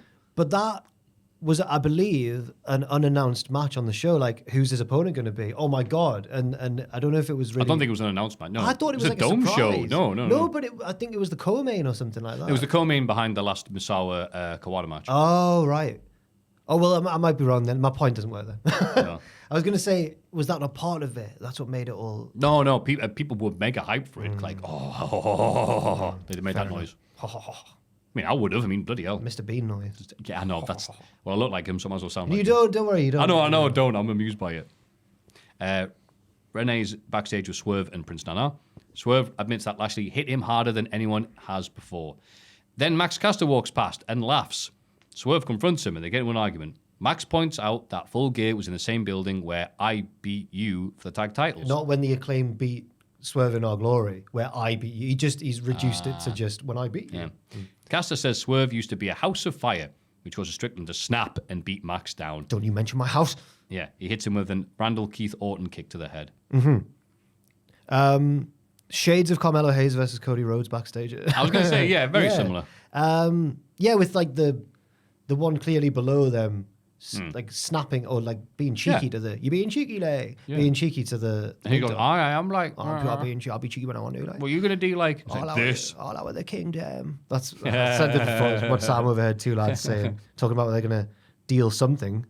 First we'll do it here, and then we'll be all out with the kingdom. I don't know what to make of it, because like I said in the Full Gear bit of the podcast, it made me think, oh no... So Swerve's just lost to Lashley. Are they now moving him on? I couldn't tell whether the feud was over or not. Don't know. Because MVP did continue to trash talk Swerve in the opening program. So maybe it's still going. I don't know. Yeah, I don't know. Maybe Swerve will beat up Max Caster and feel better about himself. Swerve usually works. Is still, even though he's a face, he's still really nasty. Like, he kicked him in the head. So I like that. That's why we like him. Yeah, I like that still being part of his character. Yeah, no, I still like Swerve. I'm still wanting to do well and beat up Max Caster. It's... Yeah. Can't finish me thought. Renee's backstage. I've said that bit. Shivani brings out Hangman Page for an interview. Hangman says if Christopher Daniels keeps getting in his way, he'll knock him down again. And this time, he won't get up. More death threats. Hangman is his name. All his victims feel the pain. Drop the Hangman bomb. You awesome bomb. I've never. You it's go you- down, but you never get up. Oh, It's again, you, I'm it's thinking you and Ross Ross. is here. It's you and I'm Ross that are sorry. big awesome heads. One of these things is not like But- the other thing. I like Mike Awesome as much as the next guy. I think I like an excuse to sing. I think that's my problem, really, no, generally no. in life. I'm not really the same sort of singer as Ross. I'm more like something has changed. But, That was It's good. been in my head, man. It's been in my. I've been singing it between segments here. Bless you. I've not even seen it. It's just everywhere. It's inescapable. Unlimited. It's unescapable. Like Paige's anger for Moxley. There we go. He made a deal with Christian at Full Gear, but Christian couldn't hold up his end of the bargain. Hangman's intention has always been to win back the AEW title. None of the other previous champions deserve to hold it. It's always been his. Oh, It's good character. It's what Hangman would say. Yeah. It's good characterization. yeah, that's exactly what Oh, what- sorry. The segment goes on. Oh, sorry, yeah, I'm changing papers.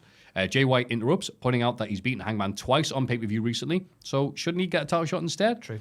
They seem ready to have another match, but the Death Raiders attack both of them. Paige and Jay briefly work together to fight off Pac and Wheeler, but Hangman takes out Jay afterwards. Marina Shafir hits Hangman in the head with the briefcase, but Jay almost catches her with the Blade Runner, only for Mox to appear and turn the tide. Marina chokes Jay out, and Pac hits him with the briefcase. Boo. This is why I think Jay White's the next opponent for Mox. Don't know how successful that'll be. We'll see. Because I don't think... I appreciate them throwing different types of challenges at Mox to show that it's all of AEW against him, like the very virtuous Mr. AEW Orange Cassidy. This slightly more slimy character, Jay White. But just for the purposes of just the match itself, if and when it happens, I don't know if people will get behind Jay. Because he's not nice. He's not He's nice not really man. been positioned as like that type of guy. Yeah. I think it was like this time last year we had the exact same thing, and we said the exact same thing about him. I don't mind him doing it. You know, I don't want him to be like, this is where the best wrestle and all that. I don't think it would work for him. I don't mind him saying, I'm doing this for me. I think that would be better. But I don't know if people will get on board. We'll wait and see. I mean, I do feel like he's been getting better reactions than this time last year, like you say. So we'll see. Yeah, I'm calling it the AEW Men's World Champ. Hell yeah. Paige remembering he wants that damn title because it's his. I put hell yeah again, a man with direction. Also, Hangman needs to stop trying to rizz up Mariah May by saying that. No, I'm joking. also clarifying the stuff with Christian, which wasn't brain surgery, although some people watching AEW need it. Okay, that's a bit harsh, man. Oh Don't say my. that. Don't say that. And then, great, I like, oh, Jay White's coming to help you, Paige. Isn't that nice? And Paige went, no, hit White anyway. Yeah. Where was the Bang Bang Gang? Where His were the mates, Bang Bang actual mates. Yeah, that's true. And then White got left like Jade Cargill. So we'll see him in November, I guess, next year. You got what? Like Jade? Like, Oh, they laid out like he Jade did. Cargill. That wasn't Yeah. very well worded. And someone said one of the guns is injured. And I'm like, right. So what about the other two? Yeah. Yeah. Again, like the Orange Cassidy thing, it's like, all right, the Death Riders feud will be based on who has the better friends. Brother Gun and Juice Gun, they're not there. Yeah. And Daddy, well, he's not part of them. He's never been. Not for ages. They might as well, though, if he's got to choose between. He's such a bad father. He is. He chose his fake sons over. Anyway, it doesn't matter. Yeah, I didn't mind it. I'd like my favorite bit, like yours, was Hangman going, "No, I don't know. I still hate you, even though we're being attacked. I'll still hate you." Yeah. Good lariat. We Oh, know yeah. Hangman can do good lariats. Maybe it'll be a triple threat with Hangman in there as well. Actually, Oh, okay. Bit more tension there. how can Moxley survive that? Claudio stays behind for his match in the CC against Ricochet. Claudio wins the ultimate clash of people who look way better bald than when they had hair. You agree with that, and so do the fans, because, God, they were like, can we have a bit of relief here? And they just decided to chant what they wanted during this match. We got bald forever. Bald forever. Yeah. This is bald. It's just not even Yeah. witty. It's just not. Yeah. Bald, bald, bald. Oh, these men are bald. No, don't like that one either. Stretching the syllables. Baldy poop. Baldy poop. No, don't like that. It's an old school one though. Let's go baldy. There Baldy you go. sucks. There we go. Yeah. That's And it. bald is awesome. At one point, Ricky rubbed his head, and the crowd cheered louder than they had for anything else in the show so Got far. to play off the crowd. It's like Rock and Hogan at WrestleMania. Yeah, I think some people seem to think they were a bit distracted. I thought they did great work here. I mean, these two have had bangers in the I past like in the Chikara. match. Yeah. I liked Ricky's HBK 2003 tights. I need to see them again. I Yeah, can't if think you of see him them. again, you'll think, oh, Right. yeah. The brown. No, Like, no, it's- that's oh, the 2 one. No, 2002, it's like the 2002, generic, yeah. like Christian, like Oh, the big red, crosses. like, on it. yeah. Oh, right. some good action here, some good tosses, and just a reminder of like, God, yeah, these two used to just batter each other for years, and it was amazing. Part of why I think I love Lince Dorado so much is old Chikara footage of him getting battered by big men, probably including Claudio. Oh, absolutely. Yeah. I was surprised that, again, it's the thing where I go, wins and losses mean something, so it's like, oh, Ricky just lost to Claudio? That's an interesting match. He's lost again, yeah. It's almost like they don't count, like you say, they don't count the Continental Classic losses as mattering in the grand scheme of things, but to us, they kind of do. You can't help but feel like they matter. Yeah. Weird. I'm not mad about Claudio getting a win. No, me neither. It's a lovely match. I just don't think Ricochet was the one who needed to. It was a lovely match. It was. It was. And they both do look better bald than when they had hair. Yes. Ricochet looked so young with hair, but not in like a good way. Have you seen the one with any long hair? Yeah. Looks weird. That's how it's straightened as well. But he's so handsome now. I don't get it. Bald is beautiful, hasn't it? Yeah. Renee interviews Carl Fletcher and Don Callis, and Carl's bald for a while too. Nah, he's not bald. And Don looks obviously amazing. Carl didn't just beat Ospreay. Aiden said during Full Gear, he was like, Callis' scars lasted a while, hasn't it? Yeah. I'm like, yeah, it's a scar. Yeah, it lasted a while. It lasted a while. Yeah, they'll just fade away after a few weeks. He decimated and skinned Ospreay. Jesus, he's better than Ospreay in every way and better looking. Nobody can argue. I predicted in my head, I thought you were going to go, hell yeah. I thought you were going to agree with him there. I'm doing the Father Ted. They're both lovely lads. Nobody can argue that Ospreay is better than Fletcher now, and the CC is just another chance to show how great he is. Okay. Carl continues descent into looking like Rose Namajunas. Thug Rose, yeah. I can't. Should just say that. I also can't. Trying but just Fletcher going on mint me. I'm so mint. I'll see you on Collision. I'm more a fan of Joanna Jędrzejczyk. She was awesome. Yes. She was really good. She's probably my favourite women's MMA lady. MMA lady. Yeah, with all her Muay Thai and pure mint like. And she lost to Rose, and then everyone made memes of it, being like, stand up to bullies. I'm like, she's not a bully. They're trash talking each other because it's MMA. Like, yeah. They made a heel of my girl, right? That'd make a good song. They made a heel of my girl. Also, Rose's relationship with her partner needs to be looked into, right? Allegedly. Oh, yeah. What, Don Callis? Allegedly. Adam Cole arrives at the Kingdom. He calls out MJF, who is such a little bitch because he doesn't want to fight Adam. Kyle O'Reilly interrupts instead. Cole has already lost to MJF in the past. Now it's Kyle's turn. Cole doesn't want his friends to fight his battles for him, but Kyle says he isn't doing it for Adam. He's doing it for Roddy. MJF interrupts on the Tron playing piano. He's not going to wrestle either of them because he's concentrating on the Dynamite Dozen Battle Royal. Cole and O'Reilly both declared that they'll be in the match. And yeah, Cole wasn't yellow this week. Hooray. Hooray. Good. I think he stopped putting that tan on or whatever it was that was doing it because he looks a normal human being. Some sort of ribs been going on backstage. People have been spiking the fake tan. It must just not work with that. People have said it's the lights they use. So if there's one particular tanning lotion, whatever, it just doesn't work. While I like they're inserting the human element into a storyline, which is what AEW needs desperately, man, it sucks it's with this storyline that has turned half of the USA against Cole while MJF camera phones it in every week. Camera phones it in. Yeah. Oh, thank you. Bravissimo. Oh, thank you. Yeah, I guess we said before, it should just be Cole going, I'm going to get ye, MJF, you and your little crappy piano.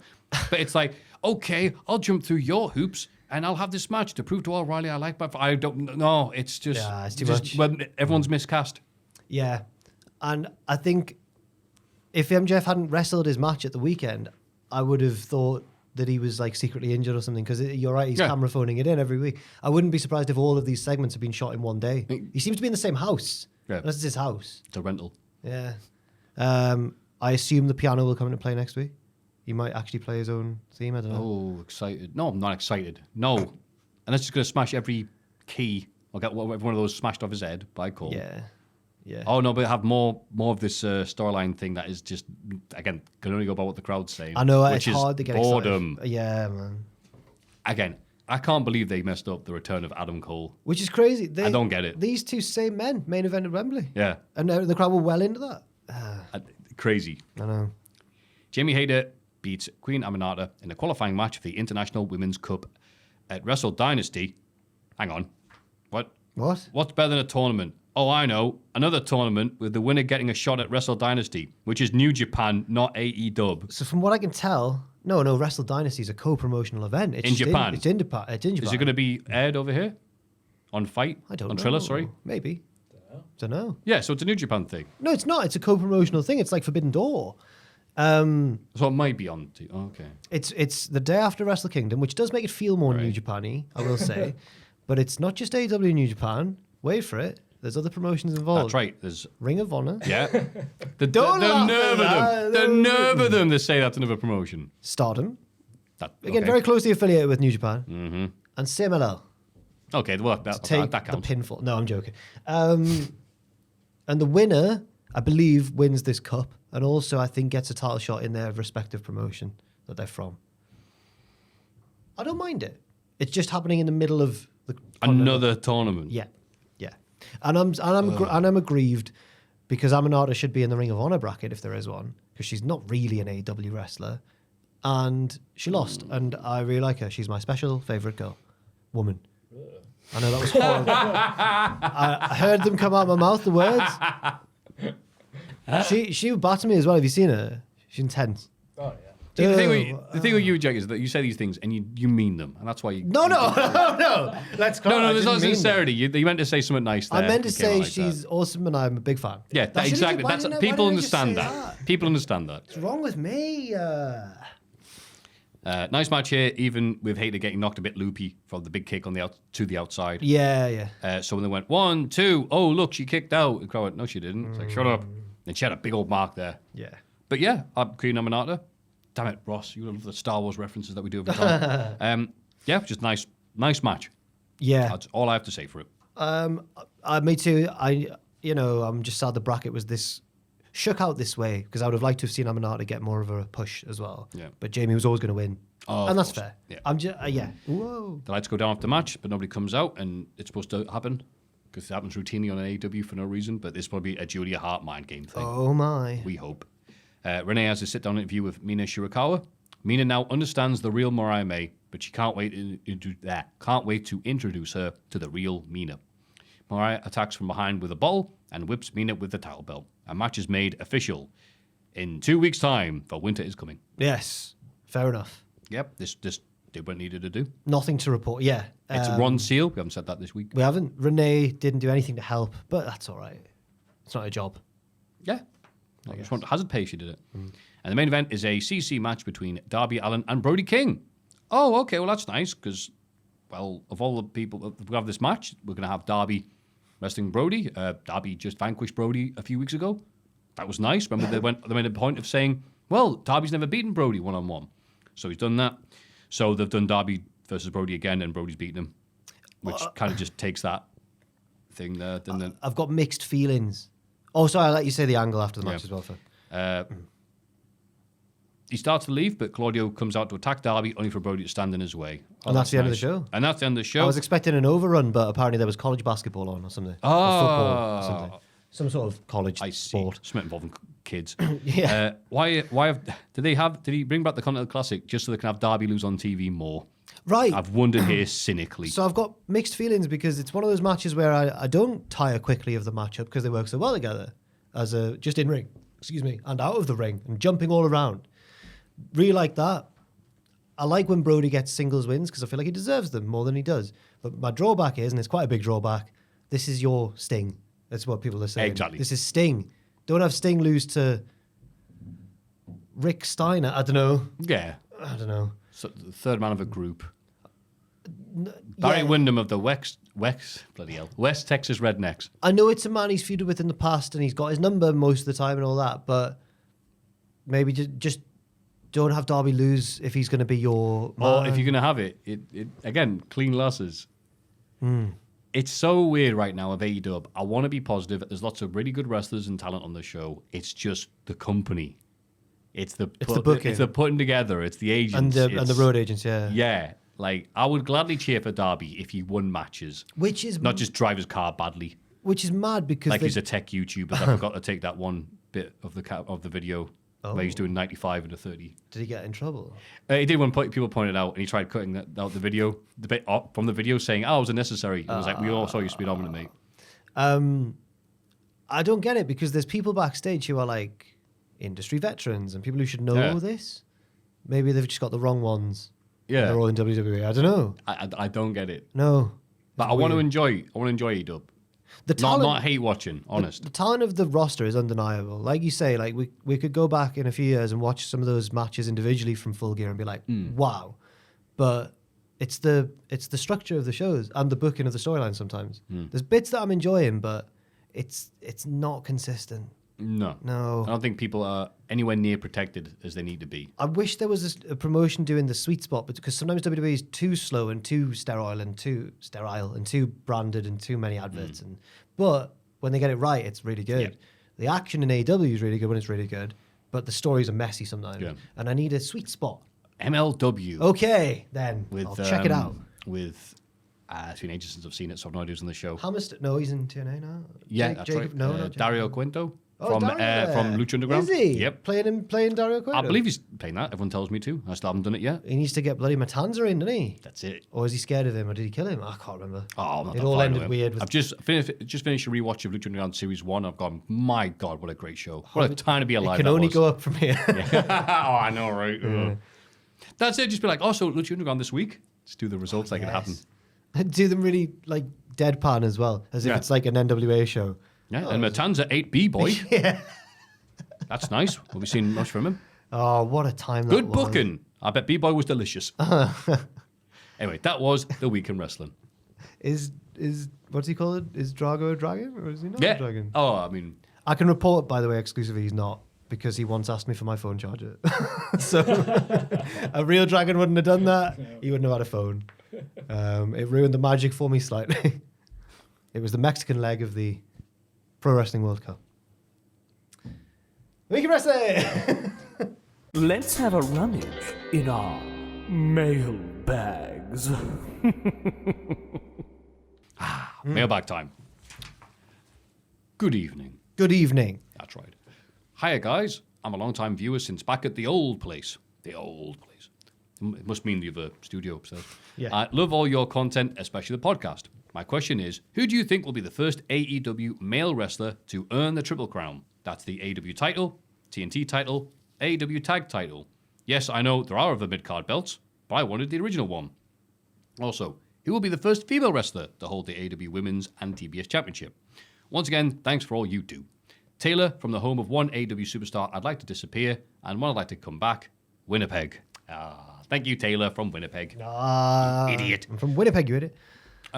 Wait, I thought Pac was the... Oh, he's not... He'd be world title, Maffew. Only in your mind, yes. I think Darby for the men's one.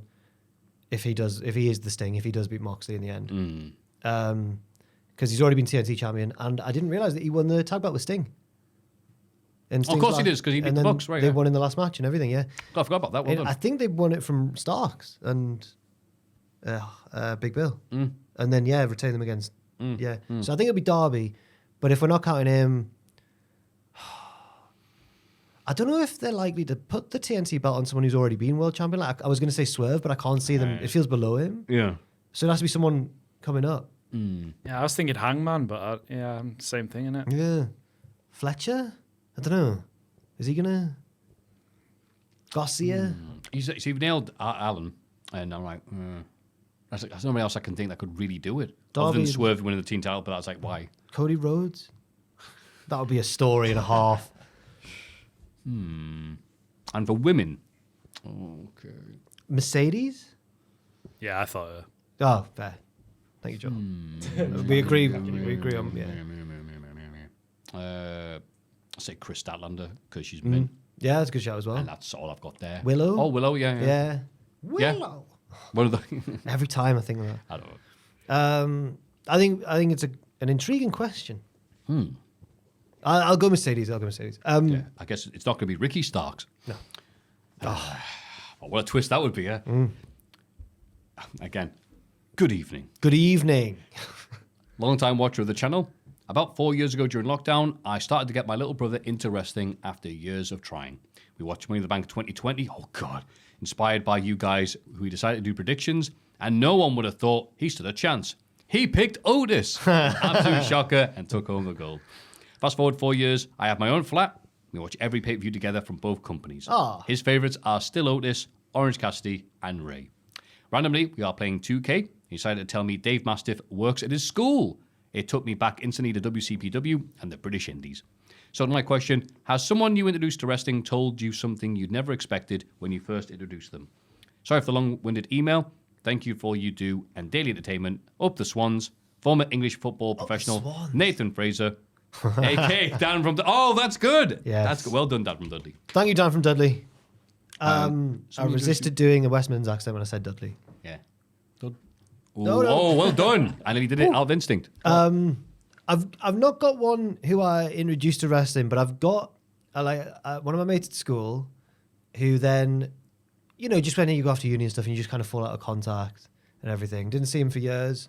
And the next time I saw him, and it would have been, I think, also the years when I was like, I wasn't arrested, I'd lapsed from wrestling, the awkward teenage phase when you want to seem cool and the wrestling's not cool. And then the next time I saw him was at a WCPW show. And I was like, Oh, what the hell? And we were putting up we were doing like a double taping, so we needed to change the crowd bar, the drapes over the crowd barriers from like loaded to whatever the pay-per-view was or whatever. And I was just going around helping out and just pulling and changing the things. And then he was just there in the front row and I was like, oh, mate, what? And he was there and he was like, oh, yeah, I came along. I think Kushida's in. I was like, what? Aww. Or maybe Takahashi, one of them. Yeah. One of the New Japan juniors. I think he said Kushida. And I was like, I had no idea that he liked wrestling now. So that was a nice moment. Saw him briefly after the show, but like not for that long because I think it was in a different city and then we had to go to the next town or whatever. And I've never seen him since. That was the last time. Bo Chung, if you're out there, he's called Bo Chung. If you're out there, let's go to a North show or something. Yeah. what a brief encounter. I know. Yeah. Oh, I feel sad. Oh, bless. Bo. Oh. There was someone who I went to uni with who I would talk with and hung out a lot and fancied him. And didn't say anything. Decided, oh, he's not that way inclined. Oh, he wasn't. I'm not out myself. And then, like, years later, not need to find out he was that way inclined. I'm like, oh, bollocks. Damn it. But now he's married and got a kid. I'm like, oh, well, that's gone then, isn't it? Oh. And but yeah, he said, so many details are coming so fast. Man, I'm like, but then he just said, the montage at the start of like a Guy Ritchie film. Yeah, I was like, well, oh well. Yeah, and he just said, oh, by the way, I'm a teacher at a school and I do media, and so yeah, a bunch of my kids were watching your videos. I was like, oh. So I told them I knew you, and they're like, oh my god, you're so cool. That's cool. Like, These are wholesome stories. I was thinking, yeah, you could have told them more than that if I'd had the courage, I guess, but maybe it's for the best. So that was, yeah. These are wholesome stories. Joel? I don't have a wholesome one. I got my mate into wrestling back home, and it was around the time when Reigns was like getting pushed and everyone was like fighting against it. And I remember just one day he was just like, God, I wish they'd stop pushing Roman down our throats. Oh. And I was like, oh, he sounds like a real wrestling fan. I was like, wow, you're one of us. Did you never? When did you get into wrestling? Well, I'd say as a kid, as did everyone. Same and as then me, it fell out. And then it fell out until about 2013, 14. That's very similar. I think Rumble 2014 was my first pay-per-view back, and then I watched it every pay-per-view since then. Fair. That's similar to a lot of people. Yeah, I think it is, yeah. Daniel Bryan at Mania was the... Punk was the one who got me back in, but I'm a little bit older than you. Oh. Yeah, I missed all that. Oh. Well, there would have been no Yes Mania if it wasn't for CM Punk and Matt Cardona. And Matt Cardona. It's funny you say that because Mum was up and he's like, oh, I'll be watching stuff on Netflix. Have you seen that McMahon documentary? And I went, oh, Mum, God, look. Watch the first episode. It's going to get grim and bad, but it's well made. And he's like, all right, maybe I will. But she's so wholesome, she doesn't like things where people are nasty to each other. I'm like, she's not like a true crime watcher. I'm like, Mum, it's going to be... Are anyone from your family wrestling fans, or are you a muggle? Or whatever, no, what's it called? I don't know. Yeah, that's muggle's right. Correct, right? Well, they would be muggles. And you'd be a mudblood. Like Hermione. Yeah, filthy mudblood. What an insult. I'm a mudblood as well. Oh. Me and my brother like wrestling, but neither side of the family care. Yeah, I suppose I am as well. Yeah, I'd say a fair amount of my family don't care, but they'll always know someone who was like, oh yeah. How did you get into it? It was just around. It was just a bunch of magazines left in one of the houses moved into Northampton that were left alone. It was the one that covered WrestleMania 10. Oh wow! Oh, it was the 90s. Yeah, of course. Oh no, but it was New Generation though. Yeah, but like WrestleMania 10, and again, just the amazingness of just like these photos and descriptions make it like, wow, it sounds amazing. There's a clown. It's really excited about it. It's like, all right. So I'd see it and, flicking through TV and like, oh, I can watch this. And it was funny because they don't go, by the way, here's how wrestling works. Like, it's the start of a game show or like, gladiators, they tell you how to win. So I'm just like, what's happening? Yeah. I just guess. He goes, oh, okay, 1, 2, 3. Yeah. I've got no like moment where I remember first being aware of wrestling because it was the Attitude Era. It was just a thing. Yeah. So it's what everyone talked about at school. Yeah. So yeah, Rumble 2000. I was watching it secretly, not telling anybody because no one else watched it. Then Rumble 2000 happened, and then everybody at school was like, "Oh yeah, did you see the wrestling?" I was, "Oh sweet, everyone's a wrestling fan!" Yay! It was like, "Are you a Rock guy or an Austin guy?" Yeah. Oh God, wow. Yeah. So old, so old, so old. It's all downhill. Yeah. No, stop it. Look at DDP. Yeah. Hello, Maffew, Jack, Joel, and the stand-in for Ross. That's you. How's it going? Matthew nudged the puppet for audio listeners. Thank you. Yeah. I have been a fan since the early days of Cultaholic. Oh, God bless you. And even though I don't watch wrestling now, besides PLEs, I want to thank you for keeping me in the loop and sounding smart when I'm speaking with my friends. Oh hell yeah. Sorry, changing the papers. With the amount Matthew wipes away a tear from the emotion. With the amount of wrestling you all cover, I find it fascinating that you still have so much passion for the craft. I'd imagine for that to be possible, you would have some hobbies that are far from the wrestling realm. I was curious what the members of the podcast do in their spare time to avoid being burnt out with all the wrestling you lot cover. For what I can tell, Maffew dabbles in video games and anime. Yeah. Jack goes on his long walks and does deep dives into Charles Manson. And has occasional stiffies on a bus. Oh, I take it back. I take not back at the my same time. Not reading about Charles I'd Manson. say, no, I don't get stiffies on the bus at all. Oh, okay. That was when I was a young, virile man. Oh, no. He's too old to get stiffies on the bus, all right? No. That's what I just said. He doesn't get stiffy, gets a bus pass. That's how old he is. I don't even need to go into Top Shacker Joel. Yeah. Name says it all. That's right. Chess. Anyways, I enjoy listening to the podcast. Did you add no, that I in? added that. So. Anyways, I enjoy listening to the podcast on my drives to and from work. So thanks for the hours of entertainment to get me through traffic during the week. I love the idea of podcast just being something to do in the background now because I absolutely do as well. Former Newcastle United striker Niall Ranger, Dilraj from Surrey, British Columbia, Canada. Oh, Canada. Let's see if I pronounced your name right, but thank you very much, mate. So what's I think there's a question there. What we do? I would say to break Dilraj, yeah. Yeah. What's the what, sorry? What do you do? In my spare time? That's in general. You know, when you look back at when you were like at uni and stuff and you had hobbies and that, and I'm just thinking, I need more hobbies again. This year I've read a lot more. It's the first year since I graduated where I've actually gone back to reading for pleasure, yeah. And I want to read there's too many to actually do this, but I want to get through like all the big classics that I've never read. Like I mentioned Moby Dick before. Yep. Middlemarch. Winnersh. No, Middlemarch is a George Eliot novel it's meant to be like... Oh, okay. It's meant to be like the best... it was written by a woman, even though her pen name was George Eliot. It's meant to be like... Many people say it's the best Victorian novel among like the Brontes and all that sort of stuff. So I've been reading more this year. That's what I've done more. I used to play basketball and I miss it so. Have you not thought about going back? No, the only person I know, and we realised that we know a lot of the same people from when we were younger, is Mike from Coop Chicken. Oh, no. He's affiliate. His family are in with like British Basketball League, and he's from a basketball family. And we realised that we know a lot of the same people from when we were teenagers playing in the local basketball league. But I've seen video, and he said before, Mike said like, you should come and like get involved in the league and everything. And I've seen some of his videos on Instagram, and I think I've been left in the dust by the passage of time. Mike's good. Like, he's actually good, and I'm watching him like, oh. But when I was a teenager, it was probably like my favourite thing. I absolutely love basketball. It's such like an addictive sport to play for some reason. I don't know why. Loved it. And I don't play it anymore. Bless you. That's what I do in my spare time. I think about the glory days of basketball. It helped that I hit puberty quite early, grew before everyone else. And then every summer you go back to school in another section of the year. I'm right with you, mate. So that might be why I got gradually worse at basketball as well. I used to be tall. Everyone else being better. Taller. Oh, taller, sorry. Taller. And the coaches always go, it's not about height. Bollocks. Right. Why is LeBron James 6'8" then? So you wish you were a baller. Wish you were a little bit taller. Yeah. Caller, rabbit. Caller, right. 6'4". I wish I was like 6'9". So that's the verse. What a good song that is. It's a great song. The drone in like the. Yeah. Oh, right. What a good beat. They don't make them like they used to. What do you do in your spare time? Apart from gooning, Sorry. Oh, that was really... There's no need for that. Sorry. I'm getting tired. My contact lenses are hurting my eyes. No. I'll go home. I would say at the minute I'm also reading more. Now you've said that. Not just stealing what you thought there. Reading old sci-fi to prepare myself for Harlan Ellison's much-delayed book.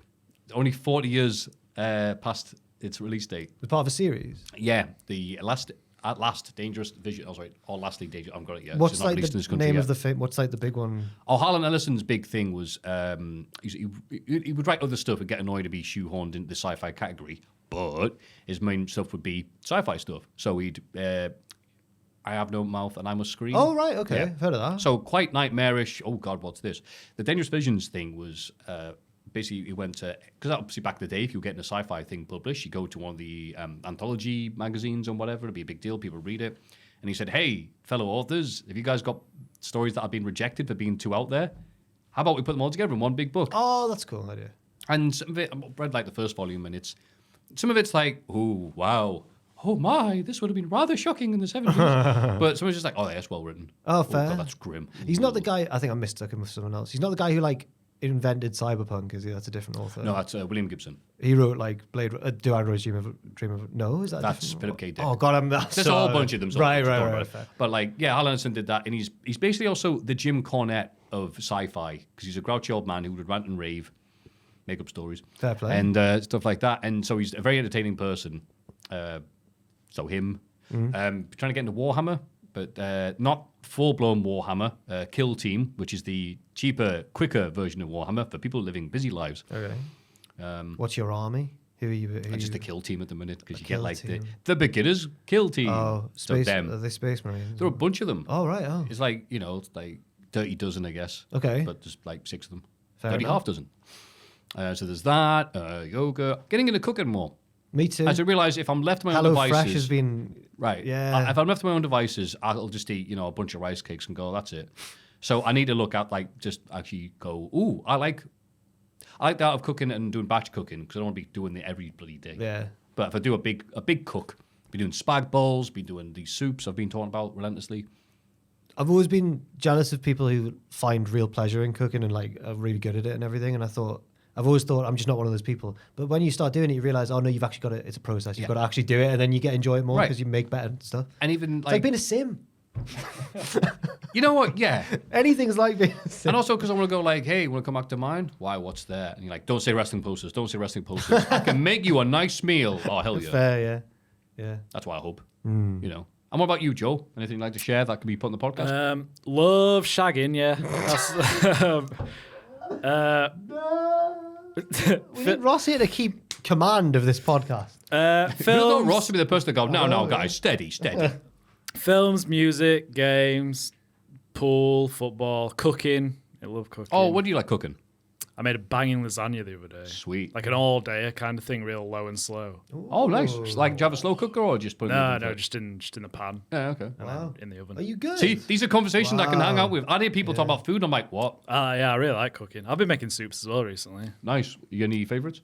Spinach soup I really like. It's good. Oh, okay. Spinach. There's a lot of butter in it, so that's what makes it taste good. I was about to say, does it fill you? If you have it with, like, nice bread. Big baguette with it. Yeah. But that's not... That was if I was, like, trying having it with just, like, kettle crisps. I'm like, that's nice, idea, but I want bread.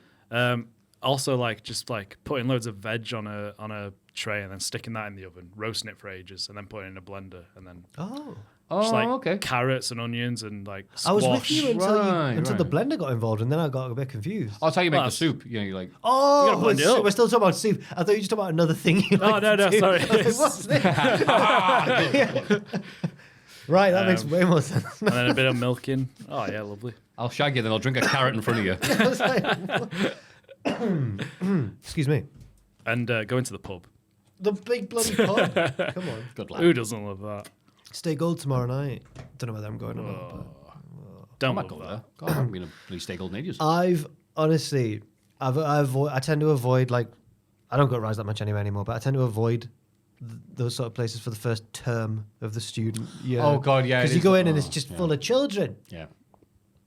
It's so funny walking like around Shouldn't be town allowed. because you know who's new because they all have that nervous look on their face. Oh. Like, ooh. Maybe it's just my face, and I'm like, get me away. Where's Ross from Cultaholic? Yeah. Was that all the questions? It was. Thank you very much for sending them in. It was. I don't know if we answered 4. Just Reese's Pieces next. Yeah. We've done Oh, them, yeah. bloody hell. 3. Yeah, we 3? can I count. only put 3 in. It's usually 3. It is usually 3. I replied to someone personally in the email because I felt bad. I was like, sorry, there's not enough space for your question. But I'll answer it here because I liked it. I feel terrible now because I've gone, I bet Ross doesn't do that. No, I do that. I'm too soft-hearted. Sometimes I'll see an email and be like, I'm just going to reply. Not sorry, you're a genuine person, Jack. Still be you. Unlike Ross. No, because now... Oh, yeah, that's the implication. No, because now... The person who got the reply will be like, oh, sick. And everyone else who I didn't reply was going to be like, oh. Oh, no, yeah, you can't. Oh. The people are talking. I'd be a terrible politician. I'd just backtrack and annoy everyone. But you too can annoy Jack by sending in something to mailbag@cultaholic.com.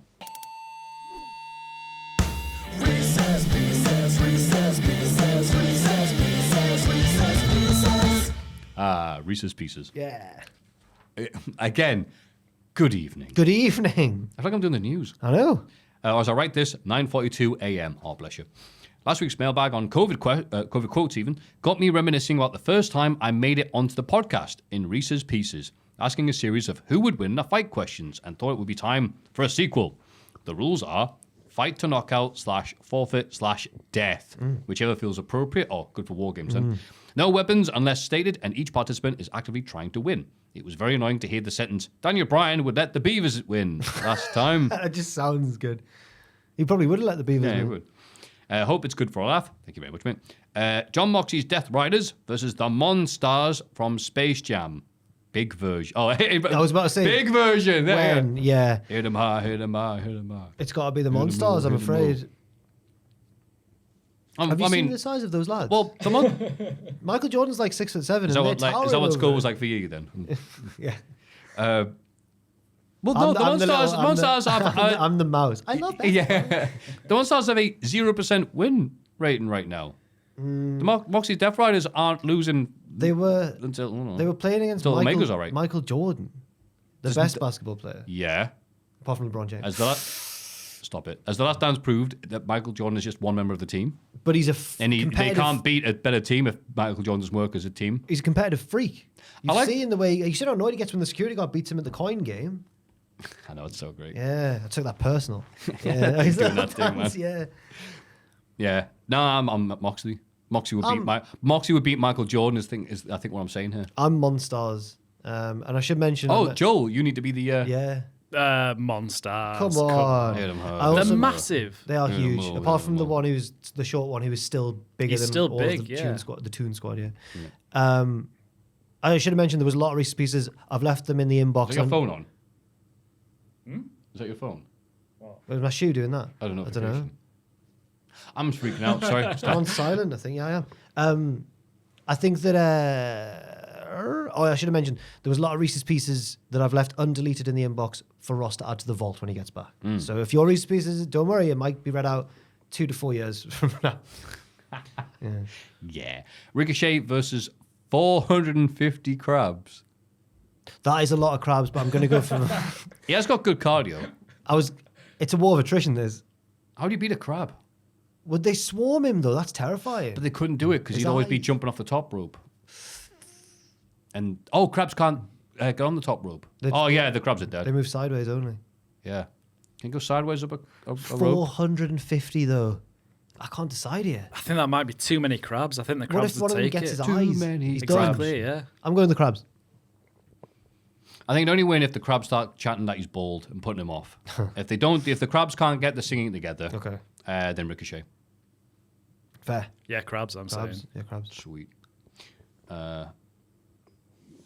A town down under. Oh, A town down under. Jesus Christ. A town. Just Sydney. A town down under versus Erling and Harfing Haaland. Oh, I'll think Haaland, the one who Roy Yes. Keane ended his career. That's right. Why him? Because that's Haaland's dad, Erling Haaland, who's scoring all the Oh, I goals. didn't know that. Yeah. So he's come back to haunt Man United to avenge his dad. It's Oh, a great God, sto- really? It's a brilliant story. Oh, yeah. wow. Yeah. So whenever they score against Man United, Roy Keane, everyone's just like, "Whoa!" Car park. You never think that the man whose leg you try and break is going to have a gigantic son who's very good at You know, Harlan was These born, like the best films. Harlan was born in Leeds because his dad played for Leeds at the Yeah, time. yeah, yeah. So he could have played for England. Yeah. Imagine that. What's he doing? Could have played for Leeds. He could have played for Yeah, Leeds. that's how that works, yes. Who are they fighting? A-Town Down Under. Wrestlers are often WWE wrestlers are often bigger than you think, and I think that A-Town Down Under are probably big lads. Alf's letting the side down, and once they've dispatched him, it's 2-on-1 against Erling Haaland. I'm going for A-Town Down Under. Oh, well, now you've told me that, I'm picking the Harlans. Okay, fair enough. Just because you like the mythology. Yeah, it's a great story. Yeah, it's like anime. Like Odin and Thor. And Yeah. Go on. I'd say Haaland's. Would you? Yeah, he's massive and he can jump really high. And he seems like an angry man at He's in bad times. form at the minute, though. Stay True, humble. true. Stay humble. Yeah, Yeah, stay humble. At least he's on TV, though. Huh? Oh, How you doing, Theory? The Pure Fusion Collective versus the England women's netball team. Well, netball teams have 7, I think. 7. More than no 3. idea. I'm going for the netball team because I know they're not wrestlers, they're not combat people, but they will be tall. I think they'll have the range. They can all just stand around them in a circle and go, Yeah. just keep them there. Or just get one of the little ones and just pass them around. Wait, Shayna's on the Pure Fusion Collective and she's a shoot fighter. But she's only one woman. Yeah, she's, again, just Michael Jordan I'm thinks going about for how the, good you are the as a netball. team. I hate netball as a sport. I think it's pathetic. Where did that come from?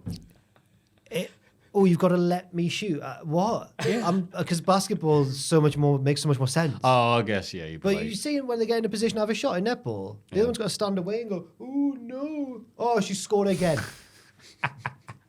We played once, the netball team at school, the basketball team played the netball team for charity. And the first half was netball and the second half was basketball. And we smashed them in basketball. But in the netball half, I was goal attack. And I've surely mentioned this on video before because it's a lingering memory of childhood. I scored a goal from outside the arc and they were like, you can't do that. I was like, you get an extra point for that in basketball, miss. She went, that doesn't count, you're outside the zone. And you went, I'm in the zone! And you pointed at your head.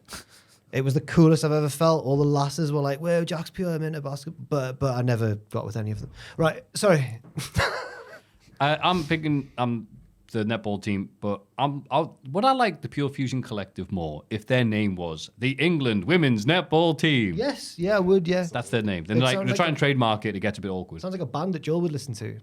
Yeah, I love it. They're an indie post-rock band, but like this netball announcement as a commentator. They're just 4 lads from Vermont who just stand like that. Yeah. England 3. Their competitors still. Oh, yeah. Adam Cole versus a pissed-off Emperor Penguin. Cole, I'm giving it Cole. Yeah. Really? I know the joke is, Cole's soft and weedy. I'm giving it Cole. Oh, yeah, people Oh. don't like him online. But Emperor Penguin's a mint. Yeah, and an Are they angry the- one. Oh no, are they the big lads? I think they're quite I mean, big. not a small Emperor. I mean, it's Napoleon, I guess. What are the but- kind? What's the kind on Mario 64? Big fat effing penguin. Nearly swore. For no good reason. I'm going with Adam Cole, Hey, baby. but it's got the hair. Look at him. Oh, wait. I Oh, thought the Emperor Jesus. Penguin was the one with the punk ones. the fringe. Yeah, no. What's that one then? That is Jesus Christ. He's a big boy. I'd like Oh to my retract my God. answer and give it to the penguin. Also, I don't Adam think, Cole looks at his Although drink, the it's hard waddest to- jigs. There's no comparison, really. is I don't there? think Cole's got the killer instinct. I know that they're trying to win. Can you as- put Emperor Penguin Adam Cole just to see if this fight's already happened? I know that. Him and his I am curious. this is bollocks, this. Not quite. There's Adam Cole. RoboCop? How about Robo Penguin? Okay. What? What's this? I don't know. What about How about Robo Penguin? Another one of Joel's favourite bands. I'm amazed by the performance, basically. Oh, there's too many words. Instantly started scrolling for what? Like I imagine a picture of a robot penguin. I'll go for the penguin now because I've thought about it. And even though they're trying to win as specified in the question, I just don't think Cole has the raw aggression needed to do this. I think he's too nice. I think he's too Cole's nice. way too nice to mess Yeah, with. he's too nice. He couldn't pick up a penguin. No, he can't. Oh, very good. A penguin could start on Cole. Yeah. Oh, just absolutely. start. Yeah. And it's annoyed as specified. And annoyed. Yeah. Well, it can be a lovely emperor. Anyway, yeah. So I'm glad Joe was there to back me up. What's the penguin with the punk haircut then? Yeah, what's the one that looks like Mike Dern from Green Day? I don't know. I know. I don't know. I'm asking you, George, if you're the master of penguins. Yeah, I'm the penguin expert. That one. That guy. Time for the bite. Master. Yeah. What's that one? Master of Penguins. dun, dun, dun, dun. A macaroni penguin. Oh, holy my. macaroni! Wow. Wow. Look how amazing that is. Cool guy. Yeah. I wish I was him. Can we? Oh no, an advert. All right, back to reality. The new Bloodline versus the main cast of The Expendables. Oh, the new Bloodline. All right, who's the main cast of Expendables? It's Stallone, Mickey Rourke. Old man. You're here. Vin Diesel, Chuck Norris. Is Vin Seagal? Diesel's not in Expendables. I'm just thinking. No, of they don't let him play. Oh, God, no. right. Oh God, who else? Can't remember. Yeah, I don't know. Arnie? No. Is he in the Expendables? I don't know, I'm just he thinking does he could stuff, be. I've but I never don't think seen he's it, like but- he's like, hi, I'm in a scene. Oh, but isn't I don't. Jason Statham in it? Statham, yeah, and yeah, Statham. Oh, Terry Crews. Does he do anything? Steve Austin. Oh. No, wait, he's not part of the Expendables though. 'Cause he gets the fight with Stallone. Oh. Bruce Look Willis. at the Photoshop on that image though. Willis. Jesus Christ. Is that the Expendables the video game? I'm gonna go for the new Bloodline. Just from something Matthew pointed out earlier, they are all Samoan and therefore hard as balls. Well, not all That's it, Samoan. isn't it? Like- Tongan. They're all Pacific Islanders and therefore They've all got tattoos. they are. And just look at them. Look at Yeah. Solo and Jacob. I wouldn't want to mess with those boys. In the prime of their lives, and then there's these lads who have. Yeah, they're all just a bit old, the Expendables, They're- aren't I wanted to like the Expendables films. I really did because I'm like, yay, all these action dudes. But they did it way too seriously. Oh, did they? They treated these films like we have to save the day. I just assumed it was like and it's like, tongue-in-cheek. you guys not having a good crack with this film, They're called the Expendables. right? Yeah. This is Oh well. made like $3 billion. So I don't know what I'm talking about. I'm going for the new Bloodline. Okay, me too. All participants in WLC versus your team in the last football match you played in, or for Maffew, the last people you played Magic the Gathering with. Oh no. That is a horrible thing to say. Genuinely, the last time I played football was five-a-side with Cultaholic. You weren't there. they? No. Jack Atkins was there. Ross was there. Owen was there. Okay. Oh yeah, you did a bit you did a thing for a while, didn't you? That you got like to 2 football. weeks. And then Yeah. we were all like so tired. I know, right? We're like, wow, it's different being 30. But them versus it's like half of Cultaholic versus WLC. So is everyone involved, including like Drew and like? I imagine three-man band, Los Puerto Rican The Los Matadores. Matadores. Yes. I think they'll win. They've got more hard men, and even the smaller ones like Hornswoggle. I mean, we both know Hornswoggle. I vaguely know him. Yeah. Evil little bastard. Oh, yeah. He's an evil guy. It's been well known that he's really nasty. Well, I like him. I like him, but he tried to make me uncomfortable in my interview with him, and I got what he was about instantly. I was like, I saw you on the fruit machine last night in the casino, and he was like, "Yep, it was a Wizard of Oz one. What are you trying to say?" I was like, "No, That's no," it, and you know how I would react. I'd be like, "I wasn't." That's it, because you're supposed to go, yeah. I didn't do that for fear of offending. And that's how he knows he's got you. And he went, ha ha ha, you're a good kid. It was a good interview, really. But I mentioned the word hubris, and he was like, "What does that even mean, you nerd or something?" I was like, "I'm trying to." Yeah, He goes, do you not remember him? hubris. He was General Erection in WCW. As soon as you got all participants, the WLC, I've already lost me, my Magic the Gathering friends. Especially with, what were the commentators' names? I forgot they all had little nicknames. Oh yeah, they in it as well. I can't remember any of their names. No, but they really went all out for it for this pre-show match. Is it like Jerry Smaller? There we go. There's one of them. I'm thinking Michael Cole. How would you do it? Probably like- Micro Cole. Okay, Michael Cole. And then- WeeBL or something. Yeah, like that. Something like that, yeah. Okay. Yeah. Yeah, they beat us up. Will Ospreay versus King Snorky, the Dolphin, from Treehouse of Horror 11. All right, why Snorky the Dolphin? Does he do flips? I Does he mean, he say bruv? swims. Is he British? Yeah, no, he's only. I don't know why you do. I think you just want to do a late Simpsons reference. I think. He murders people, doesn't he? In fact, I know. Who will? I know that Osprey is an animal lover. He likes dogs, and dolphins aren't they quite? Oh no, he's trying to win. The question said he's trying to win. Osprey, then I guess. God, Can you pin a dolphin? Osprey's told the story about how he headbutted a goat once when he was a child. Had So no he's got- effect He's on got him. he's got previous.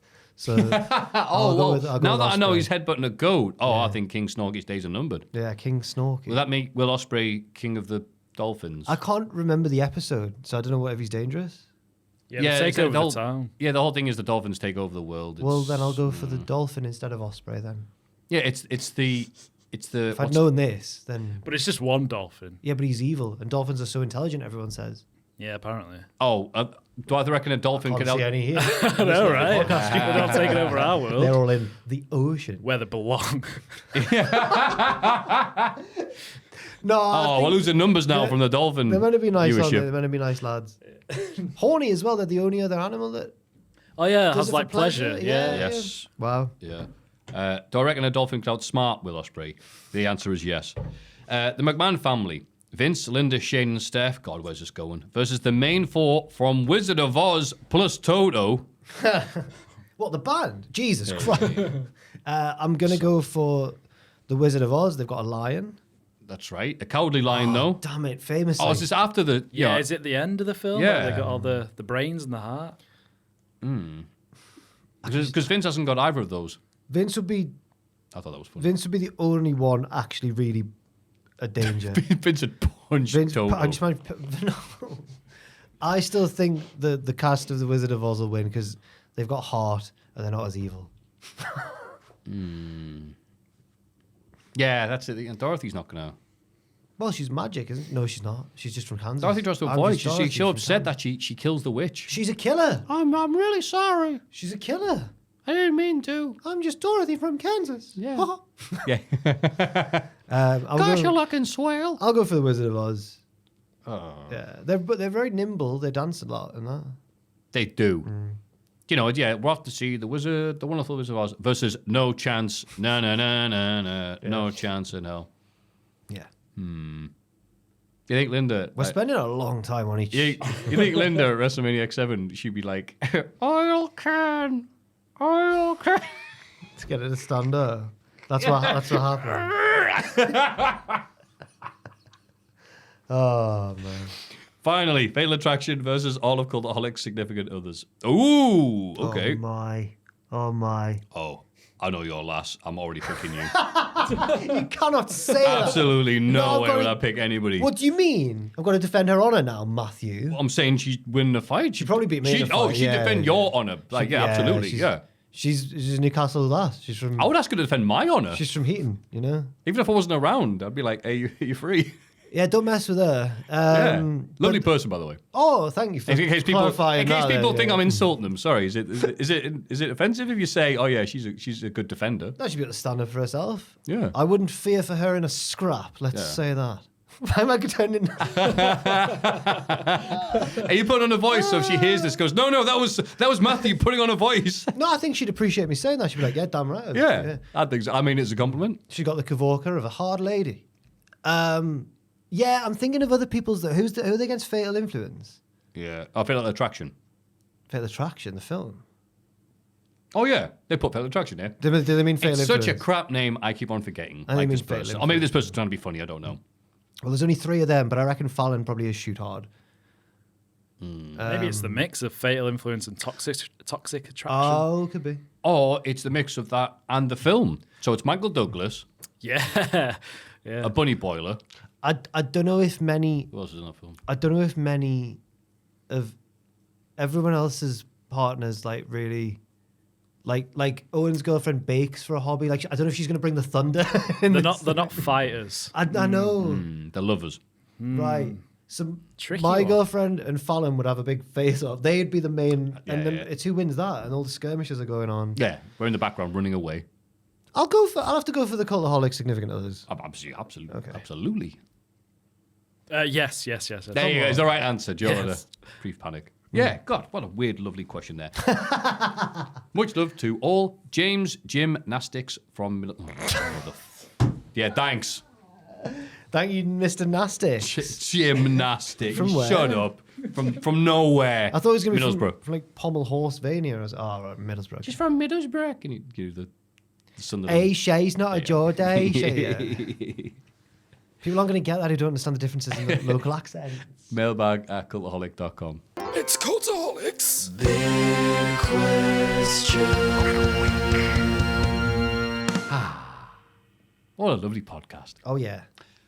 Just a shout out to our lovely producers. Although I'm saying it's like it's not a small bit, it's a major bit of the podcast now. Look at how big it is now. We're going to do our best here, obviously, despite Ross not being here and despite Joe not doing his bit and doing songs Next week. even though everybody else has done it. I promise next week. Don't worry, Joe. I didn't even expect you to begin. Mine were crap, but they were here. They'll be amazing. I'm not used to people like keeping their word on the podcast. I thought we could just do what we want. Reno 2200. He's from the future. This is such a pale imitation of what it I know, usually it's is. exactly. I'm gonna look. What do we do? I feel like I'm acting. It's not our fault. It's not our fault. Ross is dead. All right. I don't know. He's not dead. I don't know what to do. I'm panicking. This is the first one. It's already terrible. Wait, you back to the first one. Noah Anderson. It's not good. Anderson, son. Push pineapple, shake the tree. Noah. I forgot his name, even though it's in front of me. Jimmy Gillen. He didn't fall off the table. I'm panicking. I'm gonna lose What did my I do? job. Gillen in the rigging. Oh, Gillen in the rigging. AC/DC. Sex Pistols. Sorry, Gillen yes, in the did rigging AC/DC when there's cover it? nothing else to do. You said this last He week. did, exactly. We're doing repeating and bits now. Thank you. Did I? Why do I think that's AC/DC? AC/DC. Do they do a cover? No. Why? They're very different Yeah, they're bands. incredibly different. Jimmy Glenn. I hit the sound. Yeah. Jimmy Gillen. Oh, God. You can do a better. Wow. Sorry. Was that Ooh. Brian? I'm not going to do that again. Larry Robb. Okay, right. Let's think about this. Rob Rasputin. Yeah, he Russia's is great, really yeah. cool at sending messages in. Shout out to Larry for, I should have mentioned this earlier. I believe it was Larry who was in the front row with a Cultaholic t-shirt on this week's TV. I think it was Dynamite. Oh, really? Or was it? I can't remember which show it was, but he was there. I don't know which one, but he was at one of the shows we talked about. Nice. In a Cultaholic t-shirt. Oh, thank you, Larry. We saw you. No, I did. But thank you to Fraser for telling me about this. Oh, good Yes. good job, Fraser. Levi Leroux. Going. For the kill. What are you not committing for? We're doing that again on It three. feels 1, so wrong. 2, 3. Going in for the kill. Doing it for the thrill. Jeez. I'm having to do it because this is what Ross would do. Ross would put his soul into this. So if you care to find me, look to the west. That's all I can think of. Wicked. It's all in my head. What? This is like when Charlie left Busted and it was just the other two. I do Top of the Pops or whatever on their own. The Spider with Ginger left Spice Girls. Yeah. And they're like, well, there she was. Or Robbie leaving Take That. Tear of Grace. Today this could be the tear of grace of our life. That song's in one of the films that I watched this week. So not Gladiator, the other one. That wasn't Gladiator. Gladiator 2. Yeah. Thank you, Tear of Grace, a.k.a. Brett. Thank you. The greatest of all time. Lord Bushy. That funky Bushy. Bum, bum. Great song. Speedball's indie entrance music. It is. Dum, dum, dum, dum, Bum, dum, bum, dum. bum, If I'd known it was that, I could have bum. put more. Lord Bushy. That funky Bushy. Yeah, it's good. Best one so far. Meow. I can't stand it. I've started too early in the song. I'm just on Beastie Boys now.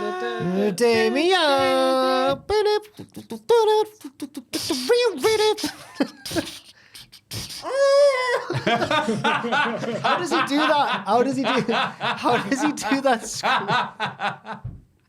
How does he do that scream? Oh no, man. Ross makes this look so easy. Because he's good. Yeah. That was your song, apparently. It's an all y'all, it's a day we all. Yeah, Yeah, whatever. No refunds. Matt Leg Rogers. Right. Okay. Well, last week I did sexual healing for Matt Leg Rogers, and you both went, no, that's one of your weaker ones, though. Oh, I've got one. Who lives in a pineapple under the sea? Matt Leg Rogers. Matt Leg Rogers. If not to go nonsense, it's not all right. Okay. Matt Leg Rogers. I can only do the first line. The rest is just blah, blah, blah, blah, blah, blah. Kendrick all top. Well, Kendrick Lamar is a man, but I can't fit. I don't know how to do that. All top. See, this is one I struggled with last week as well, Kendrick. Sorry, Kendrick. old. Hey, Oh, go on. somebody once told me that I've started too early again. It's gonna roll me. In the Should we just get to the She was looking Oh, you did the whole kind of dumb song? with her finger no. on the thumb and the shape of an L on the forehead. Well, You stop coming and they don't stop coming. And they don't stop coming and they don't stop coming and they don't stop coming and they don't stop coming and they don't stop coming. But your hair gets dumb. So much to do, so much to see. So much wrong with taking the back street. You never go if you don't. No. Like a never shy. Something. Hey now, Kendrick Goldtop. No, he didn't. You're an old top. Kendrick old top. You after all, man. You're an old top. He went, That's the song. Bollocks. I thought you just did the song. After all that. There you go, Kendrick. That was good. Yeah, cheers. Bubba 1520. Right. Okay. Bubba don't preach. 1 2 4 0 1 2 I 1 5 2 0. I don't know the rest of the song. Bubba 1520 was a preacher's son, and when it it just doesn't work. Bubba. Ooh, didn't mean to make you cry. Yeah, oh, damn. Sometimes I wish I'd never subscribed to Patreon at all. Carry on. I'm taking back my dollars. Anyone can see. Oh, big question. Don't worry, this will return to normality next week. So The daunting. big question is, what will be the best match at Survivor Series? Well, there's only 5. there's That's 5. There's only Oh, 5. thank God. Yes. Thank you, WWE. But 2 of them are going to be long, probably. Exactly. So Oh, look yeah. at this. Men's WarGames match. Roman Reigns, The Usos, Sami Zayn, and CM Punk with Paul Heyman versus The Bloodline. I should say the new Bloodline there. It's shocking. That just says The Bloodline on Wikipedia. Solo Sikoa, Jacob Fatu, Tama Tonga, and Tangaloa. Oh, and Bronson Reed, who's not the Bloodline. He's affiliated. You I right? think it'll be. Yeah, I just need a burp, but I don't want God to do it bless on the you. mic. So try to just talk was through it like I violent. just did and no one noticed. It'll be good. It's. Are we going through all of them first, and then deciding? No, we'll just go through. There's only 5, so I was like, yeah, I think, it'll be hard to beat that one, I think. Me too. I just worry it could fall into the trap of the lull stage of Roman's title reign when it just became about talking, and every match was like a cutscene dialogue, but there will be those moments in this match, but it's whether they are worked in effectively, and I think they might be. And I also think that it's the match with CM Punk in is the one I usually go for. So, Oh, of course, there we go. Ticking all the boxes. no.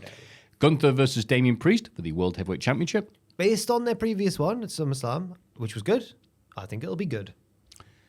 Yeah, that's a very deep analysis there. I think the exact same thing you've just said, mate, for the exact same reasons. They both, I think their best parts of Priest's game are often his big looping strikes with his long limbs. And Gunther can also strike, very well, strike well. It'll be good. They're both big lads. Do you think Priest could win it? There's a little bit of doubt that he might. I've got a little bit of doubt. I just don't know how I don't see him losing clean. I think they like him too much. I don't know what's going to happen. Maybe the damn Judgment Day interrupt again. Maybe you're right. Maybe That's you the are exact right. same finish at SummerSlam. Yeah, exactly. Yeah, You who don't could want that. interfere? Has Priest moved on now from the Judgment Day? Rhea's still feuding with Liv, but Priest's moved on. He's feuding with Gunther. Yeah, you don't need another match with Balor, do you? No. Yeah. Speaking of which, Rhea Ripley, Bianca Belair, Naomi, Io Sky, and Bayley versus the JD, Liv and Raquel, Nia Jax, Tiff Stratz, and Candice LeRae. Well, they've just assumed that Bailey's in. But Bianca gave her a look. So Yeah, maybe hang on. she's Yeah. in. You're right. She's on the match graphic. Oh. Those can then. be edited. I was hoping it would be Aja Kong. And it's Bailey. I think it'll be... This isn't a knock on the women involved, who are mainly fans of most of them. But it's just unfortunate with the Jade Cargill injury, and it's all felt a little bit wishy-washy. And I've struggled to get on board with the heel alliance, which I predict are probably going to win the match. So I will struggle to enjoy it, but it's not impossible because it's WarGame. Yeah, it seems to be even more storyline based than the men's WarGames match, which is crazy to think about because Is it's it? like, well, is Rhea going to be? Sorry, is Rhea cleared? Is Rhea cleared? Rhea only wants to take out Liv. She doesn't care about the rest of her team. Yeah, is Belair going to be able to trust All people in the match like cashing Bayley? stuff, Tiffany. Yeah, all the you're cashing right. stuff. There's so many tangled webs. It's going to be like a big sitcom. Yeah. Yes, it is. Hopefully more Faulty Towers than British Empire. Braun Breaker. Was the British Empire bad? I don't know why I said. I just thought the first two things in my head. I can't think of a bad sitcom. I had a few episodes on a VHS that I think belonged to my parents that I used to watch, and I think it was good. But was I just a child? I liked it as a kid because it was Rimmer. From Red Dwarf. Yeah, but even as a kid, I'm like, no, it's him. I remember liking the Geordie one. Hello, Mr. Britas. Oh, yeah. Yeah, That's how we talk up here, isn't it? I guess. Yes. On Geordie Shore. Wasn't he like the disgusting character with the skin issues? Oh, yeah, it's never like the sexy Geordie on these shows, is it? They It's laughed at always... his skin issues. They were like, oh, Colin, don't go near the pool with your skin. Yeah. The pool attendant, don't go near the pool. And the rest of the cast all look like Blue Peter presenters in their bright polos at the gym. How you doing there, pal from, Newcastle? Yeah. Same on Partridge, but that's played. The Partridge knows what it's doing, though. Yeah. When he gives him a spoon, his sausage to use to spoon the beans out. Use the sausage as a spoon, like. Yeah, that's right. Oh, but he doesn't let him in. He's like, see you later. No. No, yeah. He just leaves the cup on the doorstep. Braun Breaker takes on Sheamus and Ludwig Kaiser in a triple threat match for the IC title. Oh, that's what I want to see, isn't I'm it? just laughing at Michael the Geordie stuff. Michael! Michael! Sorry, Braun and the triple threat, did you say? Yeah, I did. I think it'll possibly... You know what? It's a sleeper pick for best match of the night. Yeah. The people involved are all banger merchants, especially Sheamus, and I think they could do really well with their powers combined. I'm feeling those Geordie bangers. Geordie bangers, they? Mr. Britas, Mr. Partridge. Go by the things we're talking about there, because they're nice Why sausages. are they always talking like serfs from a Shakespeare play? Mr. Right. Oh, me lord. Yeah. It's pathetic, isn't it? I'm amazed that they resisted the urge to make Baldrick a Geordie. Yeah. Yes. LA Knight versus Nakamura, which is the fifth match. I don't know why who put these Wikipedia things and puts them in a crazy order, but that's the fifth match on Wikipedia for the United States Championship.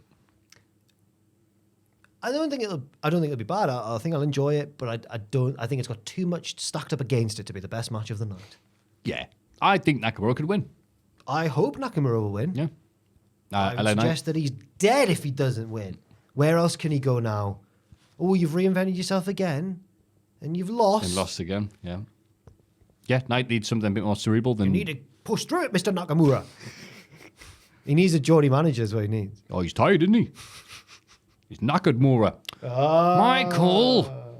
Yeah. Any thoughts there, Joel? What's your favourite match or best match going to be? I think the best match will be the IC triple threat. Good shout. Lovely. Great pick.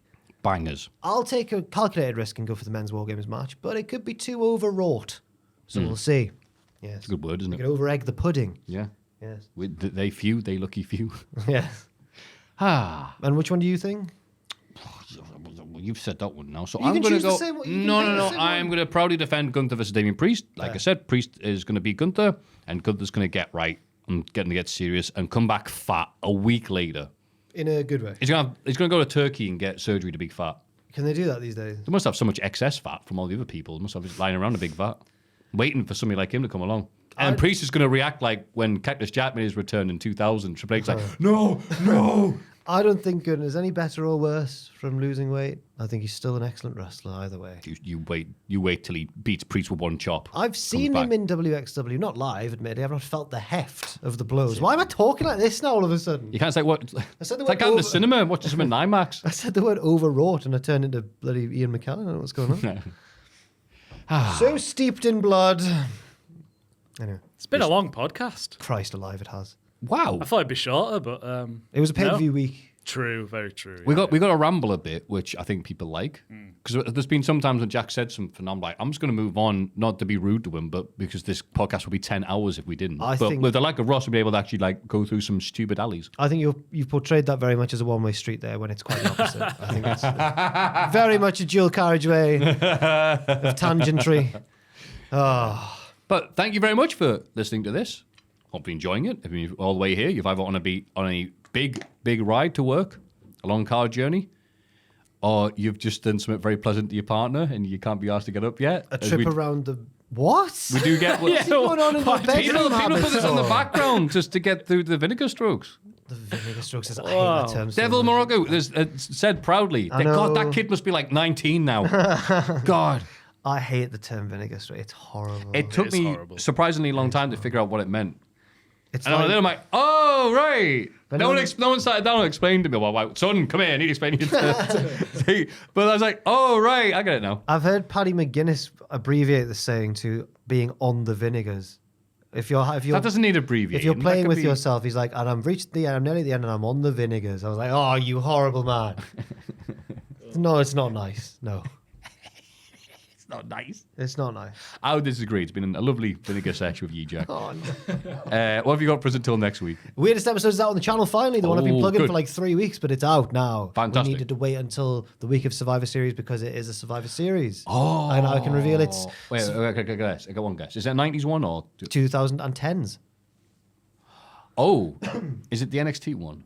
No, it's the year before that. Can you remember what happened in 2018? With Angle, right? Angle? No? No. There's 3 big things that make it weird, and when I realized they all happened on the same pay-per-view, I was like, well, this has to be. There's the sweep of SmackDown for no reason, except it wasn't the sweep justice for Xavier Woods. That's because right, because they forgot. And they've forgotten SmackDown won on the pre-show. That's so great. There's Enzo hijacking the show from the front row. Oh, yes. And there's Drake Maverick wetting himself. All in the same night. Those last 2 happened in the same match. And also, this was shortly after we just had All In, the first All In, and everyone had gone, WWE might have to up its game here. And then they'd gone, well, No. Maverick wet himself. But in their defense, the 2 last matches are really good. Charlotte and Ronda, where they just batter each other. Yeah, and, like and they somehow managed to get out of the predicament of everyone just wants Becky and she's injured, but they just decide we'll just kill each other and everyone will be happy. And they were. I remember those 2 had good matches to go. And Bryan versus Lesnar in the main event. Animal Oh, style. that was whatever then. great. That was great. Great match. Bryan's so good. Yeah. You know when you watch a Bryan match for the first time in a while and you're like, yeah, he's the best ever. He's probably the best. Yeah. He probably is the best. Better than Brett. Sorry. I don't know why I'm He's getting on that. the same level as him. Wow, from you, that's a Oh, massive- absolutely. yeah, God, for the fair. longevity in the matches he's done and the versatility. I'm making up words now. He takes a suplex on the top of his head and you think, what are you doing? You've just come back from injury a few months ago. And then it's all part of the match. I'm like, oh, Yeah. what a master of his craft. Yeah. So that's out Especially of when the channel. Lesnar, it was that weird thing where Lesnar would, if he was wrestling someone much smaller than him, he'd be like, yeah, I'll not do anything. Yeah. But if you're talking to a guy like Braun, You he'd punch be him like, in the head. no, I'm not Yeah. doing anything for ye. Moxley at Mania? No, I don't care. No. Well, yeah, because Moxie's like, I'm going to get barbed wire, I'm going to get fire. It's like, I'll just suplex you every time you try and do something and slowly. what's your idea, Moxie? Yeah, But then he's like, I'm wrestling Finn Balor. Oh, sick. yeah. Yeah. Of course you Weird. can double stomp me. And Brian was like the best of both worlds. Cause Yeah. yeah. But that's on the channel now, so please do check it out. And thank you very much for the lovely feedback that it's received so far. Oh, nice. You deserve every bit of it. And Luke as well. Great edit on the No. video. Yeah. I'm getting Yeah, out like, man. me and Luke talk. I Sorry. think you were talking about that Yeah. before. Okay. Joe, what have you got for us? I've got absolutely nothing. Sweet. But Survivor Series this weekend starts at 11 p.m. 9 p.m. is the pre-show. Okay. Right, 12 So that's pre-show. when the live stream will be on at, oh God, Cultaholic. No, YouTube.com .com/Cultaholic/live. Yes. Come on. Big boy Joe. Who will be doing it? Adam and I think. Andrew. Yeah. Oh, The hell predictions yes. are Predictions will be out now, by the time the yes. podcast's out. Yep. We'll be doing What Happened after the show. We'll also be doing WTF Moments on the patreon.com/Cultaholic. Yay. I don't know this for certain. I feel like there might be a Patreon exclusive punishment as well for the predictions. I don't know. Yes, Oh, I think. I don't want to. Let's not. Tom said something like there was. Let's not so, yeah. confirm that. Okay. I just don't know when, but there will Might be. not be for this one. Might not be. I think. And that's all. And check out the wonderful cultaholic.com, run by our editor in chief Aidan Gibbons, for all the wrestling news. Yeah, so make sure you put your mouse over the images and it says what is in the image. Aidan smiling with hoodie on. What have you got? Not much, just re-uploading some videos that got taken down. Used to it. And I will be finishing The Jinx Part 2. What, the documentary series? There was a Part 2 this year, no one told Was me. there? Oh, you didn't know either? Oh, it's so good. I thought it ended quite conclusively. Well, now it's the inconclusive bit, I guess. But, What happened after that? Yeah. Right, fair. Yeah. Oh, fair enough. Oh. Mailbag at cultaholic.com, patreon.com/cultaholic. This has been Joel. This has been Jack. This has been myself, Maffew. This is where Ross would sit if he was still alive. So we're not now going to dead. point at the screen and say, we miss you, Ross. He's dead. He's not dead. Yeah. Free love on the free love freeway. We can't really. It's too long a song again. I've made the mistake again. Yeah. What do we say? Miss you, Ross. Miss you, Ross. 1, 2, 3. Miss you, you, Ross. He's dead. He's not dead. He's not dead. He's not dead.